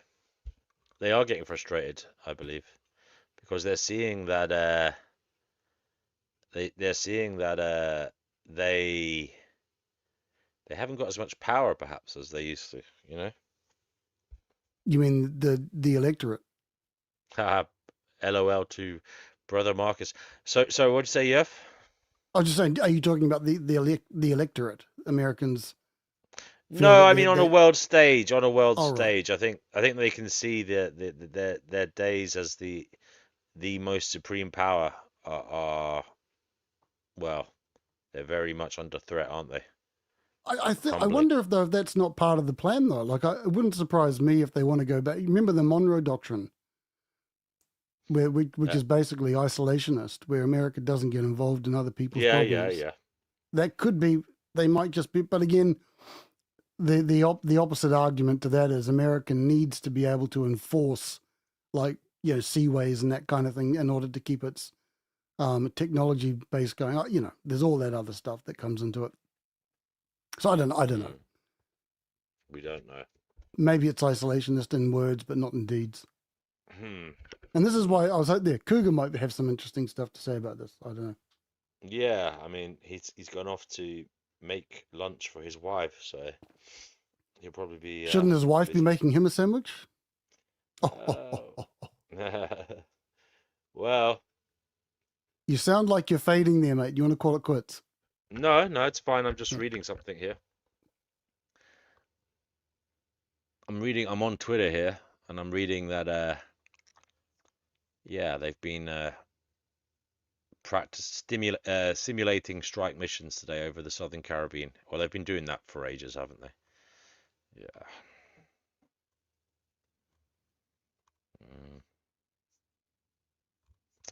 Okay. Well, anything else to say, folks? No, I was just interested in what Cougar said. That's why I came on. So okay, brother. Okay. Life. Anything to say? Unless anybody else comes on, we can end the show, I suppose. Unless you want to stir up some more conversation, life in this stagnant pond. Well, I wish Chickpea was here because I got cut off the other day and we didn't get to finish our conversation. What were you talking about? We were talking about veganism and she was disappointed in me for not being vegan. So I just wanted to finish explaining it to her. Oh, okay. I don't know where she is tonight. Hopefully, she might join next time. Or even now in the next few minutes, if anybody wants to hop on to keep the show alive. But yeah, let me just check the news while we wait to see if anybody comes along. what's the story? I heard in the UK they're going to get rid of jury trials. Yeah, for basically they're saying for like less serious crimes, I haven't actually paid too much attention to it, but you know, for the serious ones like rape, murder, etc., terrorism charges, there'll still be juries, but for lesser ones, it's just to expedite the process, you know. Clear up the backlog. Yeah, to be honest with you, it is a bit worrying actually. Now that I think of it, I didn't put too much thought into it, but Well, it it's is it is a terrifying. I little. think it's terrifying. It is worrying, yeah. Yeah. In fact, I should look into that more. It is worrying when you think about it because you're giving more power to the establishment, aren't you? Yep. And the judges are part of that. We've spoken about this before. I mean, judges are just part of the establishment, you know. That's it, fact. And you're giving them more power. Well, I don't know if that's a good thing. Yeah, it's a tough one, you know, with that whole due process stuff. And this is Well, just the way I would approach it. If well, you're it's gonna, not just that, Yerf. They've got bigger okay, problems. I mean, there's not enough prisons. There's not enough prison places here. So what they're well going to maybe, do? Speed up maybe the they should fucking. stop arresting people for just nonsense stuff, you know. Yeah, there's that as well. But yeah, there's that. But obviously, if they expedite the kind of the process of getting people through the courts, then you know where are they going to put them all? If they like, what's going to happen there? It doesn't Well, make any sense. that's what I was just gonna sort of drive at. I think if you're Mm, gonna make it that a judge can be the jury, can be basically the jury and the executioner, mm. the judge, jury, then I think in terms of due process, you need to lower the kinds of penalties that can be given in those cases. Like, for example, imprisonment should be off the table, perhaps. Yeah. But then, I mean, I don't know. I don't know what type of what cases. I'll have to look at it now, actually. Mm. But and I saw I So saw basically, someone anything less than 3 years, they're saying. Anything less than 3 years. yeah, I have the 3 years is a long I, time, I, man. I, yeah, it is a long To be time. chucked into prison, man. I mean, like one guy noted, you know, I thought this was an interesting exchange on X. You know, one guy was saying it's a good thing because, you know, no one needs a jury trial for, you know, if you stole someone's phone, for example, stole someone's phone on the road. And then someone replied saying, yeah, but how do you know the accusation wasn't made by someone who had a personal vendetta against the person Exactly. and all this And kind of how stuff? can we? And yeah, I think that's true. I think that is true. You know. So basically, yeah, like things like theft, fraud, assault. You know, that's normal assault, not aggravated. Mm, mm. Well, there'll be the types of cases that, you know, could be just heard by a judge. You know, like real hate crimes. You know, that would probably be would need a jury. So if it was racially motivated or you know, some kind of hate crime involved in the assault, then that would bring it up because I think the minimum sentence could be like 5 years or something in those ones. Maybe yeah, 5 or 7. I can't remember what it is. But yeah, it is interesting. I don't like that 3 year thing. I don't think judges should be able to. I mean, 3 years, man. You know. Anyway, I mean, there are a lot of cases where they don't quite know which it is yet. You know what I mean? As they're going through the court, they don't know whether That's it's going true to be too. true. Yeah. So what they're going to do in those situations? Is there going to be like a pre-trial fucking? You know, there already is. They have the CPS, the Crown Prosecution Service, that decides these things. But yeah, I wonder I if don't it know, puts mate. more. If it makes it easier. I worry about all this kind of. Basically, I worry about.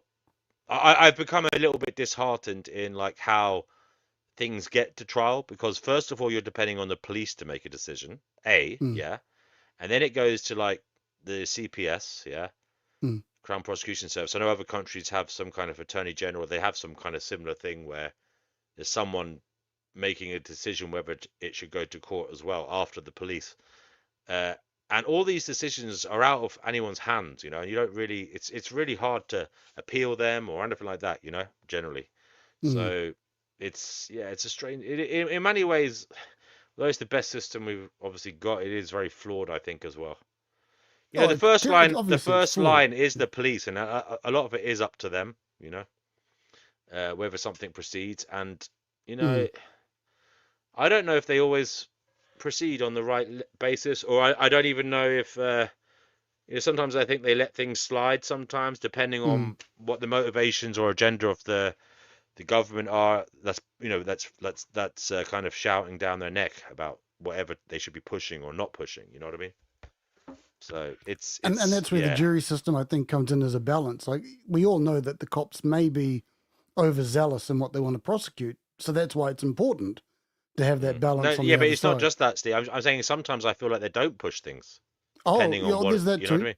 Yep. Because I heard that they were bringing in they were told not to like push as many like people from ethnic backgrounds through the courts. You know what I mean? Are you serious? Yeah. Well, you just don't know. You just don't know what Is goes that on, do right? you? Oh my goodness.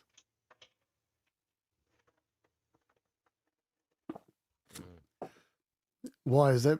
I don't even know if you want to have that conversation here and now, but Jesus, really, that's awful. Let me see. Man, if that's official policy, that's insane.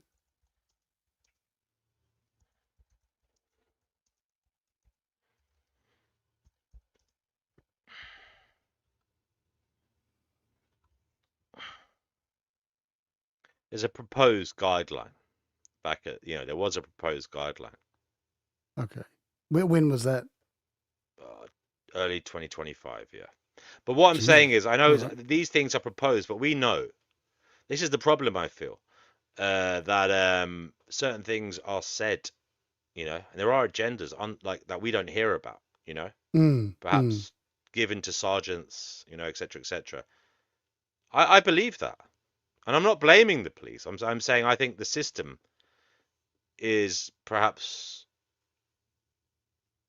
well, let's just say it's not perfect, and it is. There's some worrying elements I've become aware of, like that. A lot of it is left up to the liberty of officers, and I feel like sometimes they're being led one way or another by government, or by some agenda Mm, mm, outside of the spirit of the law, which is meant to be there for everyone, Yeah,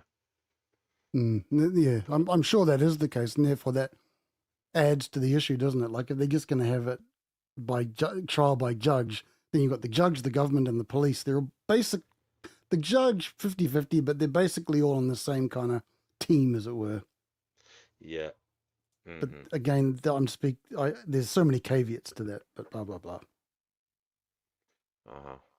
Well, I mean, this is what I'm addressing in my book. This is the whole system of life slavery. It's not just imposing life; it's putting them into this oppressive legal system.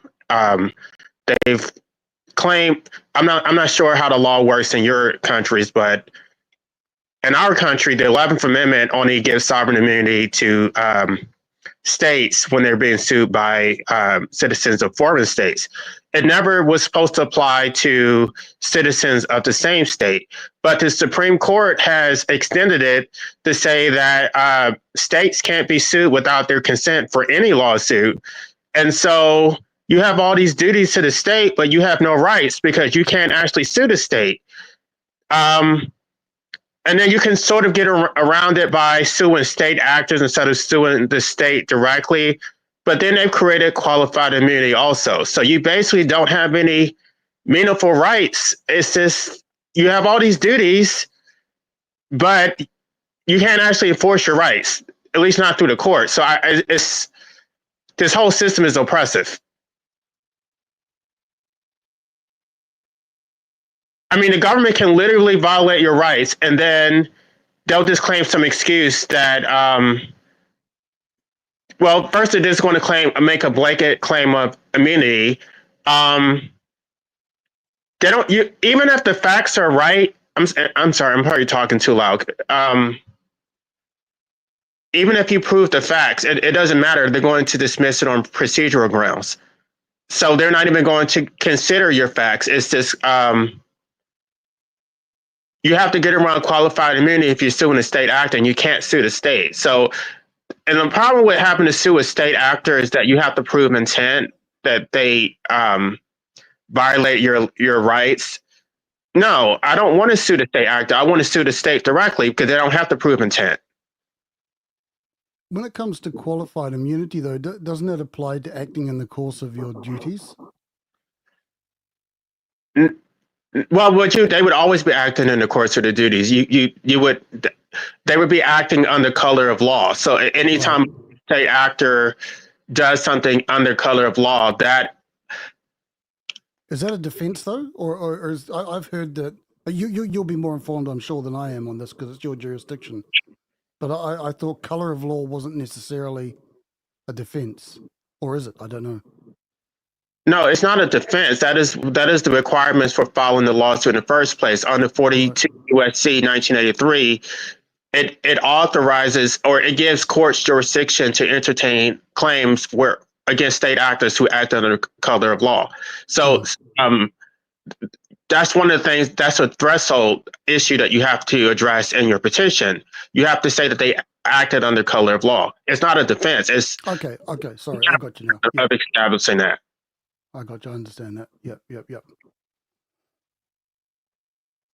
But do you have like? I'm just like can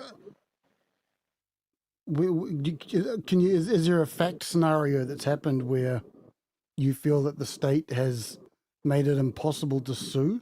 Like I understand that you're talking at a high level theoretical level, but I'm just not sure how that applies on the ground. No, I mean, I could go with my personal stories, but it's not. The problem is the way that the statute is written is not the way that's actually being applied. So the statute makes it's a very low barrier to actually sue a state actor, but in practice, the courts have created qualified immunity, which there's two elements. You have to show that they violated clearly established law and that they did not act in good faith. So the whole good faith is impossible because you don't know what their intent was. Like a police officer could literally take your life, but you can't. I don't know what their intent was. Like they can just claim that they thought you had a gun, right? But then the first one, clearly established law. So they got that so wrong.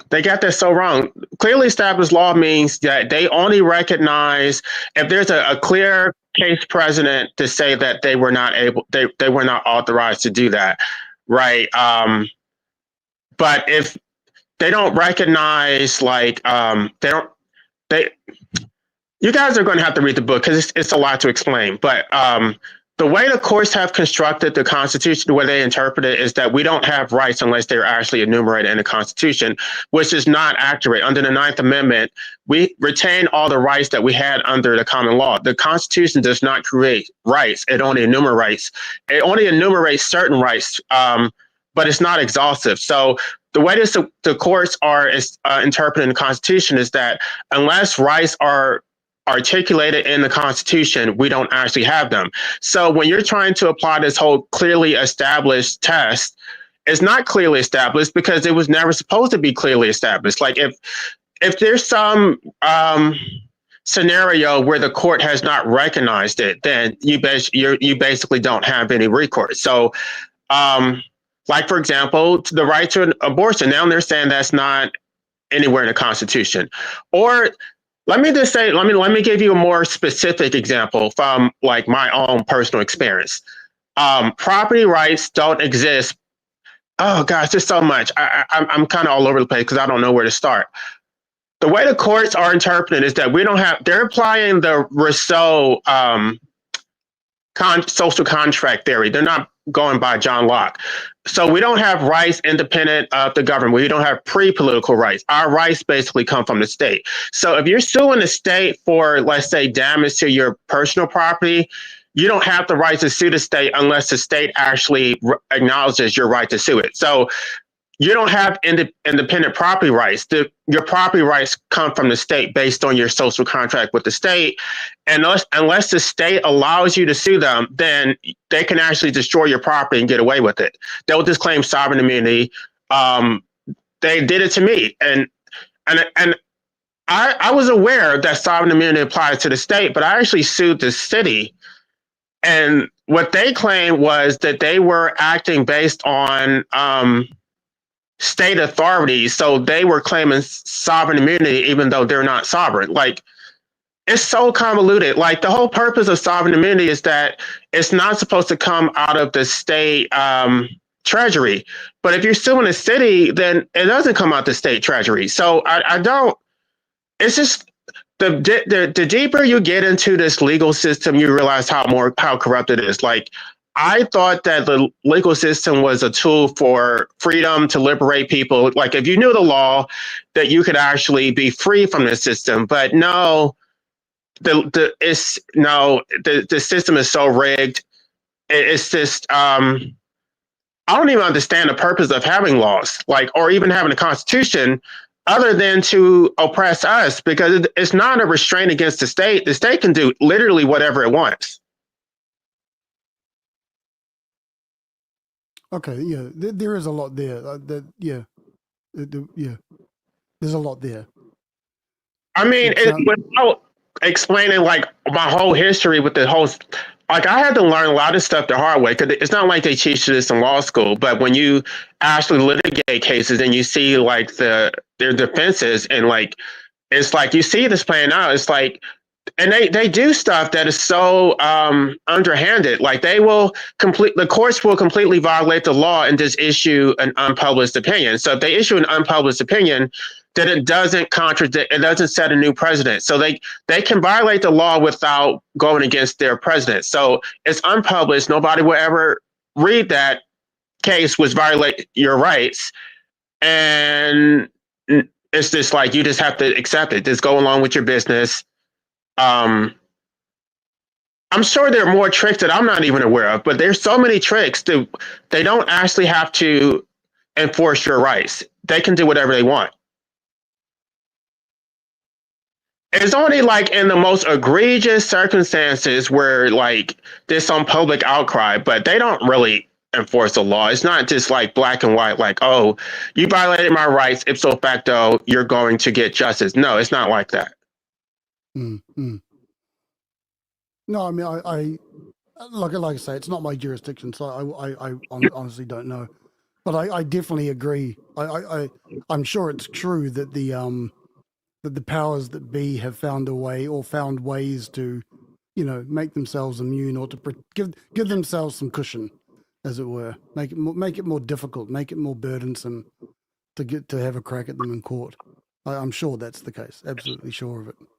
Well, and then the average person can't afford to hire an attorney. That's another thing. The attorneys have given themselves monopoly over the practice of law, where they get to charge hundreds of dollars an hour, and so an everyday person is not going to be able to afford to pay an attorney $800 an hour. So, if you don't have your own understanding of the law, you're completely screwed anyway. But even if you do have knowledge, that's not going to save you either. Like. I don't think it's always there to protect the average Joe, unfortunately. I mean, money talks really in the legal system, doesn't it? Money will set you free. Yeah, absolutely. Money will wipe the slate clean for you.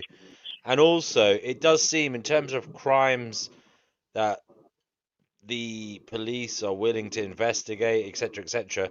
Sometimes that comes down to money as well. They'll investigate it when someone's lost a lot of money or it's a high value situation.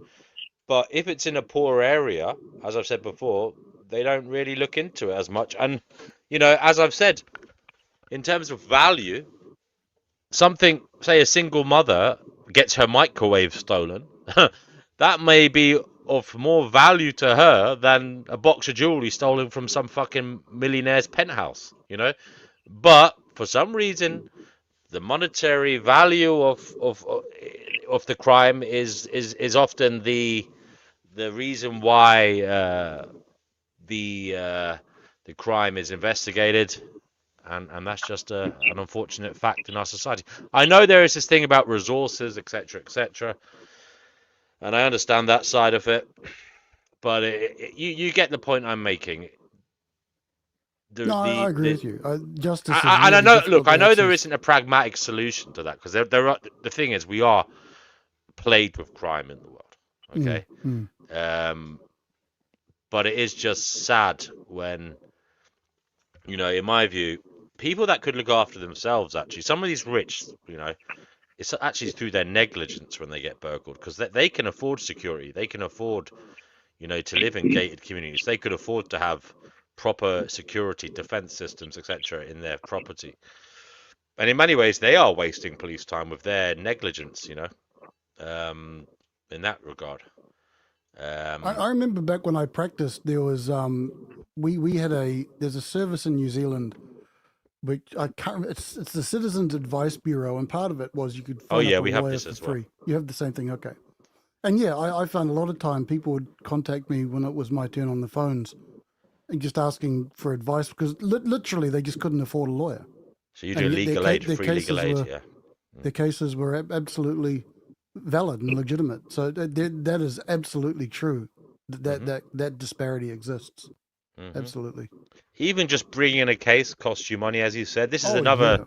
part of the establishment. You've got to pay a lawyer, and the judges can be very pompous. They'll throw out frivolous claims, but sometimes they'll give a bit of a nod to them if a barrister's put it through, or And or also, if you applied to don't the use court. a barrister or someone who's qualified to stand before the court, your forms have to be right. And the judges, if you represent pro se, judges tend to give you a bit more lenience, but not to the extent that you can just file nonsense documents. You have to make sure that your documents conform to a certain standard, which is difficult because if you don't know how to do that, you just don't know how to do it. And why would you know how to do that? Maybe AI will help it become a fairer system.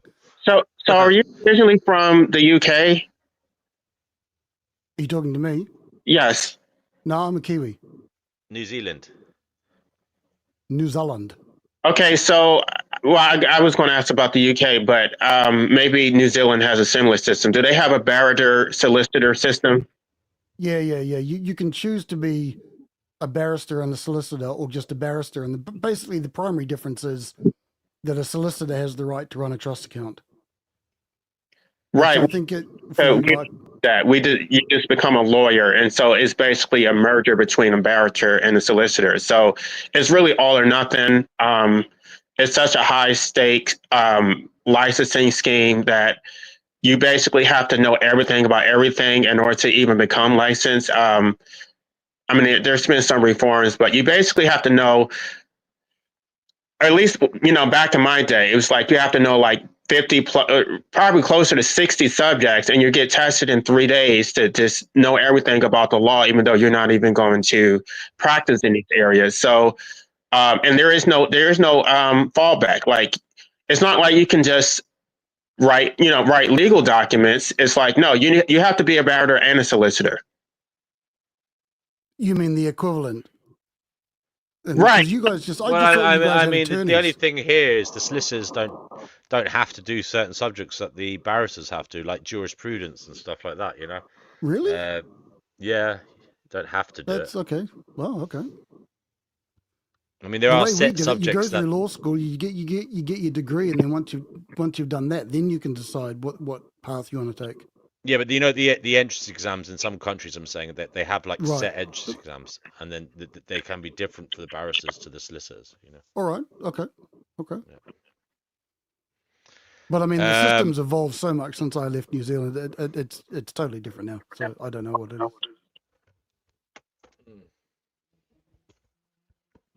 Back in my day, says Brother Marcus, they were the days. Back in my day, everything was perfect and wonderful. Let's go back. So if anybody else is there and wants to join, now is the time. But what I was going to say is that under common law, like private citizens would prosecute their own criminal cases. But now you don't prosecute your own criminal cases. You have to rely on a district attorney to do it, which the district attorneys have their own prosecutorial discretion. So they may not think that your case is worth their time. So they may just decide that, okay, well, I'm sorry that happened to you, but we don't want to pursue this. So it's so convoluted. It's like, why do I need to go to a district attorney to beg them to prosecute my case? Like, the whole system is just so corrupt. So what was that? But I can see both sides of that. Well, okay. The reason why this is a problem is because it's the state. It's the state's interest that is being taken into consideration. It's not your interest. It's the state has an interest in public safety, whatever. The fact that you had your microwave stolen is secondary. It's like, okay, well, we're concerned with our interest of crime, so um, we don't think your case is important. So screw you. You just have to accept that your microwave was stolen. You just have to accept that your car with your tires were slashed. This is not something that we want to deal with. So I take your point. I take your point, but I think on the other side of that, we have to. I think we should be careful not to rush too quickly to the conclusion that there's anything like devious or corrupt going on. It could just be a simple case of resources. In a lot of cases, they just don't have the resources to prosecute a microwave theft. That I'm not saying that corruption doesn't exist. I'm just saying we need to be careful. We should arrive at that conclusion very slowly and very deliberately, rather than just that's what it is. right, but they're going to claim a lack of resources after they have constructed the system to be this way. They're the ones who decided that only district attorneys can prosecute criminal cases. They're the ones who decided that. I mean, they created all these standing requirements and like all these legal hurdles that you have to jump through. They've made it so difficult to prosecute a case, and then now they want to talk about how their resources are constrained. Yeah, and again, that's fair. That could very well be the case. But again, there has to be some barriers in place, because you can't just prosecute every single whim, like every single case that's brought to you. There has to be some threshold. Why? We have a small claims court. There could be an equivalent. To small claims. That's what that's for. No, but I'm saying there could be an equivalent in the criminal side, that there could be like low-level petty crimes that courts can actually address. There's no reason why you should let any crime go just because they're saying that their system is overburdened. I don't care about your system. I care about my rights. And I also care about the people who are accused. I care about their rights as well. Like, I don't think that you should be able. I understand private prosecutions exist, but when you're talking about criminally penalizing people, I think that's a higher stakes game in a lot of sense, in a lot of ways, and I think there should be a threshold. There should be barriers to prosecuting people. I agree with that. I'm on board with that. Wait, the whole reason that they created courts in the first place was to stop violence. So, because basically back in the day, people resolved their disputes through gunfights or some other, battle out on the streets. So, if you're going to take away people's ability to go to courts, then basically their remedy is going to be to go back to the gunfights. Why are you telling people not to take the law into their own hands, but then the law does not actually redress their grievances? So what's the point of resorting to the law? Like it creates a whole system of anarchy. I'm not sure why anybody would support statism, because it doesn't serve unless you're wealthy, unless the system actually works for you. But for the everyday citizen, this democracy, the way it's been constructed, does not benefit you. It's a hurdle to even get anything out of democracy. I think we're coming at this from two different starting points. My understanding is that you're looking at it from the point of view of making it easier to prosecute people for crimes. I'm coming at it from the starting point of it should be difficult to prosecute people for crimes. Well, no, I'm coming at it as that the state should not be the gatekeeper in the first place. It's the state should not be the state should be neutral. It should not be gatekeeping at all. Okay. Okay. Do you think that private citizens should be able to force someone to defend a case, which, if they fail to defend it, could result in a criminal record without the state? Do you think that should be the case? I would say yes, because that is the way it was in the common law. The problem is that it wasn't as complicated as it is right now. You didn't have to have a special knowledge of the law. It was very like plain English. It was just you present your case, I present my case. But now you have to actually hire a lawyer to defend yourself. It shouldn't be this way. It shouldn't be this complicated. So if it was like the way that it was under common law, then I don't see a problem with it. Okay. Again, I just, like I think I said earlier in the conversation, I'm a due process extremist. And as much as I abhor certain things, I think it should be difficult to prosecute people with the risk of imprisonment or a criminal conviction or, financial penalties. I think that's what the civil system is for. You can sue them civilly with a lower burden of proof. Criminal stuff is different. Criminal by definition is done by the state. It's just by definition. That's not the way it was, though. Under common law, it wasn't that way.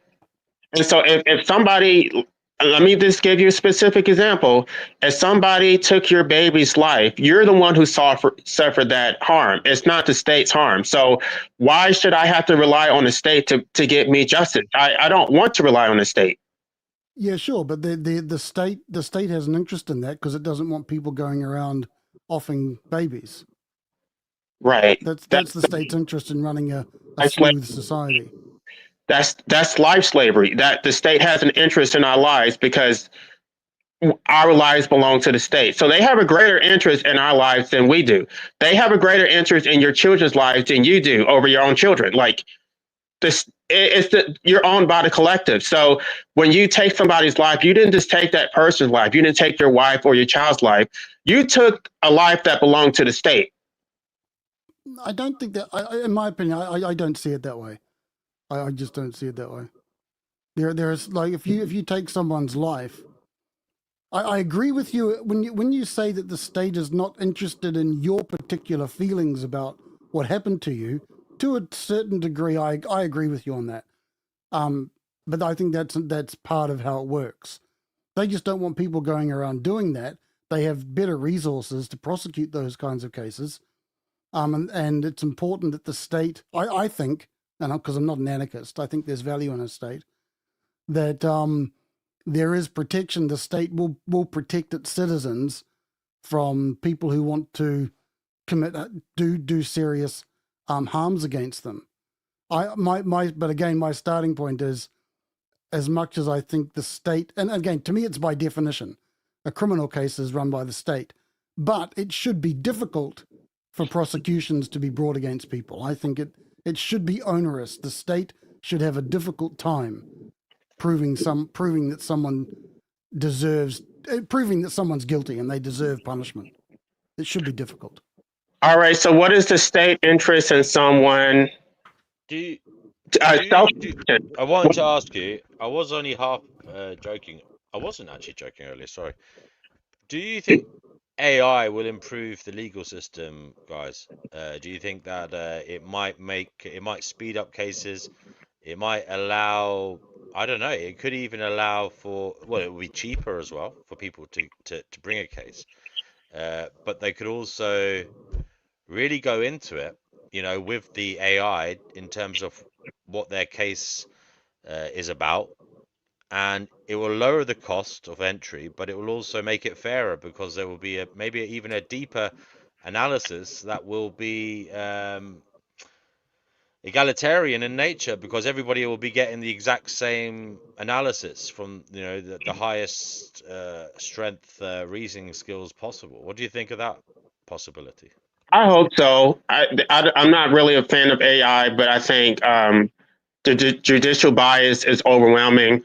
I think that the barriers to even get in the courtroom are so difficult. I think if you get rid of the profit incentives that if people, and you could actually have more pro se representation, and then lawyers are basically taken out of the picture because AI is going to write your documents, then that would create a fairer system. I think lawyers are the problem. I think the Yeah. fact that judges have so much deference to lawyers and they have What way? I wonder what way would it work? You'd have to upload your evidence to the AI system. I suppose you could do that. You could get doctors, you could get police reports, etc. It could all be involved in this centralized system. So yeah, I mean, it is. I think I it's think quite feasible. the problem with AI and law is that AI doesn't do very well with new fact situations. That's the whole That's reason the true. law evolves. I don't. You're right. It doesn't. It doesn't.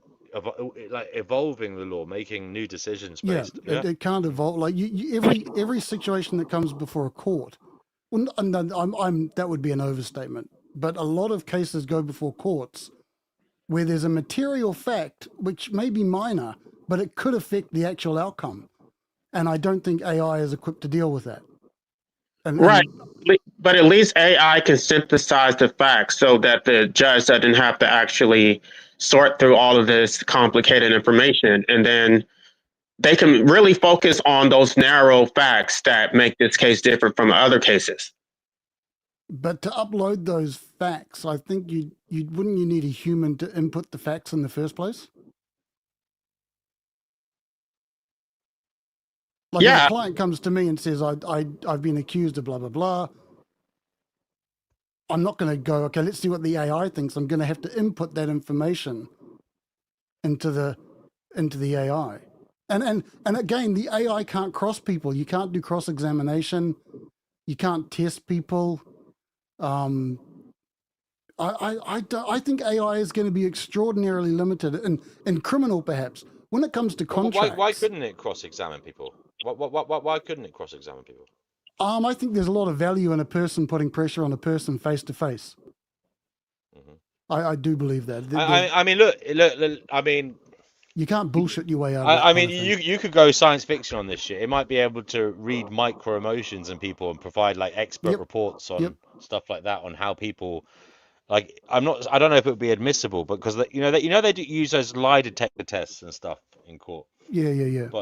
But you could have AI reading people's facial expressions and seeing if there's any changes and talking about. But the standard, because AI hallucinates so much. That's true. I mean, the thing is, you're right. There are. I wouldn't say it's ready now, but do you not foresee that it could be one day? Well, look, I mean, who's to say? I mean, everything's an algorithm, and there's only two types of algorithms: those that we've worked out and those we haven't.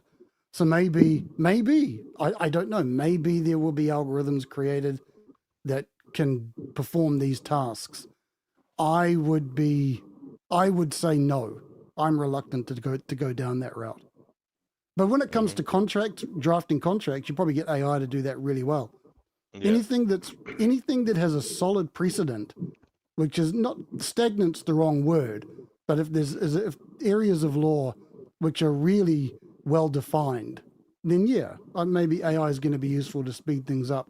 It can be useful for finding precedents. What it might do is it might speed up the kind of pre-trial analysis. You know what I mean?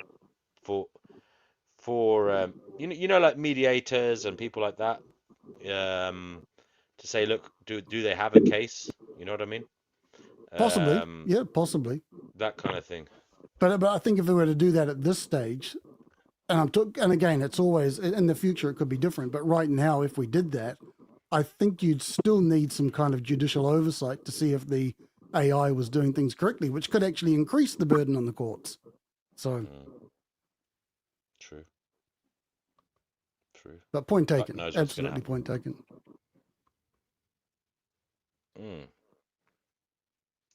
I don't know. I think I can't recall. You probably have, but I can't recall you talking about AI before. Where you think it's going to go? Are you worried about it? Are you talking about in a legal context or just in general? In general, whatever you want to bring into the mix. I think it's going to take away a lot of people's jobs. It's going to increase surveillance. It's going to make it easier for the state to oppress us. I think a limited AI, like what we have right now, is not really a problem. But I think AI is really going to take over everybody's day-to-day operations. Like they're just, AI is going to be all knowing. And yeah, I don't think there's going to be any freedom once AI takes over everything. Yeah, I would tend to fall in line with that. Yeah, yeah. Very basically, I'm on board with that. Once AI gets a foothold, if again, there are different paths it could take. We've had this discussion so many times, but if I think it's true that it could create a prison that's actually impossible to revolution yourself out of. You know, it could be the change. This time it's different.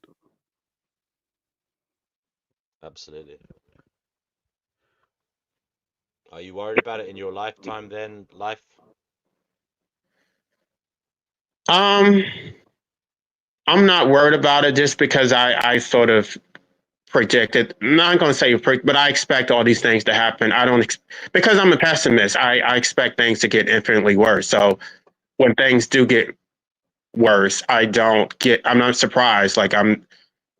To me, it's just the way things always go. So if things got better, then I would be surprised. But yeah, I expect things to get worse. Always look on the bright side of life. Yeah, and this has been your kind of life outlook, at least in your adulthood. Is that right? Abolitionism. Yeah, And have you ever been therefore pleasantly surprised when things have gone better than you expected, or things have no. gone well? Every time I get my hopes up, I'm like sadly disappointed. So I don't get my hopes up anymore. Like if things go fine, then great, but I'm not going to expect it. Like I always expect the worst. So are you telling me you've never been pleasantly surprised in your lifetime? Not anything major. I mean, like Okay. not anything that that actually like had a major impact on my life. It's What almost like about like like the more I understand human nature, the more I understand the legal system. Like it's like I become even more pessimistic because it's like, yeah, if I was ignorant, then I could actually have some type of optimism, but I know too much to be optimistic.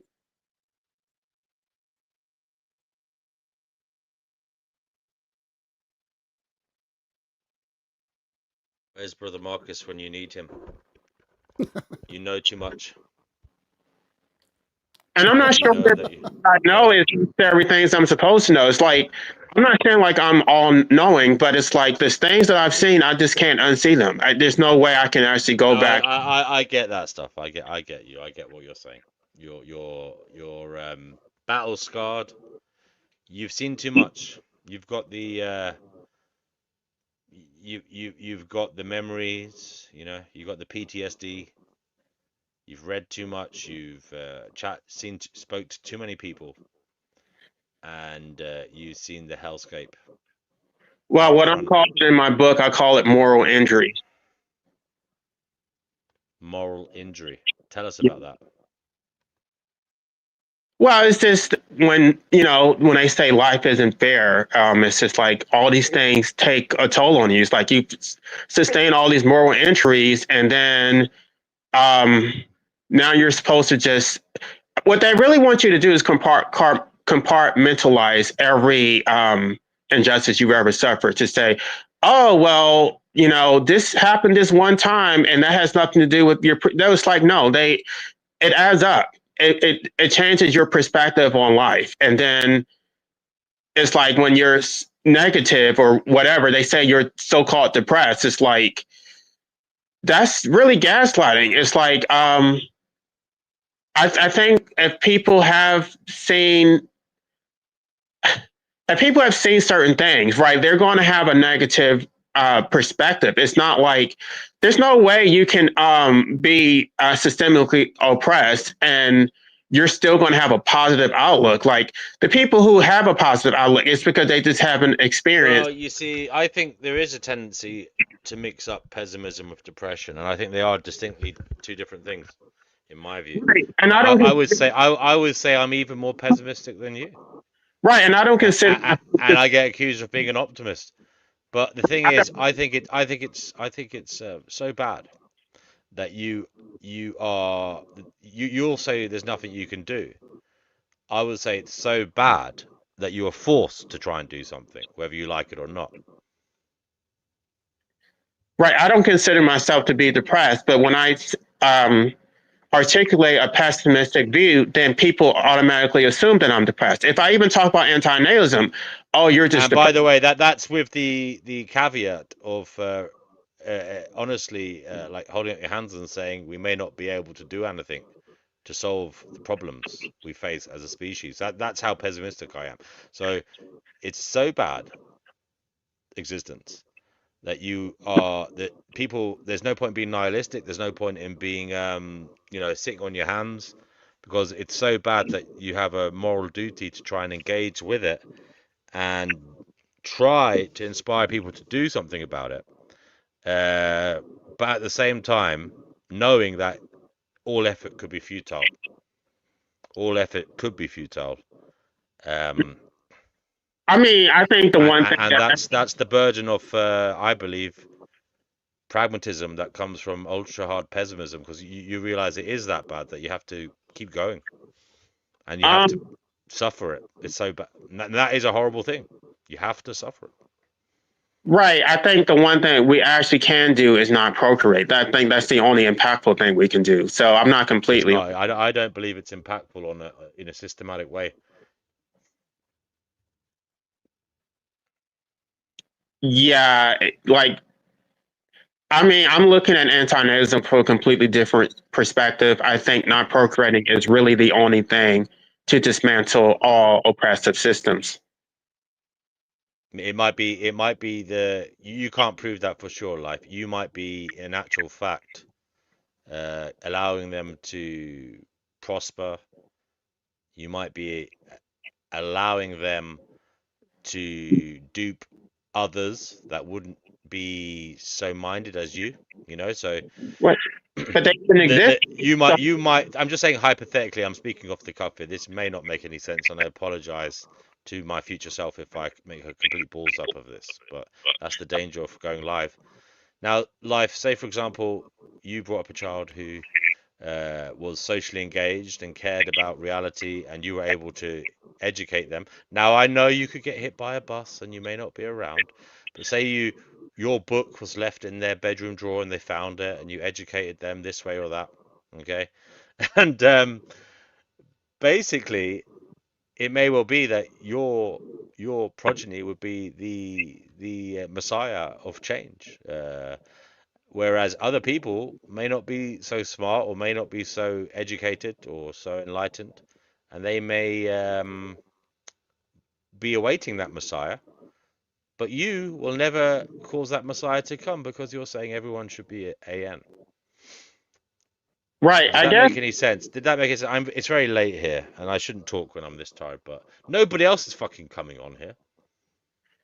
I I guess my problem, I want to step back for a second. This whole clinging to this material world. Like when I was a Christian, I was not really like a worldly person. I was more spiritual. So I didn't have this clinging to life. Like I thought my afterlife was more important. I'm not a Christian anymore, but I still don't understand this obsession with worldly things. Like making this world a better, like I don't care about this world. Like I don't want to exist. Like if they want, they can take this world and turn it into a complete hellscape and just off each other. I don't want to be a part of it, and it's not my responsibility to make it a better place. Like this is their world. I'm trapped in their world, so they're the ones who need to fix it. Maybe they will. They're not going to, because it's every man for himself, and nobody's willing to make the individual sacrifice to actually improve the system. Like maybe there's some people, but That's another overgeneralization, and that's why I qualify it now. Like it's not everybody, but most people are really selfish. They're not going to make the sacrifice to actually do what is necessary to make the system better. What they're trying to do Are you selfish? I'm sorry? You're not selfish? I've had to learn to be. I'm not naturally selfish, but I've become selfish because if you're not selfish, then you get completely demolished. Like if So, you in what way were you not selfish? that I always put other people's needs first. I never considered myself like Was that well, look, I'm not look, I'm just going to play devil's advocate. Is it possible that that was just a selfish ploy to try and get attention, to try and befriend people? That you no, weren't actually that altruistic. You were just trying to butter people up and be nice to them so that they'd like you for your selfish reason of trying to feel okay. no, that's not true. It By and the I way, didn't there's nothing really wrong with that. I believe in win-win selfishness. So if you're trying to be happy and you're making other people's happy, then that's good. I didn't understand why I was doing it, and one of my friends had to point it out, and then he really gave me like he exposed me to Ayn Rand, and then I really had Why to keep. even write a book if it's not your responsibility? I mean, I've said this kind of thing before to life, and it is a great. Thank you for that pertinent Can question, I answer Farhat. your question? Like, And I've said to him before, he doesn't have any duties. People shouldn't have duties. Then why do they have a duty to follow anything he says? I'm telling You them know. to not have a duty. You don't have to follow me. You don't have to follow anybody. I'm telling you that you don't have a duty to anyone but yourself. Now, to finish answer your Well, if question. that's the case, why not do as thou wilt, as Aleister Crowley would have said? All right. So answer your question. No, it wasn't that I was trying to please like because of my upbringing, because my mom was so abusive, I didn't have any self-esteem. I was never taught to put myself first. I was always taught to put other people first. So it wasn't even like I was consciously deciding that other people came first. I just didn't see any value in myself to where I thought that I could put myself first. So now I had to really take a step back, and this is the reason why I think altruism is so dangerous because it does teach that everybody comes first and you have no value in your own life. And so I had to reevaluate all of that. And Ayn Rand was really the philosopher who helped me to get there. And now my whole outlook is so different. I do not believe, I think that putting other people before yourself is completely unethical.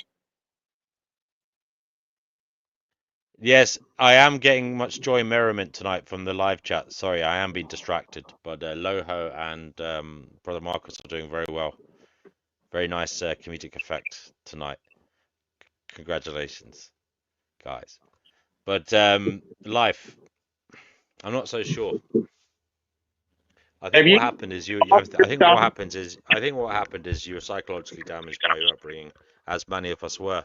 Now, it's not that and I still think you were choosing, like you weren't choosing to do something. You were conditioned by your upbringing to behave in a certain way.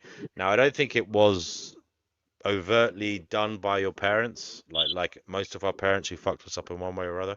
I don't think it was on purpose. It just so happened that the environment we grew up in caused us to behave in a certain way, and that was because we as individuals wanted to flourish and survive, and so we picked the path of least resistance. When I say picked, that sounds a little bit like we're blaming. I'm blaming us or blaming you. I'm not doing that.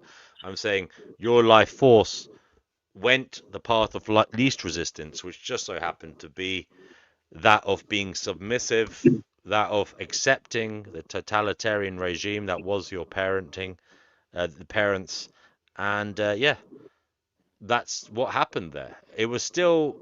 I don't know if there's any difference between that and anything else. Like it is just the self trying to find a way, is it not? Life abolitionism. I think my first instinct was never to think about myself. It was always to think about my mother because if I didn't, I was going to get punched or slapped or beaten with an extension cord. So it really, and I didn't know this. Like when I went out into the world, like as an adult, like it carried on. It's like I always put other people's first. I always was self No, aware. again, I don't. I think you just did that because of your trauma, brother. And I don't think it was a conscious thing. I think it was your conditioning, as you said. And I don't think. I'm sorry to say this, and this is brutal, and it's something I've had to accept. And sometimes people are no better than anyone else. It's just that their life force was trying to survive, and that was the way it coped, was by becoming. If you want to get Nietzschean about it, you were the slave, and they were the master. Okay. in that scenario. It doesn't mean you were a weaker person or a bad person. It's just that they were the cards that life dealt you, and you were making the most of a situation by doing the intelligent thing in that moment, which was to survive. Actually, we're all driven to survive. So your body, your mind was choosing the intelligent action, because it would have been delusional to try and get the upper hand in those situations, okay? Because there was a malevolent force around you, okay? So you were literally doing as you could to survive, but there's no applause for that. There's no well done. It is just what it is. Right, but Life finds a way. I always thought it was wrong to be selfish. Like I thought the people who were selfish, like there was something wrong with them. And when I listened to Iran, it was like, okay, now I Tracking, understand. do you want to come on? Sorry, I'm just welcome retro. Anybody want to come on? Tracking, welcome. And we've got someone. I think there might be someone here coming to the door. I hear little footsteps. Let me just see. Oh yeah, there's the bell. And I believe There is a newcomer. There is a newcomer. There is a All right, I'm gonna newcomer. have to There is a put newcomer. a little There overlay is a on. newcomer. There is a All right. newcomer. There is a Thank you, newcomer. Butler. There is a You shut up now, newcomer. Butler. There is a newcomer. There is a Butler, shut up. newcomer. There is There a we go. newcomer. Oh no, There is a still going. Sorry. newcomer. Shut the fuck up. Can't get the staff these days. Now I have Green Soul here. I don't know if Green Soul has been on before, but Green Soul, you're on the show. Greetings and salutations. How you doing? Hel- Yeah, I've been here Hello. before. Okay, Yeah, I've welcome. been here before. What was your Yeah. previous name? Oh, it was Green Soul. It was always Green Soul. Okay, sorry, brother. I get a lot of people passing through. Nah, You I should have change come. my icons a lot. That's the Okay. problem. Yeah, because I come up with different icons. I don't keep it the Okay, same Green one. Soul. Well, have you got anything to say related to what we've been talking about? If not, we'll let life abolition, life abolitionism finish their point, and then we'll move on to whatever you want to talk about. No, I think I heard Ayn Rand and the philosophy of selfishness. Um, yeah, I'm pretty familiar with the philosophy, but I would just say this: I don't take it to extremes. Like, yeah, you could be selfish, but you can't be too selfish, right?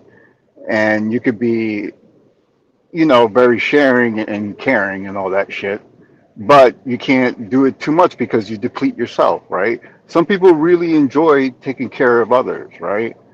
And it brings them joy because there is some sort of reinforcement there. But like when you do it so much, you're not taking care of yourself. How can you take care of others, right? So like some people find joy in that. Like so, That's when you become like toxically codependent or something. yeah, exactly. You're hurting more than you're helping. Have you ever been codependent, Green Soul? Not really. Not No. really. I was able to kind of catch shit, you Well, that's know. good. What about you, life abolitionism? Obviously I was codependent. I couldn't make any decisions unless like it comported with what my mother thought. So Yeah, sorry, I know that. I know that in your upbringing, but I mean, did that manifest as a mode of behavior generally for you when you were socializing, making friends? Did you become codependent? yes, I could not make decisions unless I like confer with other people to see what they thought about it. Mm. And how did you break out of that, or have you managed to break out of that vicious cycle?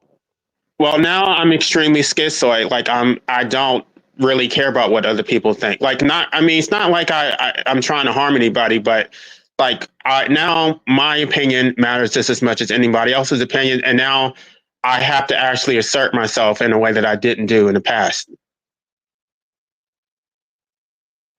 You make it sound like there was a pre-schizoid time in your life when you weren't so schizoid. No, I wasn't schizoid. I was very codependent. Like I now I'm very introverted. Like, are you telling me that your schizoid nature is not due to some neural pathway difference, or No, um, no, it's it I are you saying you're making it sound like a conscious choice? No, okay. Schizoid, like they're the psychological experts are there. They don't all agree that schizoid is actually a personality disorder. Many of them do think that it's a choice because, like I said, introverts are not antisocial; they're asocial. So I can be social. I just don't want to be social because when I'm in mixed company, I feel like everybody else's needs are going to take precedence over mine. So I prefer to be alone. Um, yeah, I was codependent before, but I found that if I stick to myself, then I don't have to put other people's needs first. So I am very empathic. And so the only way to avoid having that energy, like, in my consciousness is to just not be around people. So I don't want to see the homeless. I don't want to hear people's sob stories. I just don't want to hear it because if I listen to it, then I'm going to get sucked into it. But are you kind of like prejudging in a sense without even give it a chance to interact? Well, after doing this for years and years, I'm not sure how I'm prejudging. This would be based on my lived experience. Correct, but like let's say if you're in a crowd or something, and you said that you don't want to interact because you already like feel like they're going to do something because of your experience, right? No, So it's I, not going to do anything. It's how I'm going to respond to it. If I listen to their stuff, then I'm going to get sucked in, and their problems are going to become my problems. but it doesn't have to be. That's the way my mind works. So I just don't want to hear it. So my defense mechanism is to not engage in the first place. Yeah, but you're going to end up being alone. I want to be alone. Oh, okay. Okay, that's your goal, I guess. You know. I would think that people want to interact with other people. Like that's what makes like relationships, right? So Right. That's like, the thing about being schizoid, though. We're not like other people. We But prefer to be. I mean, you've been in long-term relationships before, right? Life? No, Oh, you haven't. Okay, but you've had relationships. You've had long-term friends. I've had friends, but at this point, I've cut everybody off except for my brother. Okay, okay, but you've mentioned him before. How's that going for you? Well, I have a good relationship with my brother because I think my brother is the only person who actually understands me. We had a similar upbringing, and so I don't really have to explain myself to him. Like the things that I do or the way I think, I don't know. I think people are taken aback by it, but with him, he already gets it. Y- I understand where life abolitionism is coming from. I totally get it. I'm just wondering, like, I was away for a few seconds there. Life, I've heard you call yourself schizo before. Is that actually a diagnosis, or just are you using that as a rhetorical device? No, it's a so-called personality disorder, but they don't agree that it's actually a disorder because Have you been diagnosed as a schizophrenic? are you it's schizoaffective? not schizophrenia though, is it? It's not schizophrenic. schizophrenia. That's what I'm trying to say. It's not schizophrenic. No, no. It, It's It's a type of personality where you kind of you're not antisocial to the degree that you're malevolent towards other people, but you just don't need other people to you don't have a drive to socialize. Is that right, Life? right. I mean, And also you have a kind of unusual narrative in that your narrative is very internalized and I don't know. It seems to be not outward looking or something. Is that right? It's So, not but connected is to this others. something that you got to die? Like a professional gave you this label, or is this something you just worked out for I yourself? had all the traits, and I have like pretty much all of them. So, It's not okay, so the answer is you haven't been diagnosed in any way in this regard. diagnosed. I know myself better than some Okay, psychologists. all right. So you're using it as a rhetorical device. All right, that's cool. So you have oh that oh I clarifies didn't know that. things. I thought Thanks. you'd been diagnosed Oh, schizophrenic. that's what I thought too. I assumed, I guess. Oh But no! Wait. The only diagnosis that you would need would to say that you actually have a disorder, right? That's what they would diagnose. But if you say you have schizoid or if you have narcissistic traits, that doesn't require a diagnosis. I can say that I'm oh, schizoid oh without a really? I only need a diagnosis for the actual disorder. I think that when you say that you're schizoid, people are going to presume that you've been diagnosed. Yeah, Right. exactly. They don't know what schizoid means. They're thinking that I'm schizophrenic, and that's not what it means. So I'm using the word correctly. They just don't know what it means. Mm, Interesting. yeah. I don't think But I you mean, are using the word. I don't think, with respect, I don't think you are schizoid. Actually, now that I come to think, because they're used. They're a lot of the time they don't need other people. That's the thing. They don't need other people. You wouldn't be on this, I don't believe, if you were schizoid. You would be on this panel.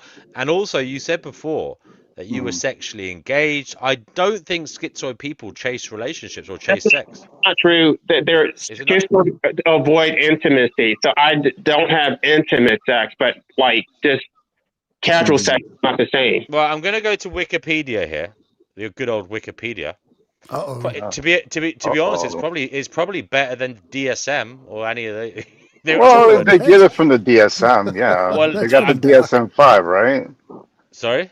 Yeah, they got the DSM-5 Yeah, right they got now. a DSM. What's the other one? There's another one, isn't there? There's a The competing. DSM-4TR. No. There's another book that competes with the DSM. I forget what it is. Anyway, it doesn't matter. Uh, I don't know.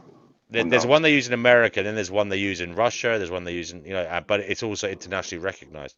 I forget What what they're it's called. telling you is a disorder. I'm not saying that I have a disorder, but it says So schizoid. let's go through some of the things here. Okay, and ask Lack me. of Hmm. I guarantee I l- have pretty much all of them. okay, so schizoid personality disorder, right? So if you say to me you're schizoid, I would presume you have schizoid personality disorder. I don't think I have a disorder, but I am schizoid. That doesn't make any Okay. sense. No, Sorry. Yeah. wait. Let's back up. There are people who I are think not. I have cancer, but I don't have cancer. Yeah, it's like that. It's like, yeah, I got a Well, I guess I don't get clarified. No, when somebody can be narcissistic, they can have narcissistic traits, but they don't have to have a yeah, but disorder. they wouldn't.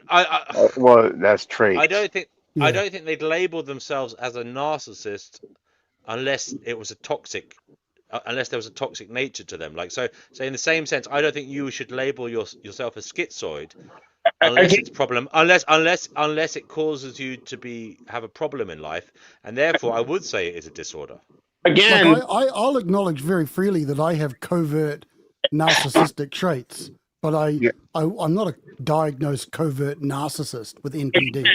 again, the experts don't agree that it is an actual a disorder. They didn't even agree that it should be in a DSM-5 because schizoids are usually highly functioning. So it's not a disorder. I don't think I have a disorder, but you guys would have to research the literature for me to have this conversation. It's not like the other so-called disorders. It's a completely Okay, different. that's fair. But I would say, in my opinion, if I'm going to give you a suggestion for what it's worth. I think saying that I have schizoid traits is different from saying I'm schizoid. I think that's a Yeah, that difference. that would be a little bit more clarified. Like, oh, okay. It's not Yeah, I have 100% traits clear, too. but Yeah. it's better, Well, in my I'll tell you opinion. what, guys. Is it okay to read Yeah, no, go for it. the Yeah. schizoid personality disorder Wikipedia page? Knock So yourself out. schizoid personality disorder is a personality disorder characterized by a lack of interest in social relationships, a tendency towards a solitary or sheltered lifestyle, secretiveness, emotional coldness, detachment, and apathy. Affected individuals may be unable to form intimate attachments to others and simultaneously possess a rich and elaborate but exclusively internal fantasy world. Yeah. So that's what I was talking about earlier. I kind of did say that. I said that, they're not really concerned about the outside. They've got this internal world that they focus on. Other I said associated features include stilted speech. Okay, so that's basically something pedantic neurological. speech. Okay. Yeah, yeah. Um, So this. inappropriately pompous or legalistic or philosophical or quaint, apparently. Oh boy. Um, so yeah, a lack of deriving enjoyment from most activities. Okay. That's interesting. Feeling as though one is an observer rather than a participant in life. Hmm. An inability to tolerate emotional expectations of others, apparent indifference when praised or criticized, being on the asexual spectrum, and idiosyncratic moral or political beliefs. Yeah. Symptoms typically start in late childhood or adolescence. Hmm. Okay. So that would actually be when this all started. So if you say, well, that sounds like me. Well, were you like that as a child or an adolescent? Is this an If actual not, diagnosis? yeah. The Uh, cause of schizoid personality disorder is uncertain, but there is some evidence that it links to genetic risk. mhm, Um, and it also could be linked to other cluster A personality disorders such as mhm. schizophrenia. Uh, Thus, schizoid personality disorder is, well, Yerf was right, is considered to be a schizophrenia-like personality disorder. It is characterized or is diagnosed by, clinical observation, and it can be very difficult to distinguish schizoid personality disorder from other mental disorders or conditions such as autism spectrum disorder, Oh, I with which believe it it. may sometimes overlap. Um, Okay, so the effectiveness of psychotherapeutic and pharmacological treatments for the disorder has yet to be empirically and systematically investigated. This is largely because people with schizoid personality disorder rarely seek treatment for their condition. Originally, low doses of atypical antipsychotics were used to treat some symptoms, but their use is no longer recommended. Okay, and it goes into a bit of the medicine shit, which I won't talk about. It says talking therapy, such as cognitive behavioral therapy, may not be effective because people with schizoid personality disorders may have a hard time forming a good working relationship with a therapist. It is a poorly studied disorder. That's a terrible shame. It's because it sounds like it may harm, may be a hard life. So it's a pity they're not studying it. And there is little clinical data on it because it is rarely encountered in clinical settings. Yeah, because these guys and ladies tend to stay away. Studies have generally reported a prevalence of less than 1% in the population. It is more commonly diagnosed in males than in females. It's linked to negative outcomes, including significantly compromised quality of life, reduced overall functions, even after 15 years, and one of the lowest levels of life success of all personality disorders, measured as status, wealth, and successful relationships. Bullying is particularly common towards schizoid individuals. Suicide may be a running mental theme for schizoid individuals, though they are not likely to attempt it. Some symptoms of schizoid personality disorder, such as solitary lifestyle, emotional detachment, loneliness, and impaired communication, however, have been stated as general risk factors for serious suicidal behavior. So, signs and symptoms: social isolation. So they have a dismissive, avoidant attachment style. So basically, this people with this disorder will rarely maintain close relationships and often exclusively choose to participate in solitary activities. People with schizoid personality disorders typically have no close friends or confidants, um, except for a close relative on occasion. Okay. They usually prefer hobbies and activities that do not require interaction with others. They may be averse to social situations due to difficulties deriving pleasure from physical or emotional sensations rather than social anhedonia. Another potential motivation for avoiding social situations is that they feel that it intrudes on their freedom. Relationships can feel suffocating for people with schizoid personality disorder, and they may think of them as opportunities for entrapment. Patients with this disorder are often independent and turn to themselves as a source of validation. They tend to be the happiest when in relationships in which their partner places few emotional or intimate demands on them and does not expect phatic or social niceties. Okay, so emphatic expression is a communication which primarily serves to establish or maintain social relationships. In other words, they can. So let me just click on this. Give some examples. So basically saying things like how are you doing? You having a good day? These types of things. You're welcome. What's up? All right. These types of things are phatic expressions, and they're generally used to kind of bring people together. But the schizoids don't have any need for that. These types of questions, they view them as silly, which is interesting because we had a conversation, me, Tracking, and American Zombie, and Tracking were particularly against the question, "How are you?" They thought it was a pointless question. So maybe I'm not. Well, I don't want to cast aspersions or say anything, but it is interesting how we have different outlooks on matters.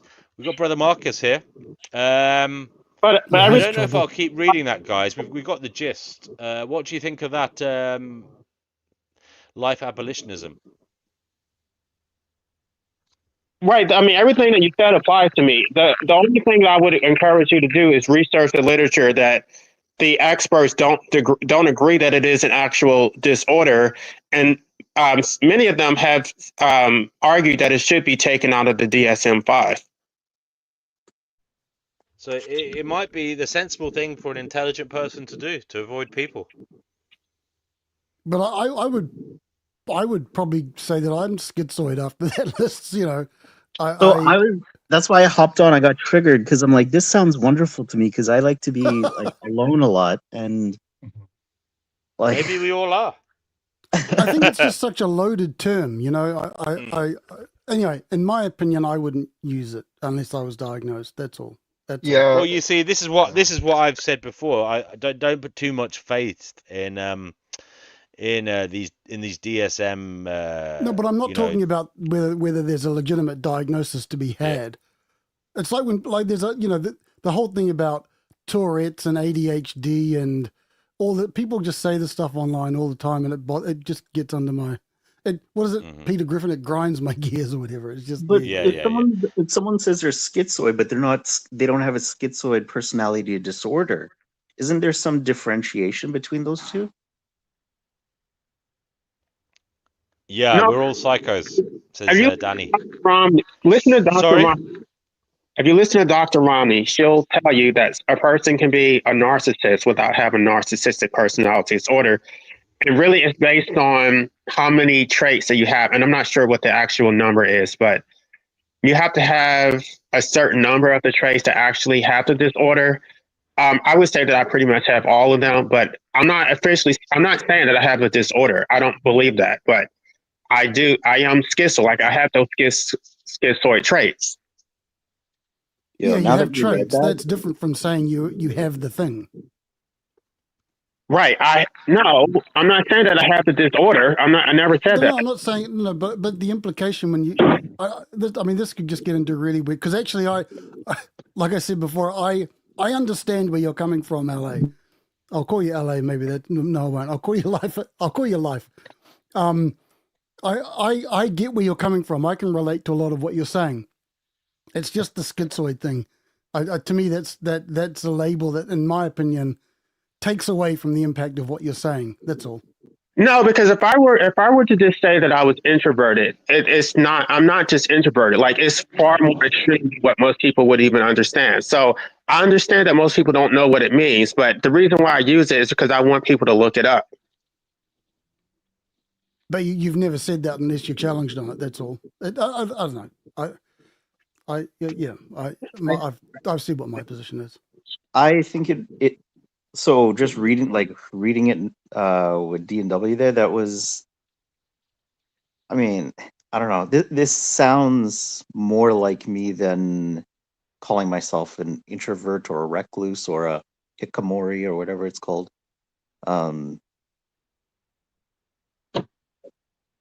I don't know. This is new for me though, so I'm it is interesting. You might look up though because it does overlap with, as I say, there's commonalities there with autism as well. So you've got to be careful. They don't all agree. As I say, I'm skeptical of a lot of these classifications because at the end of the day, a lot of these mental health conditions have characteristics that overlap. Yeah, so you got to be Hmm. really careful because Yeah, I think they you may make be it something else. so that You they might be can missing. navigate. No, no, Sorry. no. That's not correct. There, you can have comorbid traits with something else. Yes, So, yes, yes. so I can be codependent and also be schizoid. Like my natural disposition is to be codependent, but because I don't get my needs met by being codependent, I defer back to being schizoid. I don't know. It sounds to me like a lot like if you go to WebMD, you'll end up finding out you've got cancer all over your body. You know, When I because went all to the college, that's what happened to me. Like, they usually get like people who study psychology, they end up diagnosing themselves because, oh, this is me. Oh, I got this. I got this. Yeah. The Now same there thing are with doctors. subtypes. There are subtypes of schizoid as well. I bet Yeah. you there's like 10 subtypes. Well, I actually got family members who are actual schizophrenics, and it's not fun. Well, so they're schizophrenia is saying different than this, right? Yeah. No? At the same time, people have a there's desire to understand themselves, and there's lots of different views. There's lots of different views here, and there's the gun trip criteria. So there's Harry Guntrip, whoever he was, as described by Harry Guntrip. Let me look him up. Was a British psychoanalyst. Okay, thank you for that, Harry. Anyway, A he talks divine about hazel. there's introversion, withdrawnness, narcissism, self-sufficiency, a sense of superiority, loss of affect, loneliness, depersonalization, which is a dissociative phenomenon characterized by a subjective feeling of detachment from oneself, manifesting as a sense of disconnection from one's thoughts, emotions, sensations, or actions, and often accompanied by a feeling of being of observing oneself from an external position. And it was also regression as well. So I think that just involves people behaving like children, or acting in a way that is below them. Yeah, Below but below what they. these But type of then traits, there's they also this one. Listen to this all one. right. Milton's Okay. Theodore Milton. He's another he's a psychologist. He talks about 4 subtypes of schizoid personality. Okay, so I can read these. He says any schizoid individual may exhibit none or one of the following. Huh. Okay, so there's the languid schizoid. So this includes dependent and depressive features. Okay, this is marked by inertia, deficient activation level, intrinsically phlegmatic, uh, lethargic, weary, laden, lackadaisical, exhausted, enfeebled, unable to act with spontaneity, and seeking simple pleasures, and may experience profound angst, yet lack the vitality to express it strongly. So that sounds, yeah, they basically sound like they have a hard time acting for themselves, and Yeah, but yeah, these are all behaviors though. These things can change during time. No, but what then it says is that schizoid personality disorder is a lifelong pattern of behavior and does not lead to subjective distress in the afflicted individual. So the reason why it's important for me is because I knew that I was different and I really needed to understand myself and understand my motivations.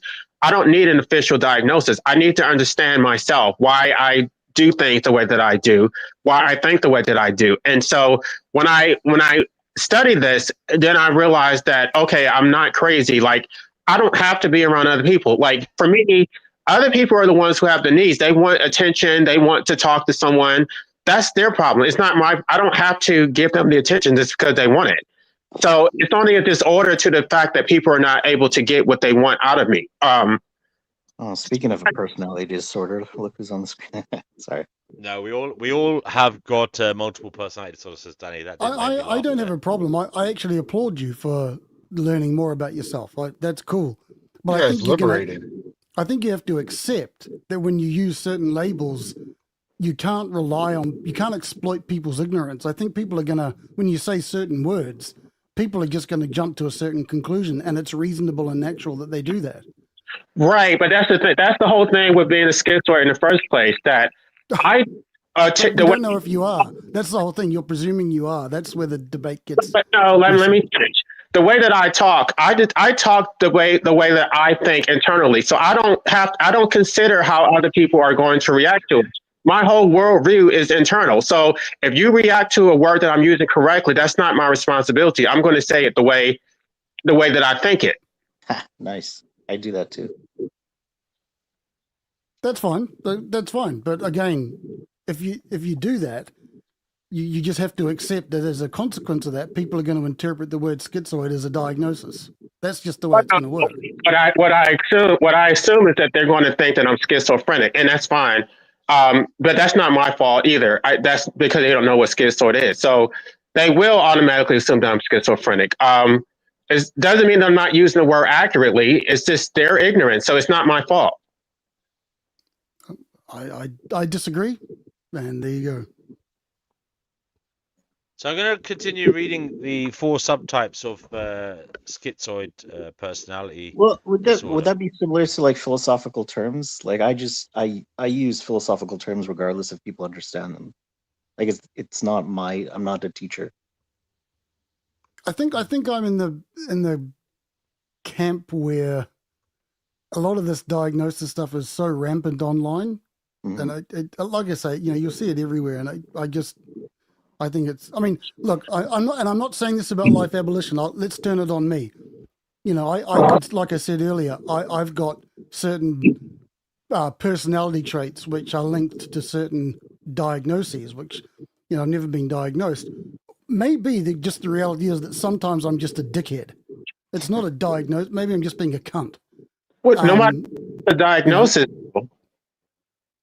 Yeah, but do you understand what I'm saying? Like, maybe we don't need but to overanalyze stuff. that would mean you could have been something else, and I would say there is some kind of determinism going on here, that you are what you are and you couldn't have been anything else. So you might call it being a dickhead, but you're being a dickhead because of that psychological makeup that you didn't choose, that personality that you didn't choose, and maybe there isn't a way out of being that. You have certain parameters that are caused by your genetics or experience growing up. That's fine. Yeah. Look, and again, I'm on board with that. The only thing it's a very narrow band that I'm pushing against here, is when people say the reason for my behavior is this, which people interpret reasonably as a diagnosis. That's what I'm against. No, what I did is I read the DSM-5 and I read all the personality disorders, and I automatically knew, like, these don't apply to me and these do. I did identify with being codependent, and I did identify with being schizoid. So it's not a diagnosis, but once I understood what it was, and then I read more literature and I listened to more psychologists talk about it, I'm like, okay, I understand it now. Now I do identify as schizoid. It wasn't like like somebody told me that I was schizoid. Like I researched it thoroughly. And and I'm going to say as well, I don't like the language I identify as. I'm against that kind of language as well. Yeah, wouldn't you feel that's a little limiting? With the traits, I identify with the traits. Like, this is a lifelong pattern. And when I saw that, I'm like, this is what I do. I think this way. Okay. But again, like I just want to confirm again, just repeat what I said. I understand a lot of your mindset and where you're coming from. I had shall we say, an interesting upbringing as well.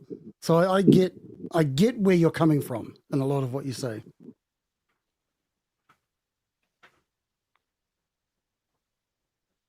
Okay, I need to say this. The reason why I'm going to continue using the word, because most people don't even know what the word schizoid is. They don't research. They haven't read the DSM-5, and so even if I don't have an official diagnosis, it still elevates the discourse to where people don't think that if you're schizoid, you're just schizophrenic. Like I want to pinpoint people to a specific word, which only affects a very small percentage of the population, but it does exist. There are people who are extreme introverts, and like, we're perfectly fine. There's nothing wrong with us. We just don't want to talk all the time. We don't want to have small talk and how are you doing? Like, that causes me extreme distress. I can't take it. Like, and they're talking to me and I'm just like, I feel trapped. Like, I have to engage in a stupid conversation, and I don't want to. I just want to be left alone. Yeah, I get that. Yeah, I get that too.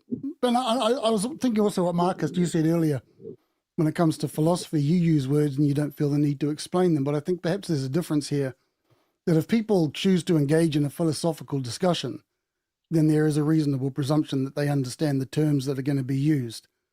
Whereas if someone just throws out, I have X trait or I'm X personality type, I think that's a different situation.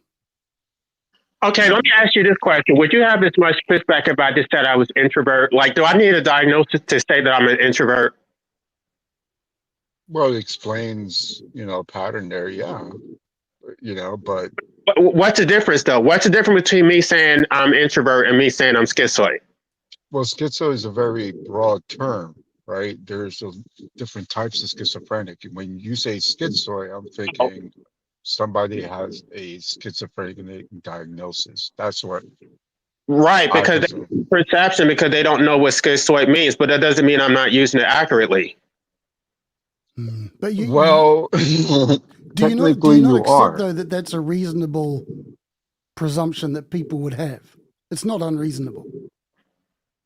I don't care if it's reasonable. It's still not my problem. Like, that's their problem. They need to go research it.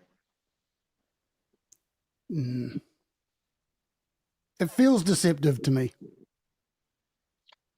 Yeah, it just paints because soon as you use your words, it says this, language will tell us like, oh, this person is this, right?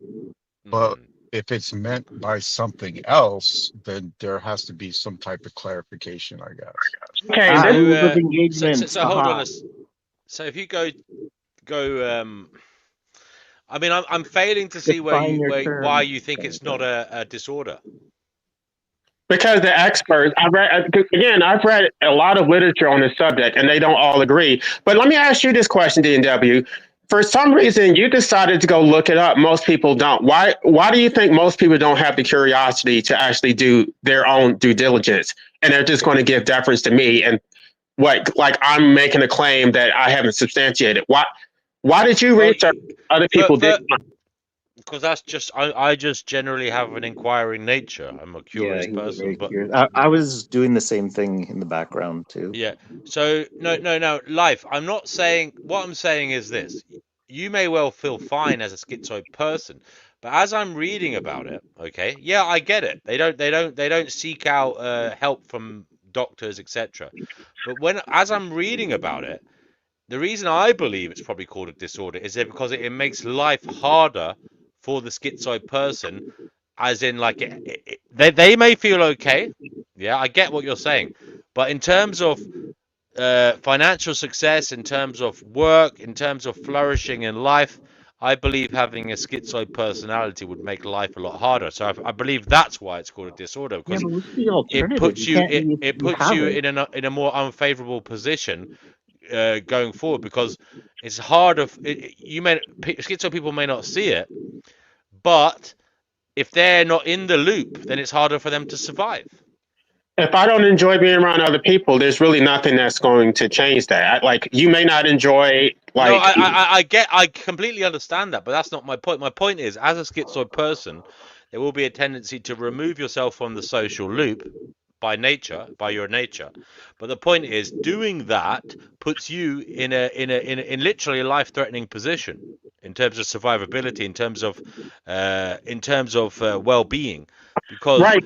we help each other as being. I know we harm each other, but we also help each other, and it also allows for progression, financial stability, etc., being involved in society somehow Wait. or But other. life abolitionism, like when you're working and with other people, like, do you just because like I'm just going with an assumption here.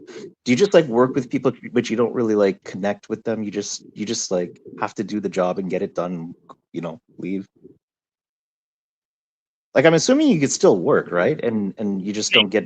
Function. I'm just not going to form a deep personal. I'm not going to hang out with you and go to lunch and talk about your kids and your dog. But let me Yeah. just D&W.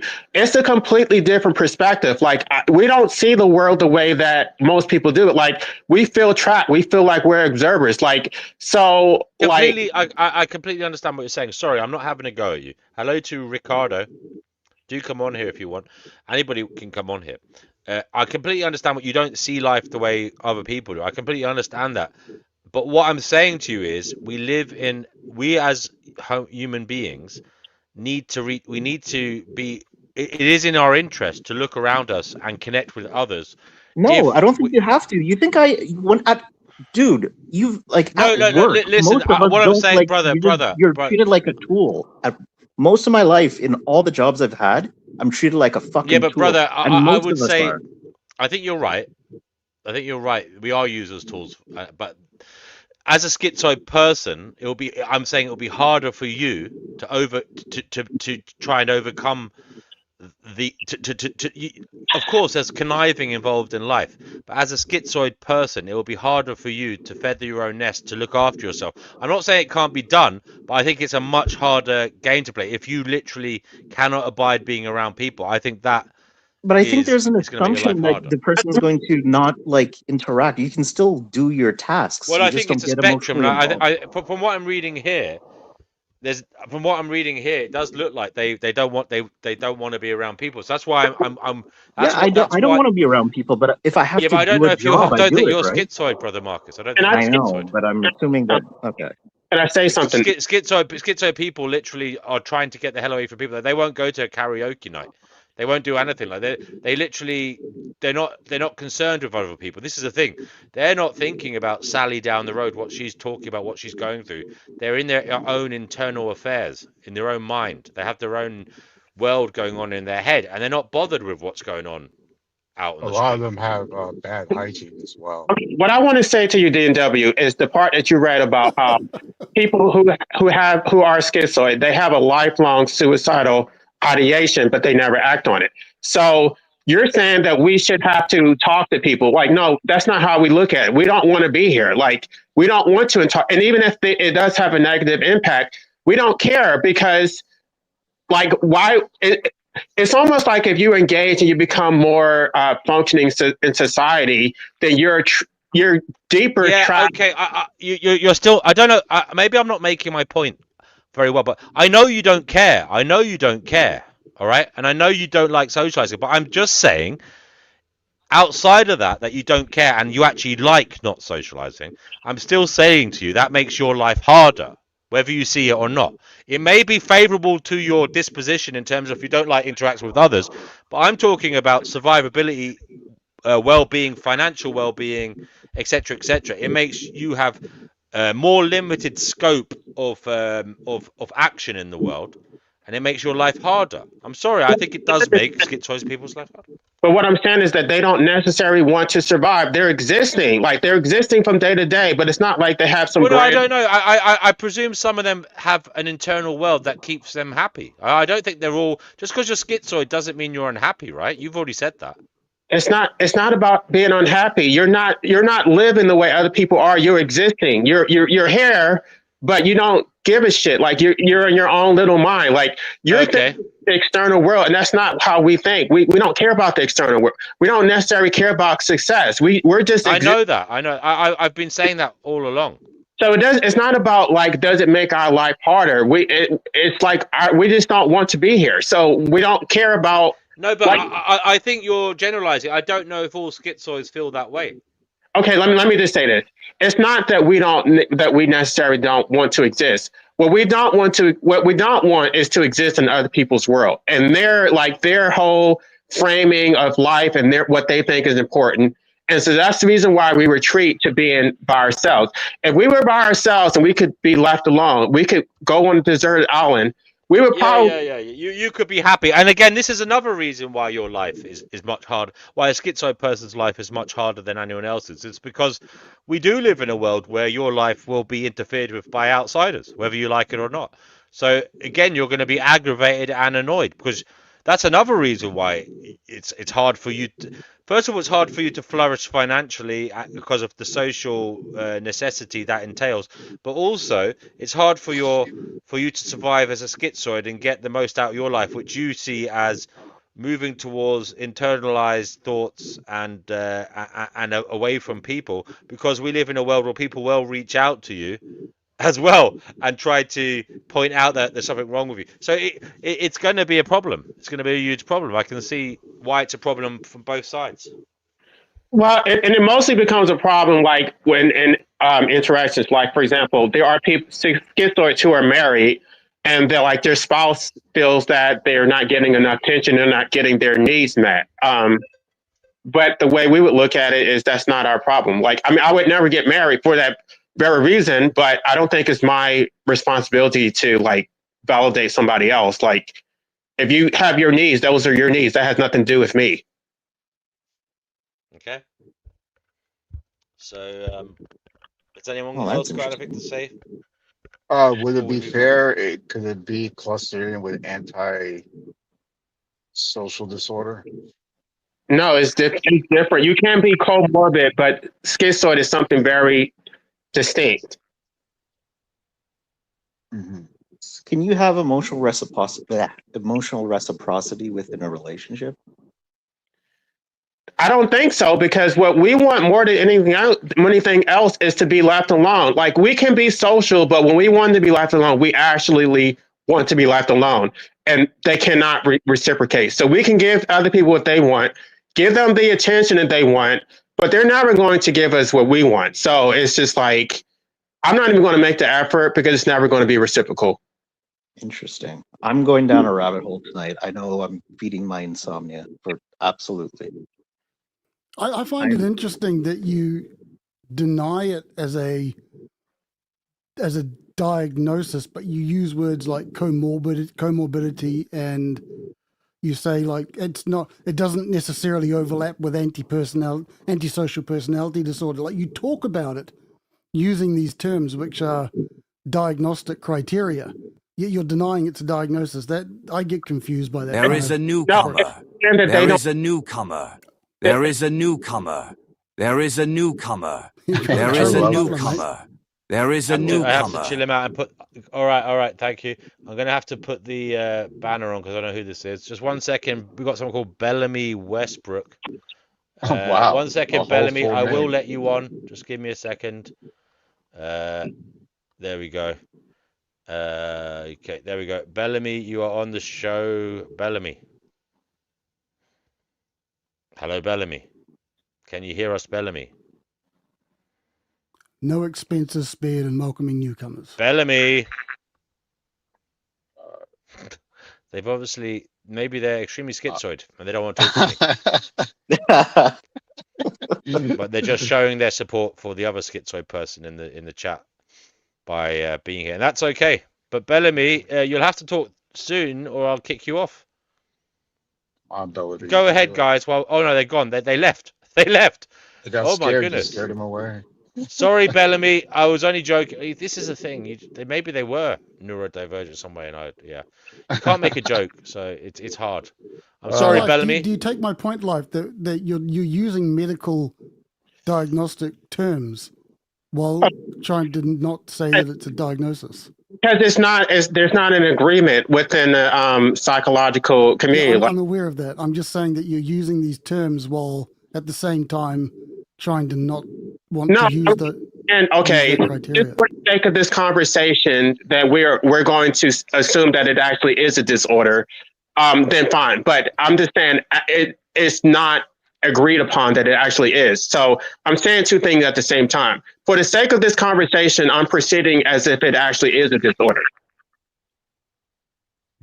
Okay. I don't want to push the envelope too far. Like I say, for me, this is the way I view it. I'm really on board with a lot of the way you describe stuff, the way you see things, given your experiences growing up. The descriptions are relatable, but in my opinion, and this is just old Steve-O's opinion, I think you lose credibility when you start using those kinds of words. I get clarification about what word I should use. Should I just say I'm introverted, or what word should I use? Like if I didn't use the word schizoid, we wouldn't even be having this conversation because he never would have looked it up. So I'm not sure why I should avoid using the word schizoid. Yeah, I mean, to be honest, I'm happy to do another show on it. Actually, Life. I'll do a full presentation of it. Why not? It's an interesting subject. Yeah. I mean, I wouldn't even use the word. This is just me, and I know I'm one of these weird guys, but I've got into the habit. I don't use labels as much as I describe as I would describe something. I mean, maybe antinatalism is a good parallel to this, a good metaphor or analogy.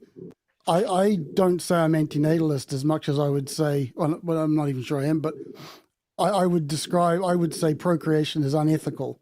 Do you think, I wouldn't ask someone, do you agree with antinatalism? I would ask someone, do you agree procreation is unethical? Because the label has different meanings to different people. Does that make sense? Same with ephilism, but that's what I'm saying. So I would describe my personality traits more than I would give them a label. No, I do the same. I would rather use a label because I want to steer them in a direction. I want them to actually go look it up, and that we can so I don't have to actually explain every item of every trait of being schizoid. I want you to go look it up, and then you can get a better understanding of it, and then we can have a meaningful conversation. Okay, that's fair. But again, if we were to get technical, then I would suggest that you say I have schizoid type traits rather than I'm schizoid. That's all. I think it would matter because they still don't know what schizoid means. They still would that it means schizophrenic. But There's a lot of people no, I don't think so. I could say I have schizophrenia type traits. I don't think people would interpret that as being diagnosed as a schizophrenic, because if I was diagnosed, then I'd say I'm a schizophrenic. Okay, this is the problem. Schizoid is not the things because it's they're like the occurrences of people actually being schizoid is extremely rare. I don't know. I mean, I don't think that it's the same category like as other disorders. Like you can't say. I mean, who are you? Nobody is actually diagnosed as being schizoid. It's very hard to diagnose. So I don't know. I think most people who know what it means, they know what I'm talking about. So if you're researched on the literature, then you know what it means. So I don't think that it's my. I can read this bit here, right? Some critics, such as Nancy McWilliams, and say that the definition of schizoid personality disorder is flawed due to cultural bias, and that it does not constitute a mental disorder, but simply an avoidant detachment style requiring a more distant emotional proximity. If that is true, then many of the more problematic reactions these individuals show in social situations may be partly accounted for by the judgments commonly imposed on people with this style. So this is in many ways a tyranny of the masses, perhaps. What the hell? Did you see there's like overt and covert schizoid, and they're like completely opposite? I don't understand this, man. But DW, that's the way that I'm using it, though. I'm using it the way that you just read it. So it's not. I'm not necessarily talking about the DSM-5. Can you read that sentence again? Like what? Because I really want Steve to hear this so he knows why. There's two paragraphs here I'll read. Some critics, such as Nancy McWilliams of the Rutgers University, in Cyprus, and a university in Cyprus, argue that the definition of schizoid personality disorder is flawed due to cultural bias, and that it does not constitute a mental disorder, but simply an avoidant attachment style requiring a more distant emotional proximity. If that is true, then many of the more problematic reactions these individuals show in social situations may be partly accounted for by the judgments commonly imposed on people with this style. Similarly, John Oldham uses a dimensional approach, and he thinks that most people with schizoid character features do not have a full-blown personality disorder. He says impairment is mandatory for any behavior to be diagnosed as a personality disorder. So, yeah, right. So basically, it may be that in that case, you may be unduly attaching a label to yourself. So, again, I would say there are schizoids who have a personality disorder, okay, but there are also people with an avoidant attachment style. No, and they're not full-blown schizoids. So maybe schizoid character features. Avoidant personality style. So that's what I have. I'm not using it as a disorder. I have the avoidant personality style. Yeah, but that again, I would say that's not necessarily schizoid. No, that is schizoid. No, I it's would not. understand that this is used in two different ways. It's used as a disorder, and it's also used as an avoidant personality style. Well, I think that could be the problem here. I think that they may be two different things. No, Two no, different things. under the umbrella of schizoid. Like, it means the same. Okay. I mean, it's not an official diagnosis, but if you have the avoidant personality disorder behavior style, then you're still considered schizoid. So a dismissive avoidant, yeah. Adults with a dismissive style of avoidant attachment tend to agree with these statements. There's three statements here, okay? So the statements are: I am comfortable without close emotional relationships. It is important to me to feel independent and self-sufficient.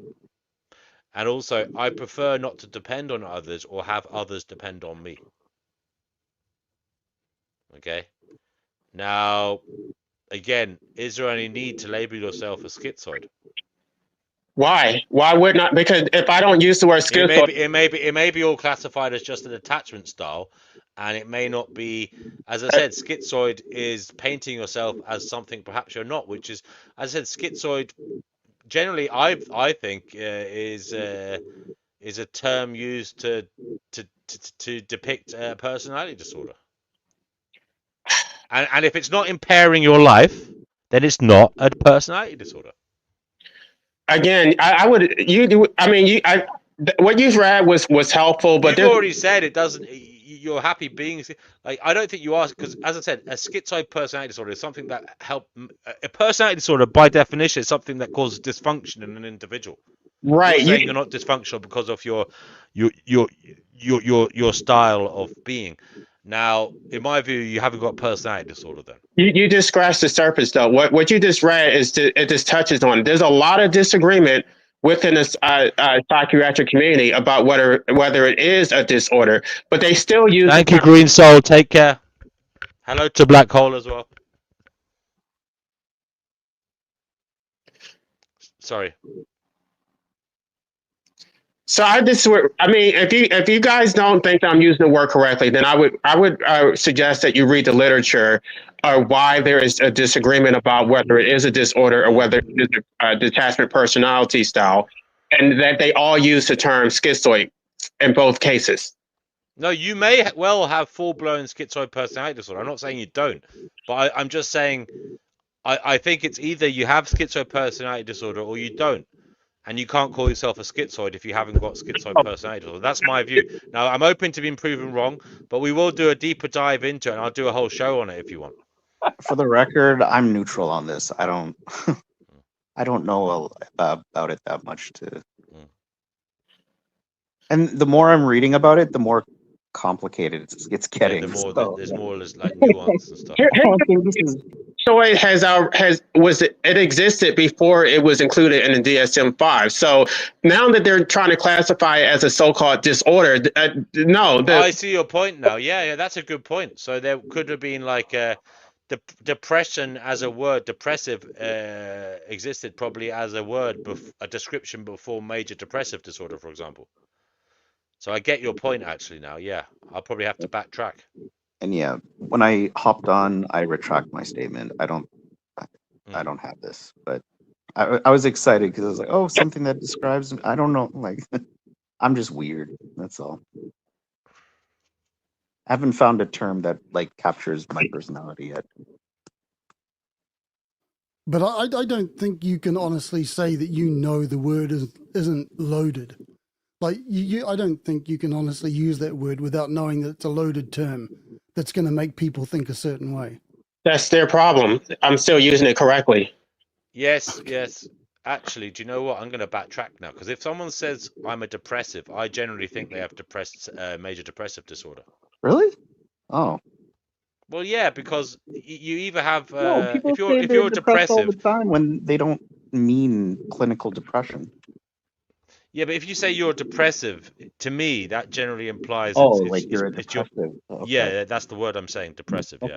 Okay. Yeah. And I think depressive is a fair kind of example to, like, it's similar to calling yourself a schizoid. I'm schizoid. I'm a depressive. I think they're quite similar in ways of describing. Like it has the same connotations in my view.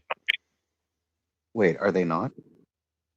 No, life abolitionism is saying they're not. Life abolitionism, like when someone says to me they're depressive, I presume they have major depressive disorder. When someone says they're schizoid, I presume they have a schizoid personality disorder or some type of schizoid personality disorder. But life abolitionism is saying that's not the case. You can be schizoid without the personality disorder. And I'm just saying I was presuming But on the same what's the basis. category? I feel like this is a exercise in categories. What is it like with narcissism? Because like there's a whole like different categories Again, I would within say that. the same thing. If someone says I'm a narcissist, or someone says so and so, I would personally think they meant they had narcissistic personality disorder, because No, that's Well, I different. don't. Yeah, I don't I think know that. No. narcissism has a spectrum, but if they're Yeah. calling themselves a narcissist, or they are a narcissist, if someone else is calling them a narcissist, I think that means that the spectrum has ticked over to that is a core feature of their personality to the degree that it symbolizes who they are. So therefore, it is their personality. They have a personality disorder. I think a lot of people use these terms online because it But no, affords you again, some kind of status. I would say you got to be, again, the other side of this is you got to be careful because no one is a psychiatrist or whatever. So there's that side of it as Right. well. But No, I think doc, there's status Doctor, to be gained from using these kinds of terms online. And I think that's a big reason why people use them. Like what? What kind of? nobody. Oh, I have ADHD, I'm autistic, I have Tourette's, I'm schizophrenic, all these Yeah, kinds of terms. fair enough. But if you put on your legal hat, yeah, if someone came into you and said I've been defamed, someone called me a narcissist, you could say, yeah, I you know Well, what that's someone not the defense defamation. That's fine. No, you can't sue for that. someone might say the case, well, it might make them look lower, it might harm their reputation in public. It could be defamation, it could be slander or defamation, depending on whether it's written or said, because it could harm their reputation, you know. Mm. Well, uh, narcissism Now, really used, but at the same time, Dr. Romney, who no, is what I'm saying is, someone says they're a narcissist, they might try and defend it and say, well, we're all on the spectrum. But I would say, no, you were clearly zoning in on one part of that and framing them as they'd gone over the tipping point. They were that which exhibited pure narcissism, which is narcissistic personality disorder. They weren't but benign, or they weren't a benign version of that. They were enough to say this is like a what do you call it, a very significant part of their being. right, but I it is think, actual okay. disorder because narcissists have the inability to feel empathy. So that is an actual disorder. Schizoid is not the same. It's not. We don't. There is no disability. Like it doesn't. It doesn't affect our ability to engage in society. We just don't like. We don't enjoy it. So we're naturally detached. It's if I had to do it, I could do it. Am I good at it? Probably not. But again, if you want to do a live stream about it, I can probably present more literature, and then I can actually prove what I'm talking about. I think that based on the fact that I have researched this thoroughly, I know that I'm using the term correctly. If you're willing to give a When we went through presentation, the I'd love that. criteria, I got to be honest, a lot of them applied to me as well. But I would never say I'm schizoid. Do you have a lifelong pattern of being Being missed in the head? Yes, I do.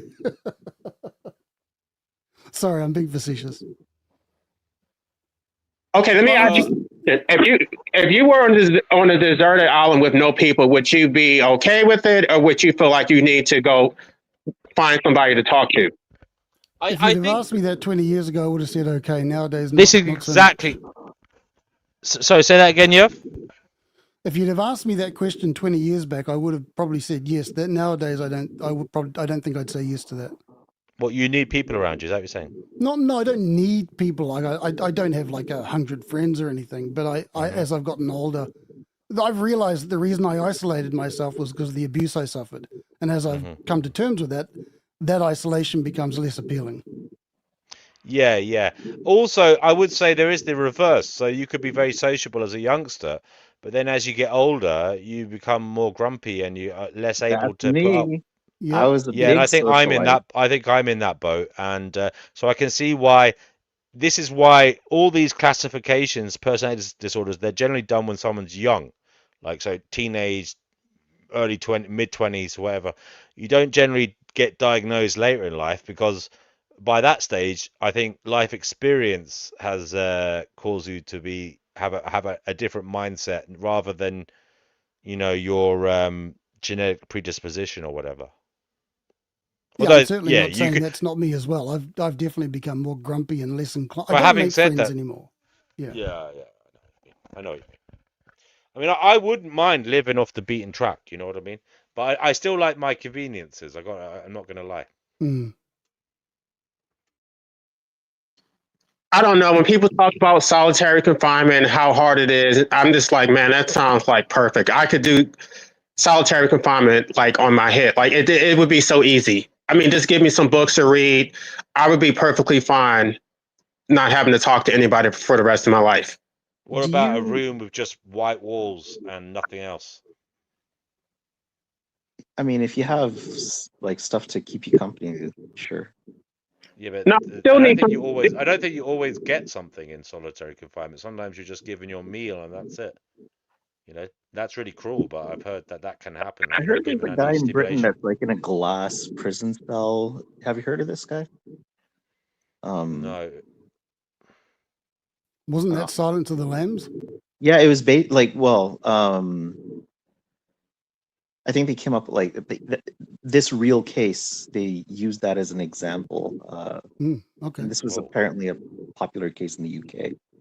I thought it would ring a bell. Anyway, sorry. No, you'll have to tell us. No, he's just stuck in solitary confinement for the past. Are you talking about Charles Bronson? No. But Charles Bronson met him and said this guy was crazy. And Charles Bronson is a prisoner here, right? Yeah. Charles, yeah. Oh, so Everybody, you know that. People know about that guy. Yeah. He's the character. Charles Bronson is the guy, but it's not Charles Bronson. Okay. No. But he did meet this other guy who was like kind of inspired the Hannibal Lecter guy. Oh dear. I didn't even know that. Okay, Hannibal Lecter. Okay. Well, if you're on your computer, you could quickly Google it. Probably. Oh, I'm so tired. You'll have to do it. Yeah, me too. Maybe that can be some homework. But I mean, like, I worry. Like, I need a radio on at least. Otherwise, if I'm just a week with no sound, I worry. Like, I'm like, I don't know. Well, yeah. You're not a schizoid, in other words. Guys, that is the gongs showing we won't be here long. So do come on if you want to chat backstage, because I will be ending the show soon. So if you want to have a little natter backstage afterwards, do come on now. You thinking like an internal dialogue? I just wonder what happens to the brain if you don't talk to anybody for like, let's say, just like 3 months. You literally, and not just talk to someone. You don't listen to anybody. Yeah, I mean, I presume there might be some neural pathway change. I mean, I could do it if I was like gardening and playing with cats. I don't need to actually talk to anybody. What if you didn't have the cat? Because like you're talking to a person who thinks they're persons.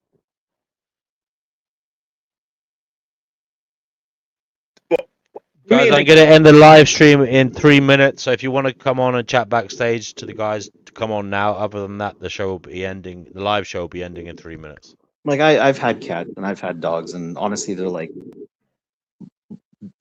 toddlers, and it's like they never grow up. And you get stimulation, and they communicate in a way, and I mean like no communication, zero. Okay, what it is that I don't need the intimacy. So it's like for example, I can talk to people online, or I can play with a cat. That's not the same, or I could even have sex. That's not the intimacy that you would get with a deep relationship where you're actually trying to engage with people. It's not like, it's very low level. So most people need that. Most people need to get validation and talk to people. I don't need that. So I can get I can talk to AI and I would be perfectly fine. I don't actually have to talk to an actual human being. Okay.